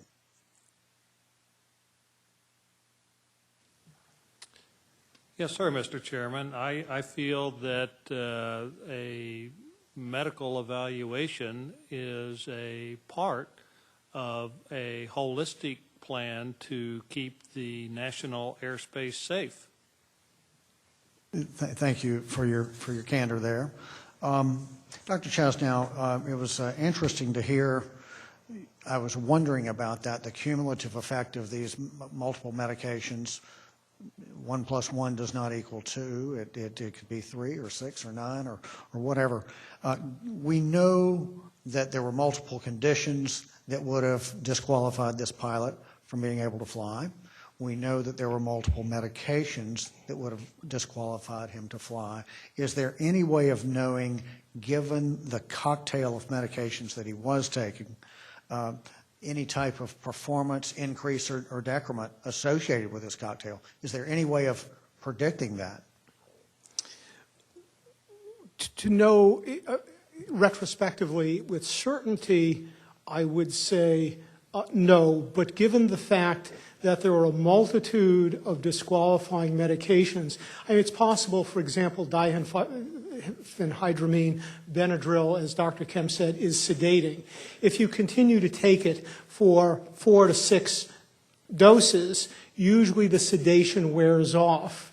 And if tested then, the sedation may not be a problem in most individuals.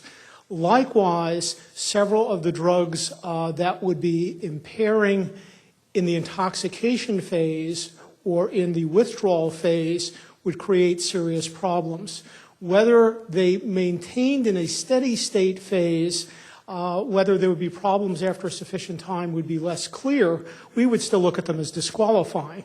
But in answer to the question about definite performance, my guess is, given the numbers of them, given the synergistic effects of many of them, and given the fact that there is this quality of tolerance for the opiates, for diazepam, and these other drugs, tolerance is the effect that when you take a certain dose for a period of time, the either therapeutic effects or the high, if you're taking it for recreational use, wears off. So to get that same effect, you have to increase the dosage. When you increase the dosage, you're already in an intoxication phase again. And so these drugs that he's taking tend not to work for a long period of time at the same dosage. So I would say statistically, it would be my belief that those drugs were changing, those drug levels were changing. He may or may not have been using them while he was piloting his craft. If he weren't using them, the odds are some of them were, some of his blood levels were decreasing. He could have been going into withdrawal. Again, it is so problematic to calculate out with one single drug with certainty. Given this, as I say, witch's brew of drugs, I think it would be impossible to say with certainty. Thank you. Dr. Fraser, Mr. Gazzetti had asked you a question about the legislation that was passed in July, the FAA reauthorization that relaxes the pilot medical certificate requirements. But does it relax but if you're flying for hire, do you still have to have a medical? And I think that's a follow-on to what Dr. McKay asked. Yes, sir, Mr. Chairman. The legislation specifically excludes a commercial pilot. Right, thank you. I've heard some concerns within the ballooning community that if someone were to be on an antidepressant, that it would disqualify them from flying. And if they were in the commercial business, it would put them out of business if they reported it. So, as I understand it, there's 4 antidepressants that can be approved. And can one of you please comment on that? Could you be more specific, Chairman Zumwalt, in what you'd like me to comment on? It's true that we have 4 antidepressants that we accept in our what we call our SSRI program. The program involves evaluations and monitoring, but taking those antidepressants, if they're effective, and part of the program, I mean, we allow the antidepressants, but we allow them with the idea that the depressive symptoms will be resolved. If someone is taking antidepressants and they still have significant features of depression, obviously that won't be effective. Also, there are disqualifying history. For example, if someone had significant suicidal ideation or a very severe depression, or required exotic treatments beyond those antidepressants, we would view those conditions as too serious to chance a recurrence of. So, but for the majority of people who respond to those antidepressants, they're eligible for special issuance and can fly. And those 4, one of which this pilot was taking, and that I don't know, I can't pronounce the actual name, but basically Prozac, Lexapro.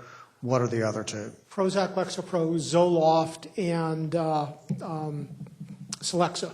Okay, thank you. However, this pilot was taking 2 antidepressants. One was Wellbutrin, bupropion, which is not currently an allowable medication due to the fact that the short-acting version has a higher risk of seizures. Thank you. And the reason I ask that is, I've heard in the ballooning community that people would worry about if they were to use an antidepressant, it might take away their livelihood, and I think they have to be stabilized for, 6 months. Is that right? That's correct. And then they would receive, is it a waiver, a special issuance? A special issuance. Thank you very much. And finally, the drugs that this pilot was taking, and this is sort of a surprise to me, would any of those drugs have shown up on a DOT-required or FAA-required drug testing program?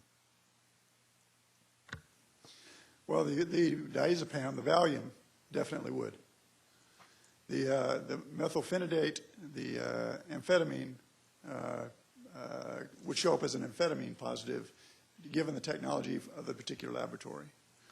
Okay. So if it's in a high enough concentration, it'll be detected as an amphetamine, and then they'll go on and confirm the presence of that drug. So a drug testing program could be effective in commercial operations for being a deterrent. It could be effective if the drug is in the high enough concentration to be detected. In your professional opinion, were the drugs that were found in one of these exhibits, would those have been in the high enough concentration that would have been detected in a DOT-required drug testing program? I think the Valium, the diazepam would be. Thank you very much. Dr. McKay. Thank you. Just to follow on Dr. Kemp, I'm not aware that the DOT-required urine testing includes any benzodiazepines. Am I mistaken? If that's true, then I'm not aware of it. So my understanding is that it includes amphetamine and 4 of the synthetic illicit amphetamines, but not Ritalin, not methylphenidate, no benzodiazepines. And while it does include opiates, it includes only codeine, morphine, and the metabolite of heroin. So my understanding is that none of the drugs that were prescribed to this particular individual would have been reportable on a DOT urine drug screen. Am I correct? Well, I will defer to these gentlemen that know more about it. My understanding is that the drug screens register true opiates, and the newer opiates like oxycodone, which is very popular, are synthetic opiates, and they don't test positive for them. That is my understanding as well. Thank you. Dr. Frazier, One of the comments you made was about the pilot's chronic back pain and fibromyalgia and the issue to flight safety of being physically capable of carrying out the physical tasks of flying an aircraft. Do you give any consideration to the fact that balloon pilots may have very different physical tasks to perform compared with an airline pilot or a GA Cessna 170 pilot? Yes, Dr. McKay, and I agree that certainly some of the physical requirements for a balloon pilot might be somewhat less than a pilot climbing into a small cockpit. However, as you are well aware, there are patients that have fibromyalgia and or chronic back pain that are unable to get out of bed. So it would depend upon the severity of either one of those conditions as to whether it would affect his physical piloting capabilities. Thank you. So another question for you. Sorry about that. ICAO and a number of other countries require medical certificates for balloon pilots carrying paying passengers, as in this case. Has there been a thought or a reason why that hasn't been the case? Or are you aware of what the reasoning was? I mean, I'm suspicious that back in the 30s, balloons were smaller, and I don't know how many of them carried passengers. Can you just speak to the issue of the difference between the United States and ICAO standards as well as some other countries? And Dr. McKay, I rely on the comments made by my flight standards counterparts and others, certainly in looking at all of the national airspace and the percent of balloon pilots as compared with 121 and 135, and then using the risk-based decision-making, I only understand what Mr. Duncan and others have been able to describe for me as to that rationale. Okay, thank you. I have one last question. It's a follow-on to the questioning from the BFA. If this pilot had been required to hold a medical and had omitted from his medical application all of the information regarding his medical conditions and medication use, would the review by the NDR, would the FAA's review of the National Driver Registry still have led to a more in-depth evaluation of this particular pilot? Absolutely. Certainly, had we received notification from the security folks after the NDR check was done of his multiple alcohol-related offenses, in this case refusals, certainly we would have required that he go through treatment, rehab, and successful aftercare before consideration for a special issuance. And it wouldn't have taken that many. Certainly with a refusal, one would have probably done the trick in terms of that requirement. So certainly the NDR check would have been a clue that this pilot had significant issues. Thank you very much. No further questions, Mr. Chairman. Thank you, Dr. McKay. And Dr. Bowling. Thank you, Mr. Chairman. I just have one question for Dr. Chesanow.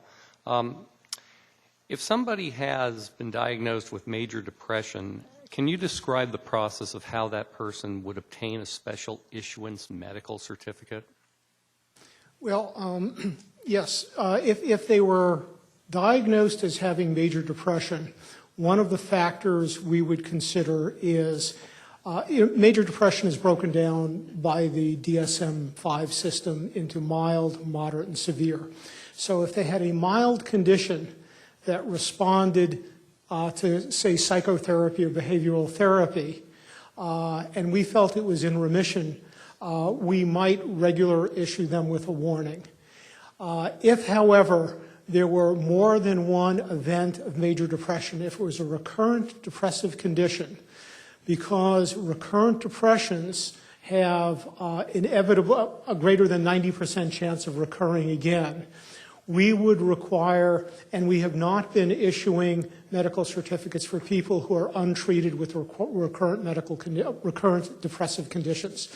So if there was one instance of major depression and they were currently on an approved antidepressant, we would allow them to have consideration for the antidepressant program that we have in place.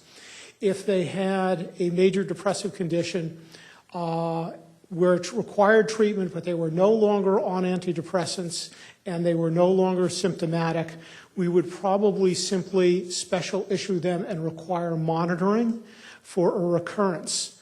If they had a recurrent condition that was stabilized on approved antidepressants, we would, if they met the criteria for the SSRI program, we would let them in that program and they would be closely monitored. If they had a recurrent condition and were not currently stabilized on antidepressants, I would not be recommending a medical certificate. Thank you. And how long does that process take from the time he's diagnosed until that special issuance medical certificate can be issued? Well, it depends on the person. If the person has been stabilized on their medication for a minimum of 6 months, they can enter the program. The program requires an evaluation by both a psychiatrist and a psychologist and engagement with one of our AMEs that are specifically trained in this area. I believe it would take a period of a few months, but depending on staffing, the airmen getting in the available information, et cetera, it might, take a longer or shorter period of time. Thank you very much. I have no more questions, Mr. Chairman. Great. We'll go back to the technical panel. Thank you. Thank you, Mr. Chairman. I believe Dr. Webster has a few follow-ups. We'll get the presentations up.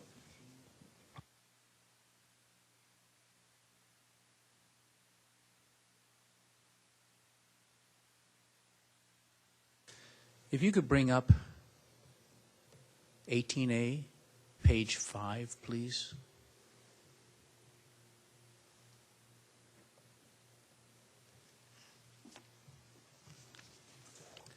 This is for Dr. Frazier.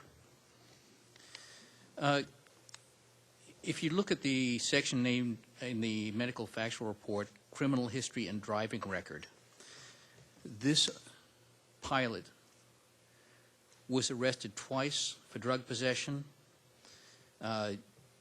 He was actually incarcerated at 2 separate times for different offenses, including multiple DWIs and then driving without a license.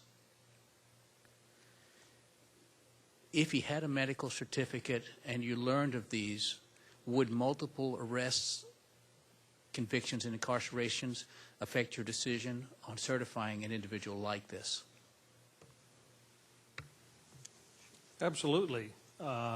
With a history of this nature, this airman would never get certificated unless he went through a very intensive period of treatment, rehab, and evidence of successful aftercare. Thank you very much. I have no further questions. Mr. English?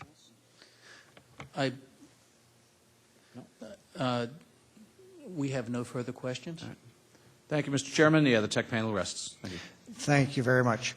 Questions from the parties? Yes, sir. Mr. Gazzetti, please, sir. Thank you, Mr. Chairman. Just for a point of clarification, I recognize the new reauthorization is not for commercial pilots to waive the, but is it true that it will allow private pilots or pilots, not flying for commercial purposes to fly aircraft that weigh as much as 6,000 pounds, can carry up to 6 people, and travel at 250 knots? Is that... And under 18,000 feet. And under 18,000 feet, okay. Yes, sir. And you said that there's, even though they're waiving the medical, there are mitigations that they're coming up with to as a replacement for that. Absolutely. Certainly, many of these mitigations are pretty significant. We require that the airman has had a medical within the past 10 years. So that indeed is a significant mitigating strategy, because all of those people that had medical or psychiatric issues that we would never accept will have once been examined and denied if they had a significant problem like a seizure disorder or a bipolar disorder or something of that nature. Similarly, if they were ever denied, revoked, suspended, those airmen won't be allowed to fly. I mentioned the required self-education program. These airmen are also required to see their own private physician at least once every 4 years, and their private physician is required to go through an FAA checklist and attest to the fact that they've discussed all potentially disqualifying medical conditions and or medications that airman might be taking, and that there's no conditions or medications that would make that airman unsafe to fly. Okay. Are you familiar with the Guide for Aviation Medical Examiners? I am. Does it have a list of do not fly drugs in that? And can you explain what that is? It does. In the Guide for Aviation Medical Examiners, there's a pharmaceutical section that talks about the general medications that we would and would not allow. But more specifically, and once again, part of this was part of the GAJSC initiative, we have the Don't Issue, Don't Fly section that is addressed not only to AMEs, but addressed to airmen, where we talk about those medications that we would never allow airmen to use and fly. So we don't list all medications. It would be logistically impossible to keep up with any and every medicine that is within the choice of medicines that we see in our society. But certainly we talk about classes of medicine and what we generally would and would not allow. Well, getting to the question regarding whether the pilot would know whether or not they were fit to fly if they were in an altered state, that list is knowledgeable to a certificated pilot. Is that correct? And that a certificated pilot should know what's on that list of drugs. Absolutely. Certainly sedating medications, the antidepressant medication, the medicine used to treat the ADHD, the methylphenidate. Certainly, if he were able to read the English language, he could read that these medications would not be allowed. But then, of course, as Dr. Chesnow said, with an altered condition and medications that would alter his ability to think, I'm not sure that would register. Okay, and two more quick questions. The Airman's Information Manual, Chapter 8, Medical Facts for Pilots. It's got sections 2B and 2C, which talks about, it provides guidance to pilots about not flying if they suffer from any illness, and prohibiting crew members from using any medication that affects the faculties in any way. Is that ring true to you as far as what's in the Airman's Information Manual? Yes, it does. And then finally, Dr. Bowling asked you a question if you were aware of any accidents involving 15 fatalities in which that was due to medical impairment. And I think you said you were not aware of that. Is that correct? That's correct. But it is possible that there have been accidents in the past with, in Part 135, for example, with certificated airmen with valid medical certificates in which the cause or a factor in the accident was impairment due to drugs. It's possible that there could be some out there, even though you don't recall. Certainly there have been incidents in the 135 arena. I'm talking about multiple I'm not aware fatalities. of any fatal accidents that have had medical causals. Just for the record, Chairman Mr. Chairman, there was a Part 135 Piper Navajo that crashed in Burlington Township that involved 11 fatalities, in which the tox came back positive for some things. So I just wanted to make sure that Dr. Frazier's answer, there needs to be some further research with regards to whether or not the Lockhart accident is unprecedented with respect to impairment in that level of fatalities.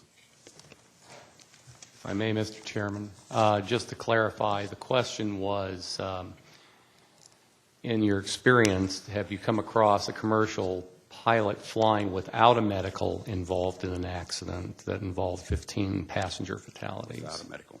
I stand corrected. Thank you. Thank you.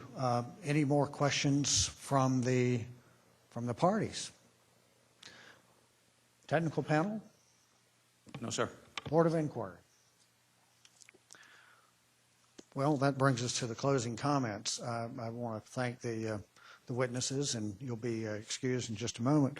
But all of the witnesses have now testified, so this portion of the NTSB's investigation into the July 30th, 2016 tragedy at Lockhart, Texas is concluded. Now, this is just the investigative portion so far. There's still a lot of work to be done. The record will remain open for additional materials requested during the hearing. And Mr. English, I said I'd do it, and I never did. But really, what are the IOUs that we've requested? Do you have that cataloged? If not, we can skip past Yes, that. sir. I show two here. The first was a search of the Federal Register for the preamble on the drug test rule from the 1980s. And Mr. Kendall and I have discussed that already. We'll work on that. And from the FAA surveillance numbers, which Mr. Gazzetti has taken as a task to assemble those. So Ed Kendall and I will work on the search for the preamble. Mr. Gazzetti, if by Friday, if those could be assembled, or an ETA for when you can get them assembled. There's actually one more IOU that I have, and okay. For Mr. Chairman, it's the number of gondolas that can hold. I think it was for Dr. McKay that can hold. I forget what more than 12, I think, that are out there in service with balloons. Thank you for remembering that, and that's why I like to go over the list and certainly, yeah, just to make sure everybody's on the same page. And as far as the IOU that I mentioned, search the Federal Register, that was just somewhere along the line. Look at that, but sure. But so, Mr. Gazzetti, thank you. And I realize that the 16th is just a week away. Do you need more time than that? I'm not sure. We may not. Okay. Let me give it a go. And if Thank it's 3-4 days from now, if I do need more time, I'll certainly ask for it. That'd be great. Thank you.